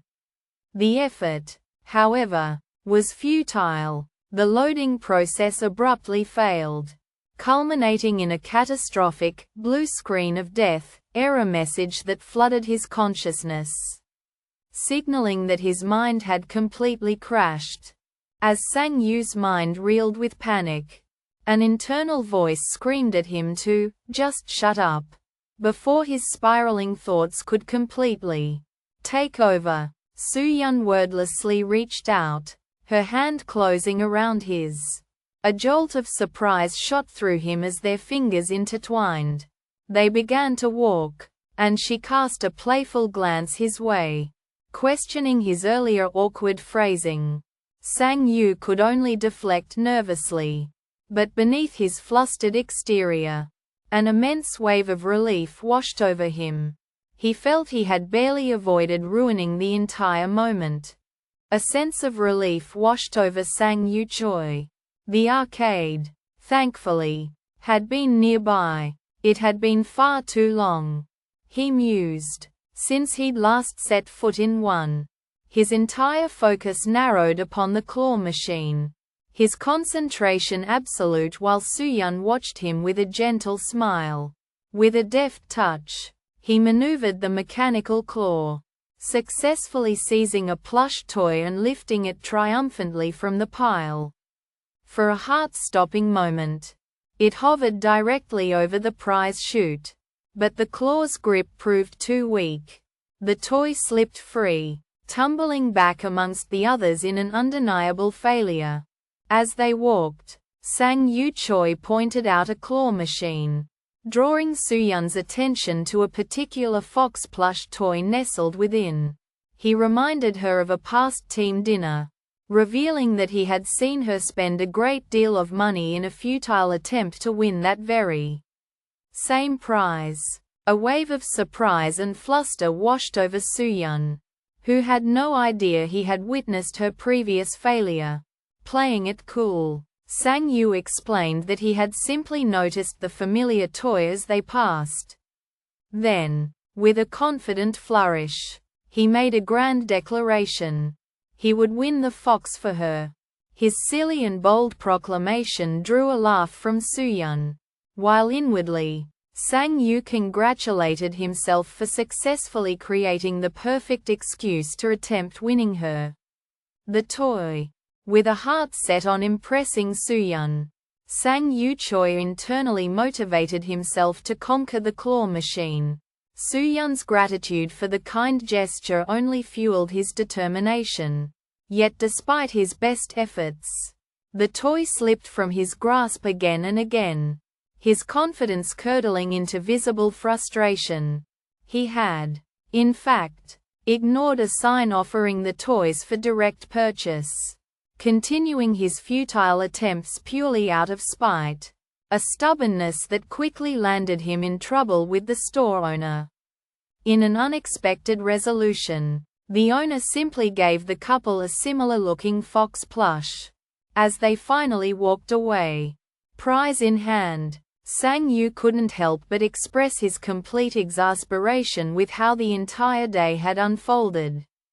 Sang-yu recalled how their shared nerves and an unexpectedly closed restaurant had ruined their meal.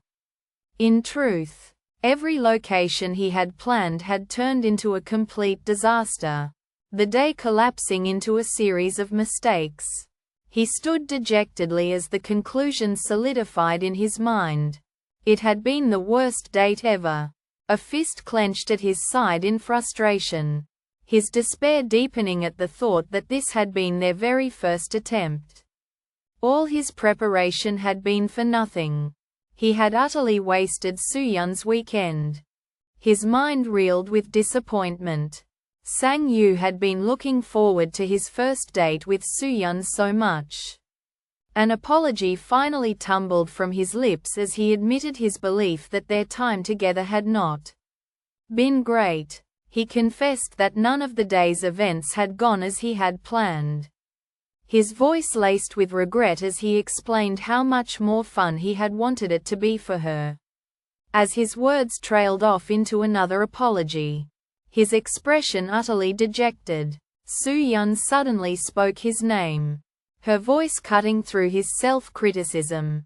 He looked up to find her gaze fixed directly upon him, her expression poised as she prepared to respond.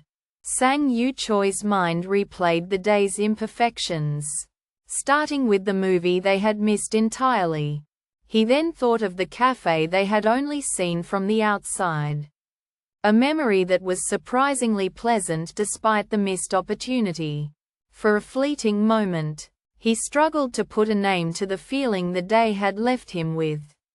Then, a simple truth settled over him. It had been really great.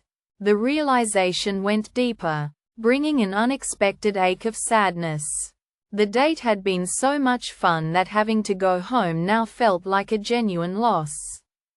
With a blush coloring her cheeks, Soo-yeon looked at him with sheer determination and declared that she would win the fox toy from the arcade with her own hands. The statement caught Sang-yu completely by surprise. And a moment later, the true meaning crashed over him as he blurted out the realization that she was asking for a second date. A flustered but happy expression washed over Soo-yeon's face as she playfully corrected him, promising that on their next date, she would win him an even bigger toy. As he and Soo-yeon parted ways, Sang-yu Choi loudly vowed to do better on their next date.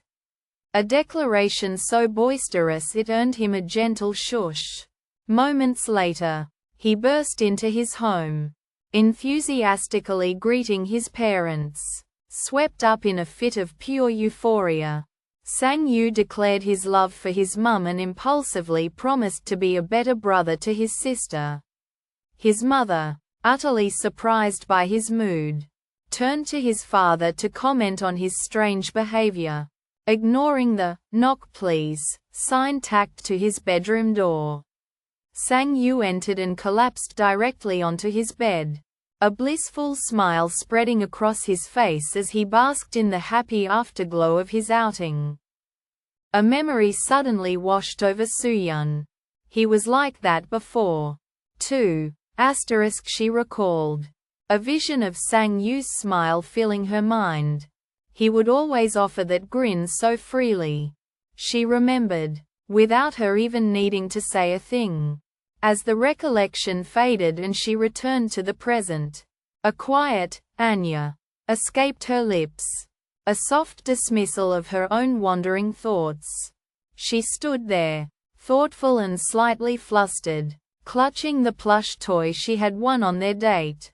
Still glowing from his successful date, Sang Yu Choi made his way home, his mind happily consumed with plans to impress Soo-yeon even more on their next outing. He stepped inside to find his parents, who stared back at him with utterly surprised expressions. Undaunted, Sang Yu offered them a cheerful greeting, only for his mother to comment on how creepy his sudden good mood was. The unexpected remark caught him completely off guard, instantly deflating his buoyant spirit. Slumped at home, Jia Han stared into the distance, a listless exhaustion weighing her down as she held her phone. Her mind drifted back to an earlier call, replaying the sound of her friend Jimin's voice buzzing with an almost unbearable excitement over the new Galaxy Wars movie. The memory of that enthusiastic plea, however, ended abruptly, a stark contrast to her own profound weariness. In the quiet of her thoughts, the reason for her drained state became clear. Jimin had dragged her along to a truly terrible movie, and the ordeal had left her utterly spent. The memory of the awful, boring movie replayed in Jia Han's mind. She internally cursed her friend, Jimin, for tricking her into watching such a disaster and silently vowed to get her revenge. Finally arriving home, Jia decided to put the terrible experience behind her by settling onto the couch to watch a new film. As she did, Mincheol noticed and asked if she was watching yet another movie.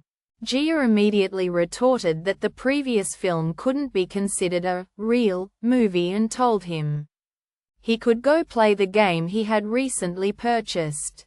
As Jia lay on the couch, lost in the film playing before her, Mincheol came and settled down right beside her. A silent question flared in her mind. Why was he sitting so very close? Her gaze then shifted to the snacks he'd provided, and she internally questioned his odd choice of carrots and cucumbers over something more fitting for a movie. Yet, even as the critical thoughts ran through her head, her hand began to move on its own, unconsciously bringing the crisp vegetable sticks to her lips. A moment later, she caught herself in the act, recognizing it as the telltale sign of someone so completely absorbed in a movie that they would eat anything put in front of them. On the couch, Jia Han rested her head upon Mincheol Jin's lap, having finally succumbed to sleep.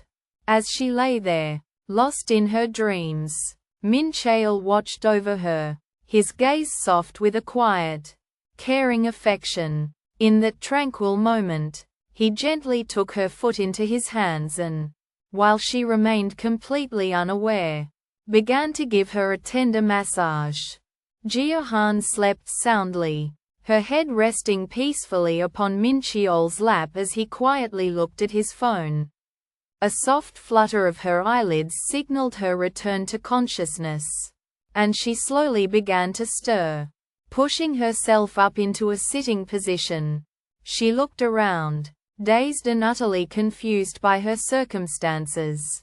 A blush of embarrassment crept up her neck as she turned to Mincheol and asked just how long she had been out. He casually informed her it had been about an hour.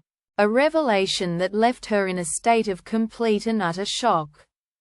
With the mortifying realization that she had been asleep on Mincheol's lap for a full hour. Jia's eyes snapped open. Mincheol calmly asked if she wanted to resume the movie. But she hastily declined. A heavy, awkward silence descended between them until a flustered Jia could no longer bear it.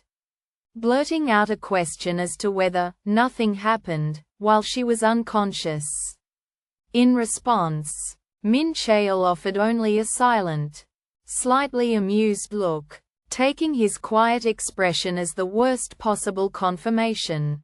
Her embarrassment boiled over into a panicked, loud insistence that of course nothing like that would have happened between them anyway. Stirring from her sleep, Jia groggily asked Mincheol if anything had happened. With a touch of mischief, he replied that, a lot happened, and immediately launched into a jokingly convoluted explanation of a confusing moment from their movie, even citing a director's interview. Realizing he was just messing with her, the tired young woman let out a sigh of pure exasperation. She dismissed his elaborate prank with a frustrated, whatever, and as she settled back down, Mincheol's gaze quietly drifted to her feet. In a moment of apparent peace, Jia Han rested her head upon Mincheol's lap as they sat on the couch. The tranquility, however, was a fragile facade, shattered from within as her thoughts turned abruptly, curdling into a quiet, simmering anger. A frustrated question burned in her mind. Why was she always the one to become so emotionally invested? The only one to ever flip out over their dynamic? The answer crystallized with bitter clarity. It was because she was always the one to take the first step, to initiate everything they did. The memory of her own marriage proposal surfaced, a stark and undeniable confirmation that she had, from the very beginning, been the sole engine driving their relationship forward. As Jia Han lay with her head on Mincheol's lap, appearing to have finally drifted into sleep, his attention was drawn downward to her feet. A quiet, playful comment about her long legs hung in the air before he gently took one of her feet into his hands. With a surprising tenderness, he began to give her an intimate and caring foot massage. As Jia rested upon the couch, Mincheol gently took her foot into his hands. She immediately questioned his action, insisting that he must have some underlying reason. Mincheol countered with a disarmingly simple answer, telling her it was just cause. He clarified that his only motive was the pure fact that he wanted to, visibly moved by this straightforward act of kindness. A look of soft surprise washed over Jia's features. A jolt of shock coursed through Jia Han as she demanded to know why Mincheol was suddenly touching her feet. She followed with a sarcastic jab, questioning the very line he was using to justify his bold action. Unfazed, Mincheol explained his reasoning with a practical air, noting that her Achilles tendon was tense and that he had been concerned ever since she mentioned stretching earlier. A disbelieving laugh escaped Jia as she protested that he couldn't just grab her foot without permission. Realizing then that she had never had a foot massage before, Mincheol simply reassured her that it would feel good and gently told her to wait. As Mincheol took Jia Han's foot into his hands, she skeptically questioned his ability to give a proper massage. The moment he began to apply pressure, she complained that he was pressing far too hard. Unfazed, Mincheol claimed that the specific, painful spot was connected to her lungs, immediately using his diagnosis as an opportunity to suggest that she should quit smoking. Jia retorted defensively, insisting that it wasn't a matter of her refusing to quit, but that she simply couldn't. A quietness fell over them then, and Mincheol continued the massage without another word.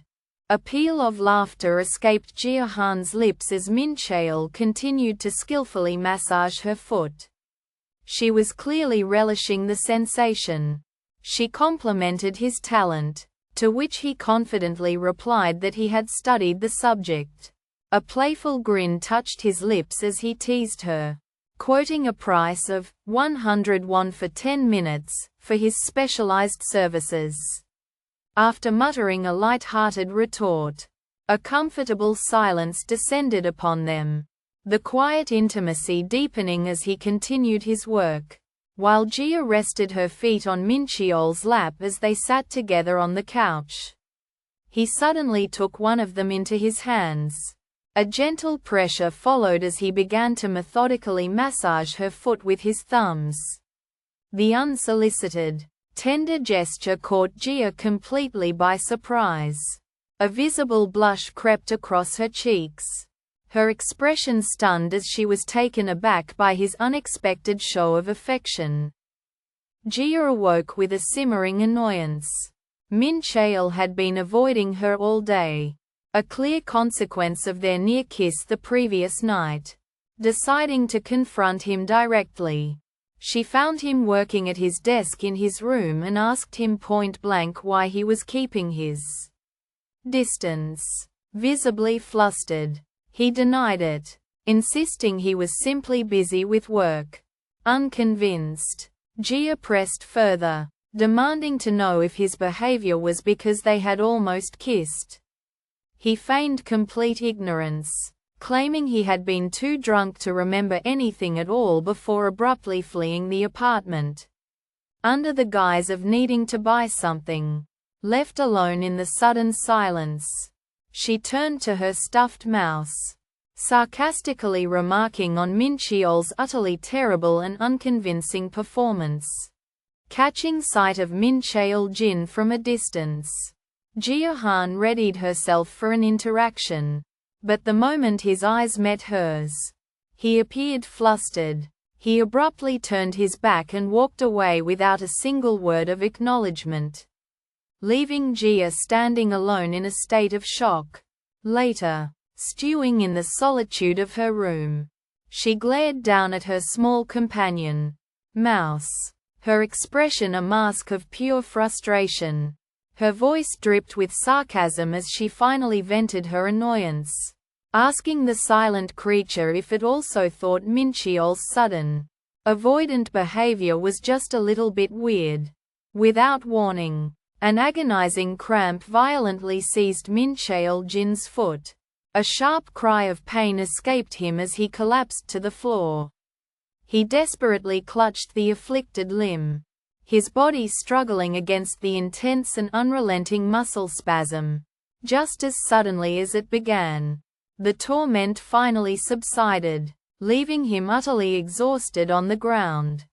As Jia watched, Mincheol suddenly contorted his features into a strange grimace, his hands held up in a claw-like gesture. He claimed, attempting to scare her cramp away. Unamused by his antics, Jia told him to stop, but her command went unheard. He continued to strike a series of exaggerated and monstrous poses, ignoring her completely. A dark thought flickered through Jia's mind. Perhaps he was the kind of person who derived pleasure from making others feel embarrassed and uncomfortable. Yet, she quickly dismissed the notion, realizing that his perplexing motivation wasn't the actual problem at hand. Gazing at the now empty staircase, Jia Han reflected on the strange distance that still lingered between her and Mincheol. A nagging thought surfaced, questioning her own expectations. Surely, a real kiss should have carried more weight, more impact than that. Her mind instantly replayed the moment, confirming the undeniable truth of their faces just inches apart. The very instant before their lips might have met. The memory faded, leaving Jia standing alone, a soft blush creeping across her cheeks as she remained lost in contemplation of the intimacy that had almost been. Jia Han's thoughts stewed in pure annoyance over Mincheol's infuriating refusal to make the first move. As this frustration mounted within her, the scope of her world narrowed to the confines of her own room, where she stood looking down into her pet mouse's enclosure. In the quiet that followed, she silently confided in the tiny creature, its glass home becoming the sole audience for the unvoiced vexation that she simply couldn't hold in any longer. Jia Han approached Mincheol, finding him sitting alone, utterly consumed by his phone. When she called out his name, he was startled, looking up with an expression of pure shock. In a swift, reflexive motion, Mincheol hid the device from her view. Jia questioned what he was doing, to which he nervously replied, "Nothing." He then shot to his feet, made a vague excuse about having something to do, and quickly walked away. Jia was left standing alone, her face a mask of shock that slowly hardened into deep, unnerving suspicion as she watched him go. Jia Han began to stir from her sleep, a single, insistent memory clouding her waking mind. She couldn't be sure of it. Pushing herself upright, she sat fully awake, yet the fog of uncertainty refused to lift. It was impossible to make any rash conclusions, for the line between what had been a vivid dream and what might have been a stark reality was hopelessly blurred. She finally slipped out of bed, standing pensively beside it, lost in the haze of her own bewildering thoughts. With her patience worn thin, Jia Han approached Mincheol, informing him that this would be the last time she asked about the previous night. Her gaze was sharp as she questioned if anything had happened after she'd fallen asleep during the movie. To test the very foundation of his honesty, she escalated the confrontation, demanding he swear on his mother's grave that nothing had occurred. Visibly uncomfortable, Mincheol refused to meet her eyes as he flatly denied it all. A tense silence descended, and Jia Han's face hardened, her expression a mask of cold disbelief and simmering frustration at his blatant lie. A flustered Mincheol insisted that nothing had happened between them, and with a quick claim of running late, he promptly made his exit. Jia Han had initially held on to the thought that things would be okay, but she was profoundly mistaken. From that day forward, Mincheol began to actively avoid her. He would brush her off with the excuse of having work to do, retreating into the solitude of his room. And every time he asked for privacy, she respected his wishes, leaving a new, unspoken distance to grow between them. Jia Han knew Mincheol was actively avoiding any conversation, a suspicion that solidified into fact when an uncharacteristic text arrived announcing he was skipping his gym workout. Turning to her pet mouse, she dripped with sarcasm about how truly shocking his behavior was. Her simmering frustration quickly hardened into cold resolve. She would confront his avoidance head-on, declaring it a war. Yet, just as she steeled herself for the coming confrontation, her phone rang, his name flashing across the screen. The call took her by surprise, but the shock instantly morphed into a feeling of cunning triumph. He had played his card first, and in doing so, had walked right into her trap. A slow smirk spread across her face as the thought echoed in her mind.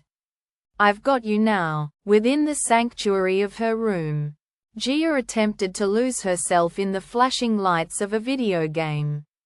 The effort proved futile, however, as she leaned back in her chair, a deep stretch betraying her frustration and weariness with the digital diversion. Just then, Her focus was broken by a message from Mincheol announcing that dinner was ready. Abandoning the game, she rose from her desk and crossed the floor to the bedroom door. She paused at the threshold, her expression a clear portrait of hesitation and conflict as she gazed outward, before finally stepping out to face him. In the hush of a quiet bar, a constellation of empty green soju bottles littered a single table. Slumped amidst the glass was Mincheol Jin, utterly unconscious from drink. Jia Han arrived, her sharp gaze sweeping across the disarray as she took in the sight of her husband and the stark evidence of the empty table setting. Her mind immediately began to piece it all together. Only 2 people had been present. They had consumed a staggering amount, and they had likely come directly from work. Her gaze fell upon the passed-out form of Mincheol, and based on everything she knew of him, Jia Han's conclusion was swift and certain. His colleague was the one who had suggested they drink. With her situation analysis complete and the source of the problem identified, she resolved to confront him. An accusation, sharp and direct, left her lips as she blamed the man for getting her husband, who couldn't handle his alcohol, into such a state. The colleague, however, defensively refuted her charge, insisting that it was Mincheol himself who had initiated their drinking session. He drove the point home by reminding Jia of her husband's usual adamant refusal to touch a drop, a fact that highlighted just how unusual this behavior truly was. Upon entering the establishment, Jia Han found her husband, Mincheol Jin, passed out drunk at a table. The colleague who had been drinking with him greeted her with an apologetic expression, explaining that Mincheol had been acting strangely for days. At work, he had been unfocused and off, a state of mind that clearly predated the evening's indulgence. The colleague hesitantly began to ask if the 2 of them had fought, but the question died on his lips as Jia silenced him with a firm, unwavering stare. In the swaying backseat of the taxi, Jia struggled to support her husband, Mincheol, who was utterly passed out against her. She silently fumed, a sharp frustration tightening in her chest as she thought about how a different choice on his part could have avoided this whole mess. Her internal tirade was cut short, however, when Mincheol began to stir from his deep, drunken sleep. His eyes fluttered open and, after a moment, focused on her. "Jia," he mumbled, his voice thick with confusion. The unexpected sound of her own name made Jia flinch, her expression shifting to one of pure surprise that he was not only conscious but speaking to her. Emboldened by his earlier affection, Mincheol leaned in to kiss Jia once more, but she immediately shoved him away, shouting for him to stop. A confused Mincheol attempted to justify his action, referencing something he insisted she had said after their last kiss. He claimed she had stated that the responsibility for a kiss falls entirely on the person giving it. The accusation left Jia incensed. She furiously denied ever uttering such a thing, preparing to correct his flawed memory. The ridiculous debate replayed in Jia Han's mind. The absurd distinction between a kiss and a mere, complimentary service. She seized upon the flawed logic, twisting it to fit her own desperate purpose. If it was just a service, she concluded, then it couldn't possibly count as a real kiss.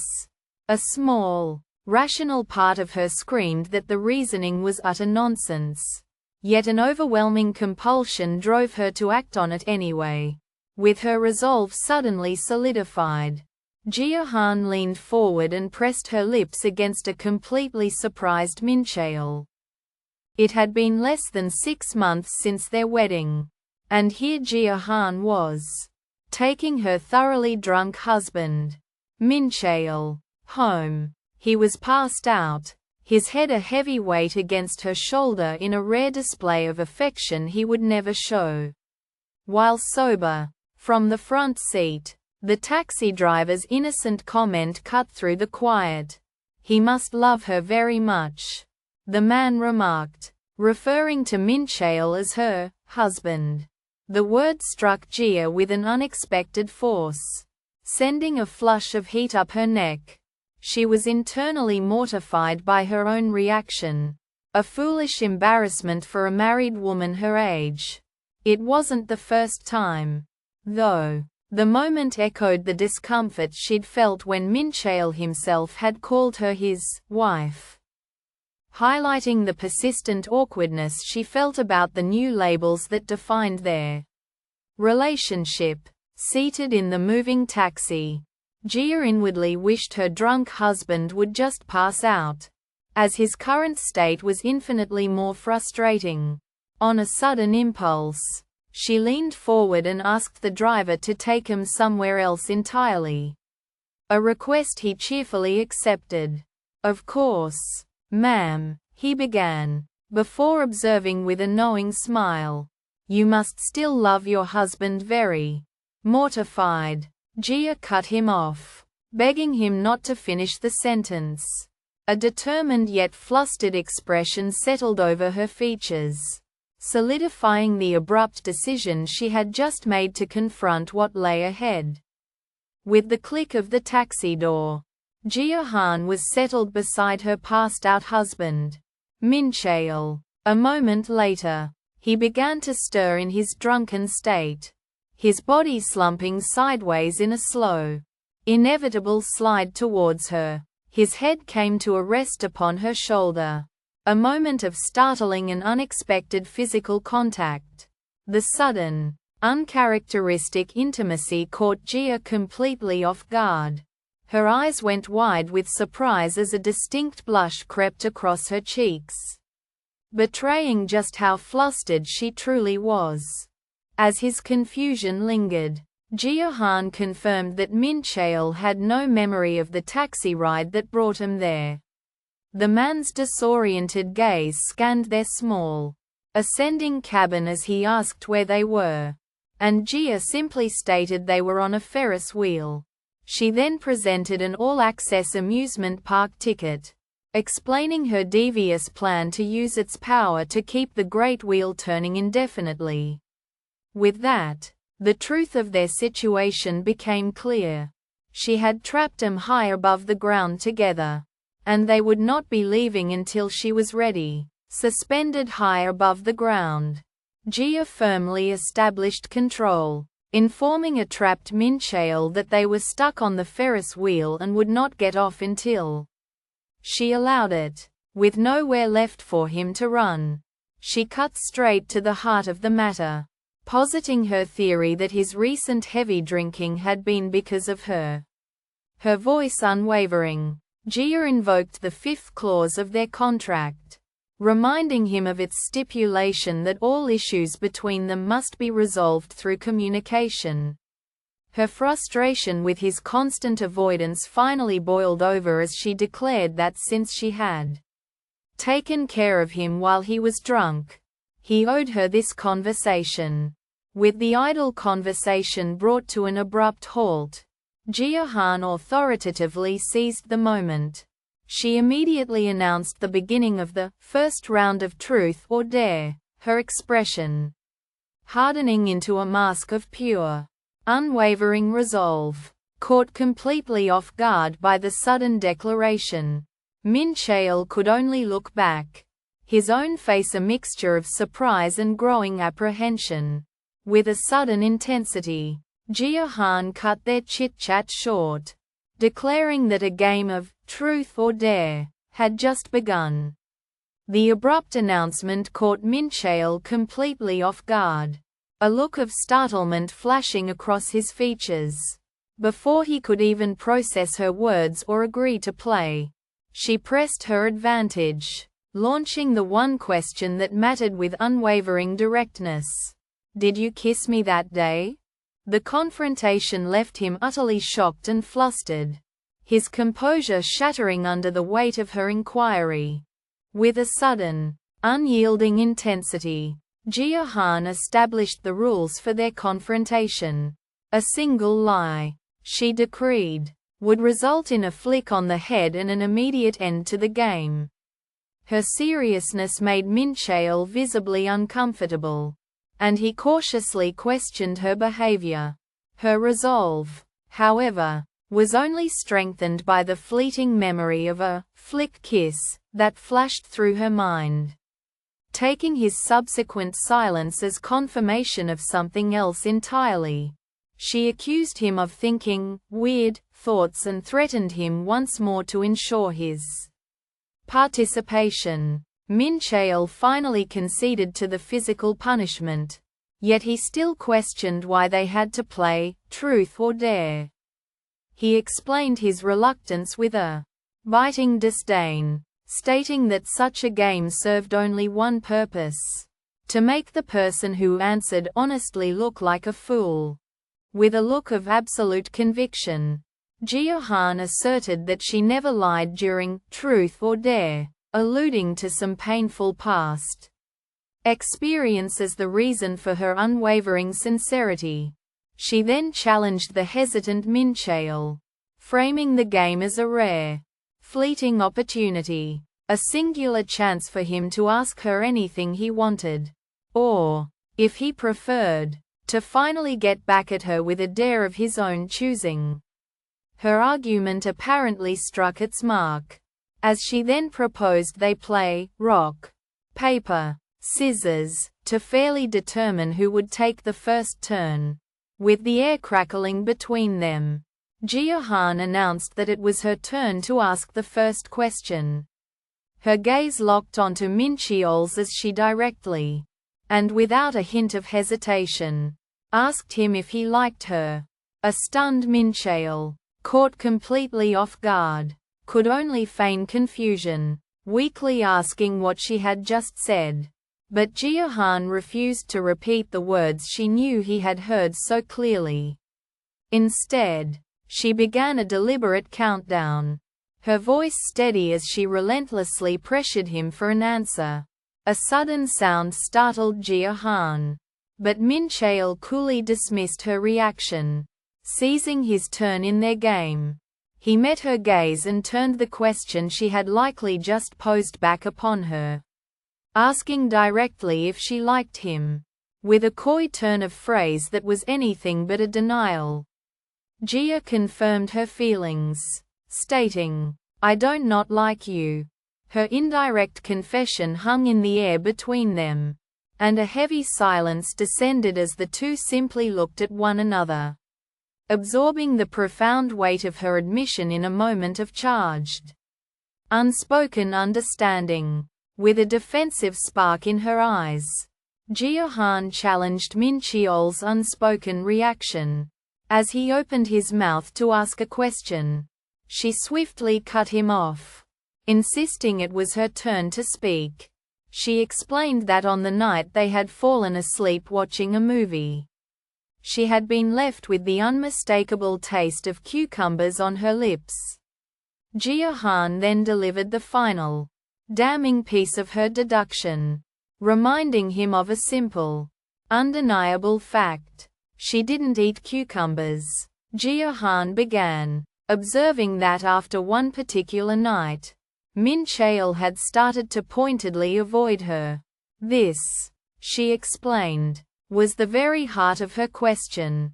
She first asked him if he had done something to her while she was sleeping that night, but quickly decided to be more direct, offering to just say what she thought had happened. Abandoning all pretense, Jia Han explicitly accused Mincheol of kissing her. The weighty accusation hung in the air between them, followed by a long, tense silence. Refusing to let Mincheol evade her question, Jia Han declared they would stay on the Ferris wheel until he answered. Yet his response was met with a slow, mocking clap as she announced the game's sudden conclusion. She icily reminded him of the rule she had established. The game would end the instant a participant lied. It was rude, she admonished, to deny something that had so clearly happened. With biting sarcasm, Jia Han feigned acceptance of his story, reframing the past as a simple moment where she was eating cucumbers while half asleep and that nothing happened between them, daring him to maintain the absurd dishonesty. With a sudden, earnest confession, Mincheol clarified that his previous kiss had not been on her lips. He held her gaze, reaffirming his promise to remain truthful and assuring her he had no intention of ever lying. Before the weight of his declaration could fully settle, he began to lean forward, moving steadily toward a visibly surprised Jia. The space between them vanished as he closed the final distance, pressing his lips to hers in a deliberate, meaningful kiss. With a heavy heart, Mincheol began his confession, insisting that he hadn't planned to kiss her. He explained that Jia had been asleep, and while he knew it was wrong, he found himself compelled to act. He had been looking down at her face, captivated by her features, when the impulse took over him before he could even think to stop himself. The memory crystallized in that moment. Mincheol leaning over and gently kissing Jia on the forehead as she slept. Jia clarified that her intention in bringing up the kiss was not to receive an apology from him. As Mincheol confirmed that their entire confrontation was indeed over that single kiss on her forehead, she quickly reassured him that he was not in trouble. Her purpose was something else entirely. She then asked Mincheol directly what kissing someone on the forehead truly meant, implying the act had to carry a much deeper significance. With a sudden seriousness, Mincheol Jin offered Jia an apology. She was quick to dismiss it, adding her own apology for the misunderstanding. But he cut her off before she could finish. His words were deliberate as he explained that his regret was not for what he had done before. A palpable tension grew as he clarified that the apology was for what he was about to do now. Closing the space between them in an instant, Mincheol leaned forward and captured her lips in a kiss. Jia's voice broke the stillness, reminding Mincheol of something she had once told him. "A kiss is up to the person who wants to give it," she stated, her words hanging deliberately in the air. She seemed poised to connect this idea to a past encounter, beginning with a soft, "so, before," but the thought went unfinished, her voice trailing into nothing. All words ceased. A profound quiet fell as they simply looked at one another. And in that shared gaze, an intense romantic tension swelled between them. Suspended high above the ground inside the Ferris wheel, Jia Han gazed expectantly at a flustered Mincheol. His playful demeanor suddenly vanished, replaced by a serious expression as he leaned forward, closing the distance between them. Jia's eyes widened in surprise just as he pressed his lips to hers in a firm kiss. Though startled, she was receptive to the gesture. When the kiss ended, they pulled back slightly, a shared, silent blush creeping onto their cheeks in the wake of the intimate moment. With the hum of the machine filling the room, Mincheol Jin began vacuuming his apartment. His cat, however, saw not a chore but a challenge, and began to stalk the cleaner, its body coiled and ready to pounce. As Mincheol moved methodically across the floor, the creature launched its playful assault, attacking the vacuum's nozzle. The battle escalated when the feisty animal latched onto the vacuum tube itself, getting a free ride as Mincheol kept cleaning. Finally pausing his work, Mincheol looked down at his tenacious pet, as he observed its silly antics. A subtle and truly affectionate smile broke through his stoic expression. In the quiet of his apartment, Mincheol Jin began the task of vacuuming the floor. The steady hum of the machine soon drew an interested party. His cat, curiosity piqued, started batting at the moving nozzle. As Mincheol pushed the vacuum back and forth, the game escalated, with the small feline playfully chasing and pouncing on the mechanical beast after a time. Its energy for the hunt expended, the cat finally laid down on the floor, content to merely watch as its owner finished the chore. With a throbbing headache, Jia Han woke, utterly disoriented in the unfamiliar surroundings of Mincheol's apartment. A sudden, jarring memory then slammed into her. A hazy, drunken recollection of her own lips pressed against his the night before. Horrified by the revelation, she tried to sneak out quietly, only to be caught by Mincheol, who calmly offered a glass of hangover juice he had prepared. She drank it, her face immediately contorting in disgust as an intensely bitter taste of cucumber assaulted her senses. He confirmed it was, in fact, cucumber juice, calling it a punishment before coolly adding a new clause to their contract. No kissing after eating cucumbers. To cap off her penance, he then delivered a sharp flick directly to her forehead. Within the quiet confines of his apartment, Mincheol Jin methodically guided the vacuum cleaner across the floor. As he worked, his pet cat approached the noisy machine with a hunter's curiosity. With a sudden burst of playful energy, the small feline began to swat at the vacuum's nozzle, its paws batting against the plastic. Utterly unfazed by the furry distraction, Mincheol continued his task, pushing the cleaner back and forth while his companion persisted in its attempts to engage the strange, loud contraption in a game. The memory surged forth, vivid and mortifying. Mincheol, his expression one of utter shock, had stammered out, "How wasted are you?" As his disbelief hung in the air, a single, determined thought crystallized in Jia Han's mind. This bastard!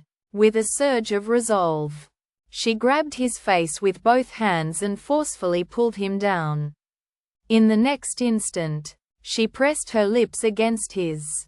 The recollection then dissolved, leaving Jia Han in the present, her face burning with a flustered heat. In the wake of what had just happened, Mincheol prepared to add a new clause to their contract. With deliberate strokes of his pen, he formally wrote out clause number 7, a rule explicitly forbidding Party B, Jia Han, from kissing Party A after she had eaten cucumbers. After they both reviewed the freshly inked amendment, he delivered a sharp flick to Jia's forehead. Surprised, she rubbed the stinging spot, the official change to their agreement standing as a direct and immediate consequence of her prior actions. The sharp scratch of a pen against paper was the only sound as Mincheol amended their agreement. His addition came into view. A peculiar new rule designated as clause number 7, after eating cucumbers, kissing is forbidden. He presented the document to Jia Han, asking if she had a problem with the strange stipulation. A flustered Jia insisted that she didn't, though her words trailed off into an uncertain silence.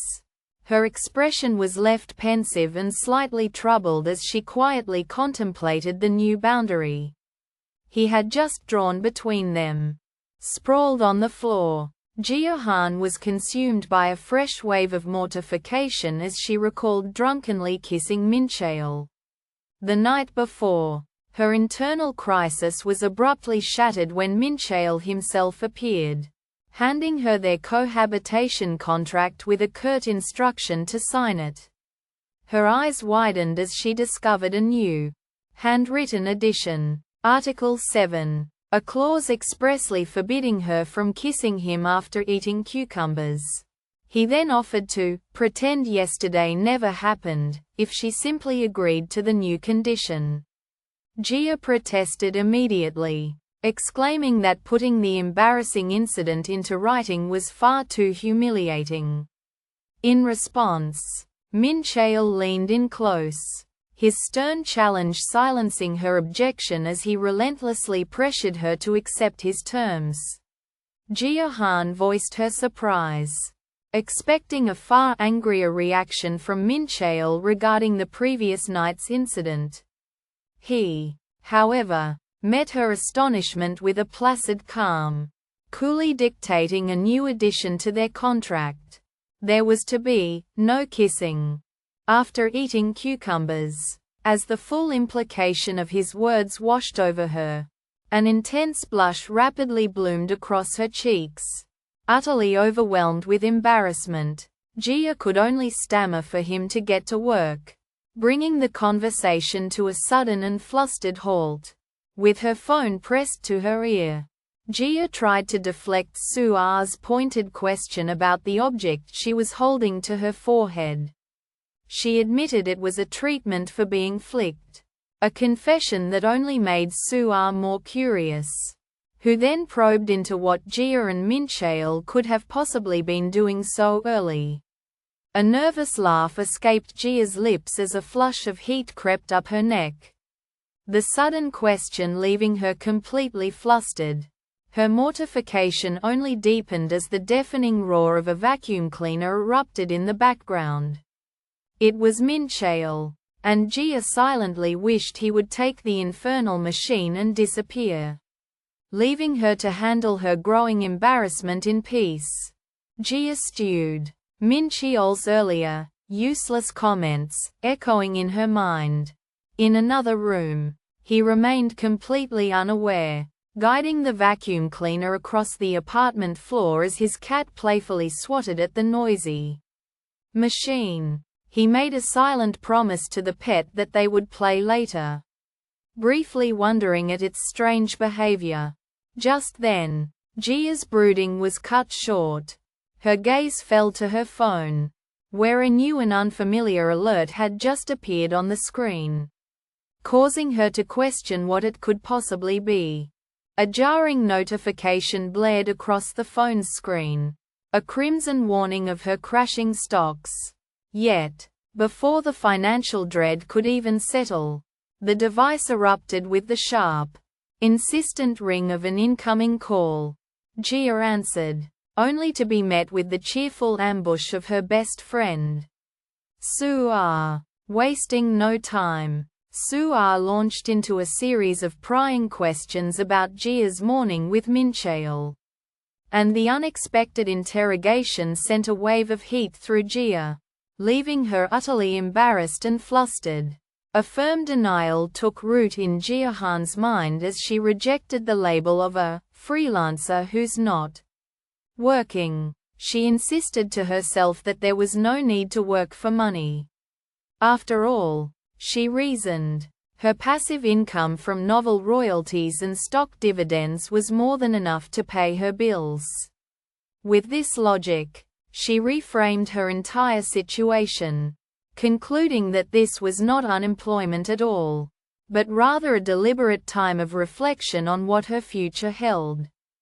Jia Han's world narrowed to the screen in her hand as she watched the stock market graph plummet in a dramatic, terrifying descent. A frantic denial took hold. She began to shake the phone, her voice rising as she yelled, questioning if the device itself was broken as the value continued its freefall. The sheer scale of her financial losses escaped her lips in a shocked utterance, the amount itself a fresh wave of horror. Finally, overwhelmed by the magnitude of the crash, all strength abandoned her. Jia Han collapsed to her knees in crushing despair, the phone falling from her limp grasp to the floor. A silent, desperate command echoed in Jia Han's mind. Do not panic, Cell. She tried to rationalize the chaos. reminding herself that market dips were cyclical and she was a skilled investor who had weathered storms before. Yet the flimsy reassurance shattered almost instantly.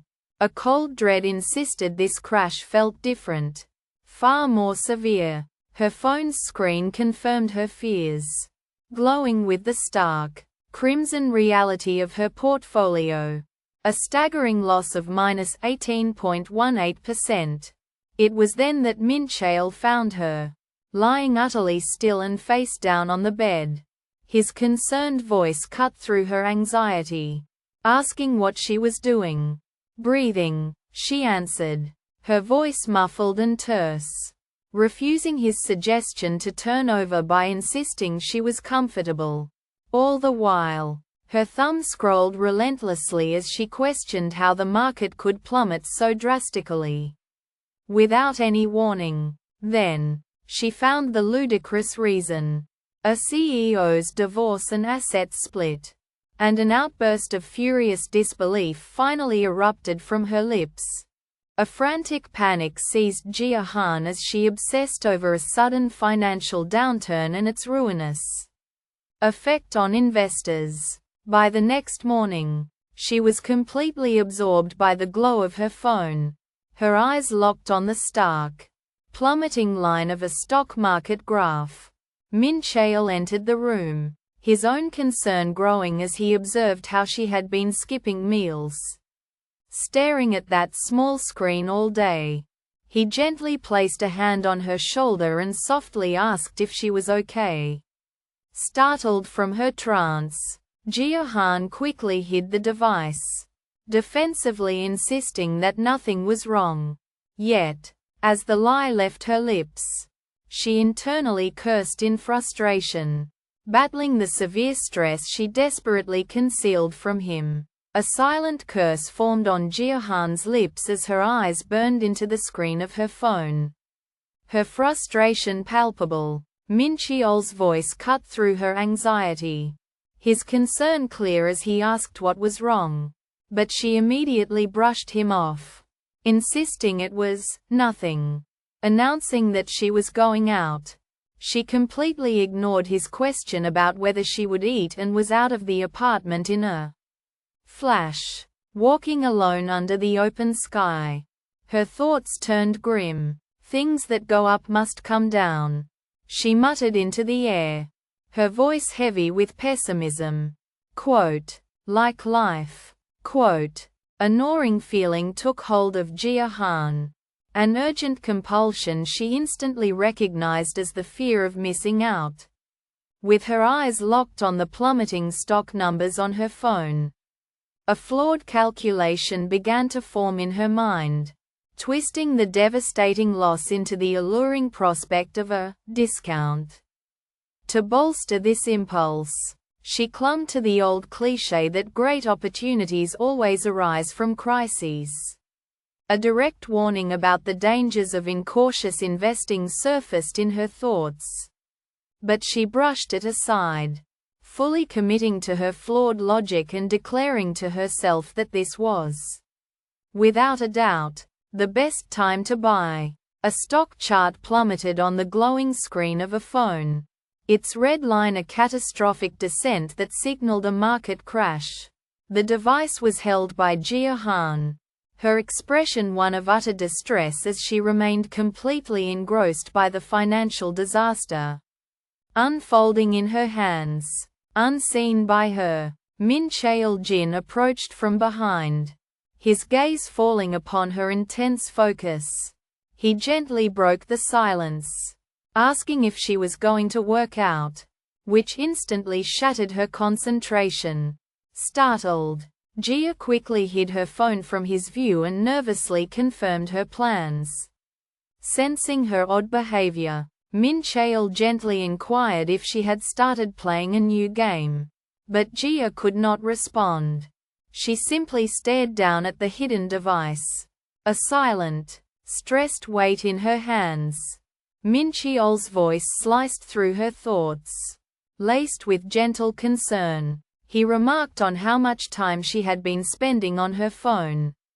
innocently guessing she was absorbed in a new game and sweetly offering to play with her if it was fun. His simple attempt to connect, however, sent a jolt through Jia.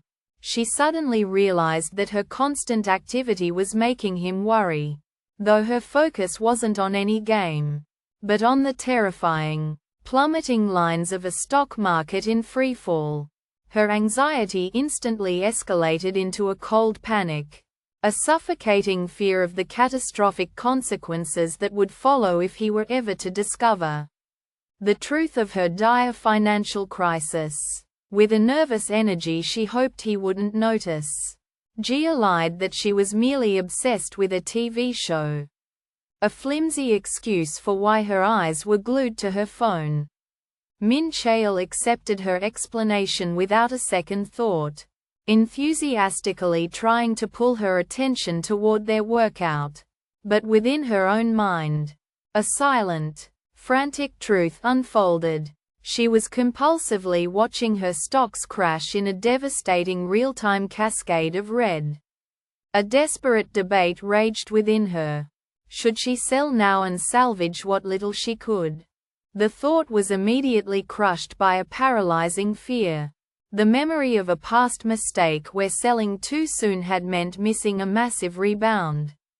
Her face became a silent portrait of this intense internal conflict. The sheer stress of her agonizing decision etched into her features. Overwhelmed by the crushing weight of her financial stress, Jia Han internally declared that she was giving up on it all. She made a vow to stop compulsively checking the stocks app and, for Mincheol's sake, to stop giving him a reason to worry. Yet, in the very next moment, that resolution crumbled as she immediately opened her phone. Her eyes fell upon a scandalous headline about an orgy on a yacht.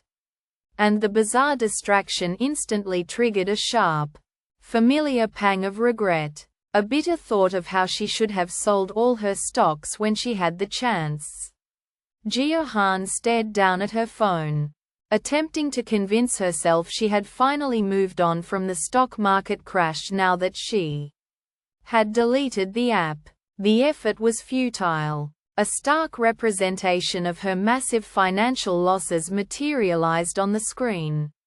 A phantom figure she tried desperately to block from her mind. While she was absorbed in researching new applications, Mincheol's voice suddenly cut through the haze, asking if he could speak with her. Jia looked up from her device, her eyes dazed and disconnected from her surroundings. Through the lens of her severe anxiety, the man standing before her appeared fractured and distorted, her perception of reality itself warping under the immense weight of her distress. On the screen of her phone, a stock chart plunged into a steep, unforgiving decline. Jia Han's eyes were locked onto the catastrophic descent, her entire being absorbed in silent stress while Mincheol watched her with a worried gaze. His voice gently sliced through her concentration, asking if she was going to eat. Startled from her thoughts, Jia flinched, quickly forcing a brittle smile to her lips. She agreed, a hollow performance designed to hide the crushing weight of the financial anxiety gripping her. A tense silence stretched between Jia and Mincheol as they stared at one another. The question, "Do you like someone else?" echoed in Mincheol's mind before he finally gave it voice. A stunned Jia immediately denied the accusation, demanding to know what he was talking about. He then explained his reasoning, revealing he had watched a video which claimed that if a spouse suddenly started acting differently, it could be a sign they had found someone else. A checklist of Jia's recent odd behaviors had formed in Mincheol Jin's mind. She had been avoiding his conversations, hiding her phone from view, and leaving the house far more often, a constant anxiety clouding her features. His thoughts drifted back to a conversation at the gym, A time when she had explained her simple desire to share funny or interesting things with the people she was with. He starkly contrasted that memory with her actions that very day, when she had been so secretive that she refused to even tell him the name of the show she was watching. With that glaring contradiction solidifying his suspicion, Mincheol finally began his confrontation, using her secrecy about the show as the opening for his accusation. On the glowing screen of the handheld console, a pixelated Princess Jia, wept as a determined knight Mincheol, stood ready. As Jia Han stared down at this small drama, a voice asked her to lend me your ear. Before she could fully register his words, Mincheol leaned in and gently placed an earbud in her ear, holding the other to his own. A sudden warmth bloomed across Jia's cheeks as she looked up, her expression a mixture of shock and surprise. She was utterly caught off guard by his sincere, if slightly odd, attempt to comfort her. The truth finally tumbled from Jia as she confirmed his fears, admitting she had lost a significant amount of money in an investment. The loss was so devastating, she confessed, that she couldn't even bring herself to look at the exact numbers before deleting the application from her phone entirely. This, she explained, was the true source of all her recent anxiety, as the money had been earmarked for her bills and essential expenses. She had hidden the disaster from Mincheol, hoping to spare him the burden, only to realize that her secretive behavior had caused him to worry anyway. A heavy silence settled between them as he processed her words. When he finally broke it, his first question was simply if she was okay. His concern then shifted to the practical, as he questioned aloud how she would possibly manage her living expenses now that her savings were gone. Putting on a brave face, Jia answered stoically that she would just have to work hard to earn it all back. Jia despaired on the floor, convinced Mincheol would laugh at her financial mistake, but he simply approached and pragmatically advised her to stop regretting the past and instead focus on making up for her loss. Internally, Jia agreed with his level-headed assessment, and was then visibly touched with surprise when he extended a hand and sincerely offered to help. The profound moment was immediately shattered, however, as the mood shifted entirely when Mincheol revealed his form of help was a piggy bank, leaving Jia utterly confused. Instead of accepting his help, Jia countered Mincheol's offer, suggesting that she should be the one to pick up more of the bills. She then stated firmly that they should each handle their own financial issues. A wave of frustration washed over her as she confessed this was precisely why she had been so hesitant to tell him about her loss in the first place. Her tone softened almost immediately as she acknowledged the sincerity of his offer, clarifying that she wasn't trying to disregard his feelings. Her refusal, she explained, was simply a matter of pride. To help him understand, Jia began to recount the origins of her staunch independence, starting her story from the moment she first moved out of her parents' house. With a mix of pride and shame, Jia explained that her financial self-sufficiency had always been her foundation, which made her recent, major investment loss, a first for her, feel like a devastating blow. She voiced her deepest insecurity, admitting her fear that Mincheol might now doubt her capabilities, especially since she hadn't been working since they had started living together. But before she could say more, Mincheol firmly interrupted. He met her wavering gaze with his own. His eyes locked on hers as he stated with unwavering conviction that there had never been a single moment when he had not trusted her. With a jolt of shock, Jia froze as Mincheol suddenly reached out and grabbed both of her ears. He explained his peculiar action as "giving you my energy," a nostalgic reference to a childhood game where one would enthusiastically yell, "Energy infusion," since she had refused his financial help. He continued, this was his only other way of trying to encourage her. His gaze then softened as he earnestly asked if this form of support, at the very least, was acceptable to her. Left alone after their exchange, a deep blush spread across Jia Han's cheeks. That bastard, she thought. The words a mixture of exasperated fondness. For him to bring up that specific memory from their childhood was just too much. Overwhelmed by the sudden heat of embarrassment, she clapped her hands over her burning face. As the memory surfaced, she began to re-evaluate the past event, suddenly understanding with a jolt that what had once seemed innocent was, in fact, far more sensual than she had ever realized at the time. A full week had passed since her confession, yet Jia Han remained in her room, steeped in the gloom of her financial losses. Her somber solitude was broken when Mincheol suddenly entered, his presence startling her. He held forward a simple piece of paper, upon which was written the title, Certificate of Encouragement. With an air of surprising formality, he read its contents aloud, his voice praising her relentless hard work and promising a bright future that awaited her. Signing off simply as her dedicated supporter, Jia was initially stunned into silence by the utterly strange gesture. As the profound sincerity of his actions began to register, however, a deep blush crept across her face, her expression softening as she was visibly moved.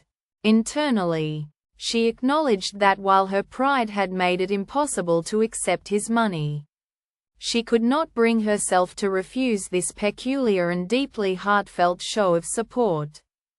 As Mincheol's farewell faded behind her, Jia Han walked on, her thoughts turning inward. A quiet, sobering conclusion took root in her mind.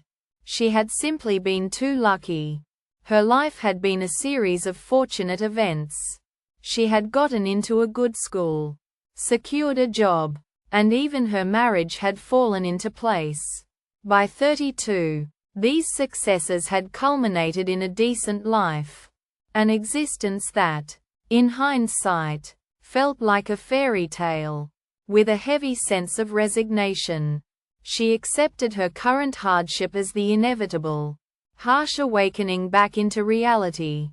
Mincheol Jin directly asked Jia if she had lost her money, and upon her confirmation that all of her investment was gone, he offered to lend her the full amount, dismissing it as a small sum for him. Yet, Jia's pride flared, and she vehemently rejected his charity, insisting he leave her alone to handle the mess herself. Instead of departing, Mincheol simply sat down beside her.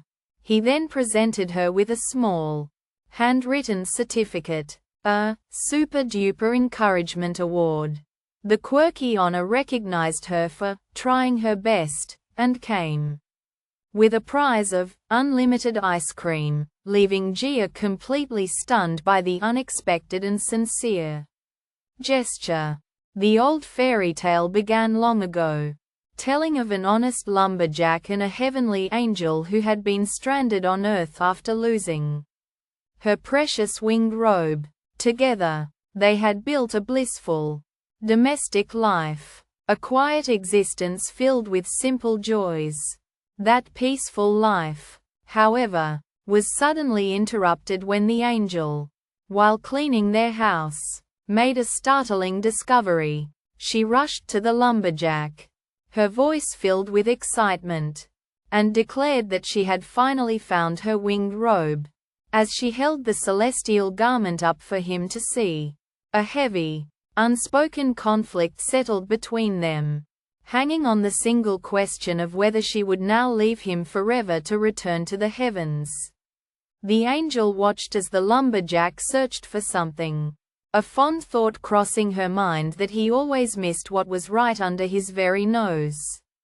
When he finally discovered her winged robe at the back of a closet, she feigned ignorance, playfully wondering aloud who could have put it there.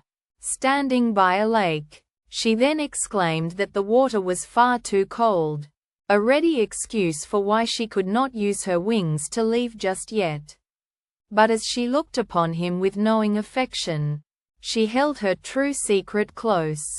She had known from the very first day exactly where he had hidden her robe. The angel faced the lumberjack, her words cutting straight to the truth as she correctly guessed he had hidden her heavenly robe to prevent her from leaving him. Faced with her insight, the man could only admit his guilt and offer an apology. A path to forgiveness was presented, but it came with a peculiar condition. She would forgive him if he did one favor for her. The request was revealed. He was forbidden from ever wearing glasses when he was with her. The lumberjack protested, explaining his inability to see without them, but his plea was met with a sudden, feigned slip of the angel's hand. His spectacles plunged into the water, rendered entirely unusable. Frustration finally boiled over at Mincheol's cluelessness. Jia Han spelled it out for him with sharp clarity, stating that the problem was not the robe he offered, but the very glasses resting upon his face. With unwavering resolve, she declared that she had no intention of returning home with him unless he finally got rid of them. She then issued a cryptic suggestion. If he truly wanted to know the reason for her aversion, there were ways for him to find out. The air grew thick with tension as her determined expression filled the space between them, cementing the unspoken challenge she had just laid at his feet. Within Jia Han's fading consciousness, a strange fairy tale unfolded. A figure held out a choice to the honest lumberjack, glasses of gleaming gold and others of shimmering silver. With conviction, the lumberjack soundly rejected both pairs. The dream was suddenly pierced by a gentle voice from the waking world declaring, "That's good." Jia's eyes fluttered open to find Mincheol watching over her from the bedside, a soft smile on his face. As reality took hold, her mind supplied the final, nonsensical thought to her inner story. The lumberjack had simply gone off to sell rice cakes to tigers. Beneath Mincheol's deeply concerned gaze, Jia began to explain. She insisted it wasn't truly an accident, but rather just a small run-in. As for why she had fainted, she admitted she wasn't sure, guessing that perhaps she had simply been tired. The doctors, she clarified, had been the ones who insisted on contacting her guardian despite the minor nature of the incident. With a look of genuine regret, she then offered a sincere apology for having scared him so badly. Yet, even after her reassurances, the worry did not leave Mincheol's face. His expression remained one of profound concern. The sharp voice on the phone reminded Jia that the hospital had instructed her to call her guardian. Her mother was quick to point out that this role now belonged to Jia's husband. An exasperated sigh crackled through the receiver just before the lecture began. A guardian, her mother explained, was someone who could come and take care of her immediately. With pointed clarity, she stated that Jia should have been calling her husband for these situations, not her. The conversation concluded with one final clarification. The term guardian was not exclusively reserved for a parent. Weariness clung to Jia Han as she rested in her hospital bed. The quiet abruptly broken as the door swung open. Mincheol stood in the threshold. his face a mask of deep concern. Startled, Jia shot upright, shouting his name as she demanded to know why he was there. He began to explain that it was her own mother who had contacted him. A revelation that left Jia to process the impossible words in stunned disbelief. In a moment of flustered distraction, a woman's portfolio slipped from her grasp, sending a cascade of papers scattering across the hospital floor. Jia Han witnessed the accident and, without a moment's hesitation, moved to help her. In a perfect, unspoken echo of the same instinct, Mincheol Jin simultaneously bent down as well, his hands already beginning to gather the loose documents. Overwhelmed by their synchronized act of kindness, the distressed woman bowed deeply, apologizing profusely to them both. Amidst the stark white of the hospital, the very definition of family seemed to hang in the air. Mincheol stood with his back to the room, his voice on the phone laced with an almost painful relief as he confirmed Jia was unhurt. From her bed, Jia Han quietly watched him, a silent observer to his frantic concern. Just as the tension began to settle, a loud, rumbling growl echoed in the quiet space. Mincheol's relief shattered instantly. He spun around, his face a mask of renewed panic, convinced the terrible noise was a sign of some grievous internal wound. His alarm, however, was met with a simple clarification. Jia was just hungry. Though Mincheol had insisted on staying by her side, Jia had ultimately sent him back to work. She tried to reassure herself it was the right decision. She wasn't seriously injured, and the matter with the driver had been resolved smoothly. But as the quiet settled around her, Jia had to honestly admit to herself that she had secretly wished he would have stayed with her for just a while longer. Alone with that lingering thought, she finally drifted off to sleep in the sterile hospital bed. From a distance, Jia and Mincheol emerged from the hospital, his arm a steady presence as he supported her slight limp. Unseen by the pair, a woman sat alone on a bench, her gaze fixed despondently upon the screen of her phone. A heavy realization settled upon her. It was far too late to go back for her interview. A fresh wave of worry crested within her, as she desperately needed a job to make enough money to pay her bills. As the woman walked down the street, her mind was occupied with a simple, practical thought: she should really get a part-time job. Her internal musings were abruptly cut short, however, when something she saw made her gasp a surprised, "Huh?" Quote. All thoughts of work vanished as she stopped dead in her tracks, her expression fixed while she stared intently at whatever had so completely captured her attention.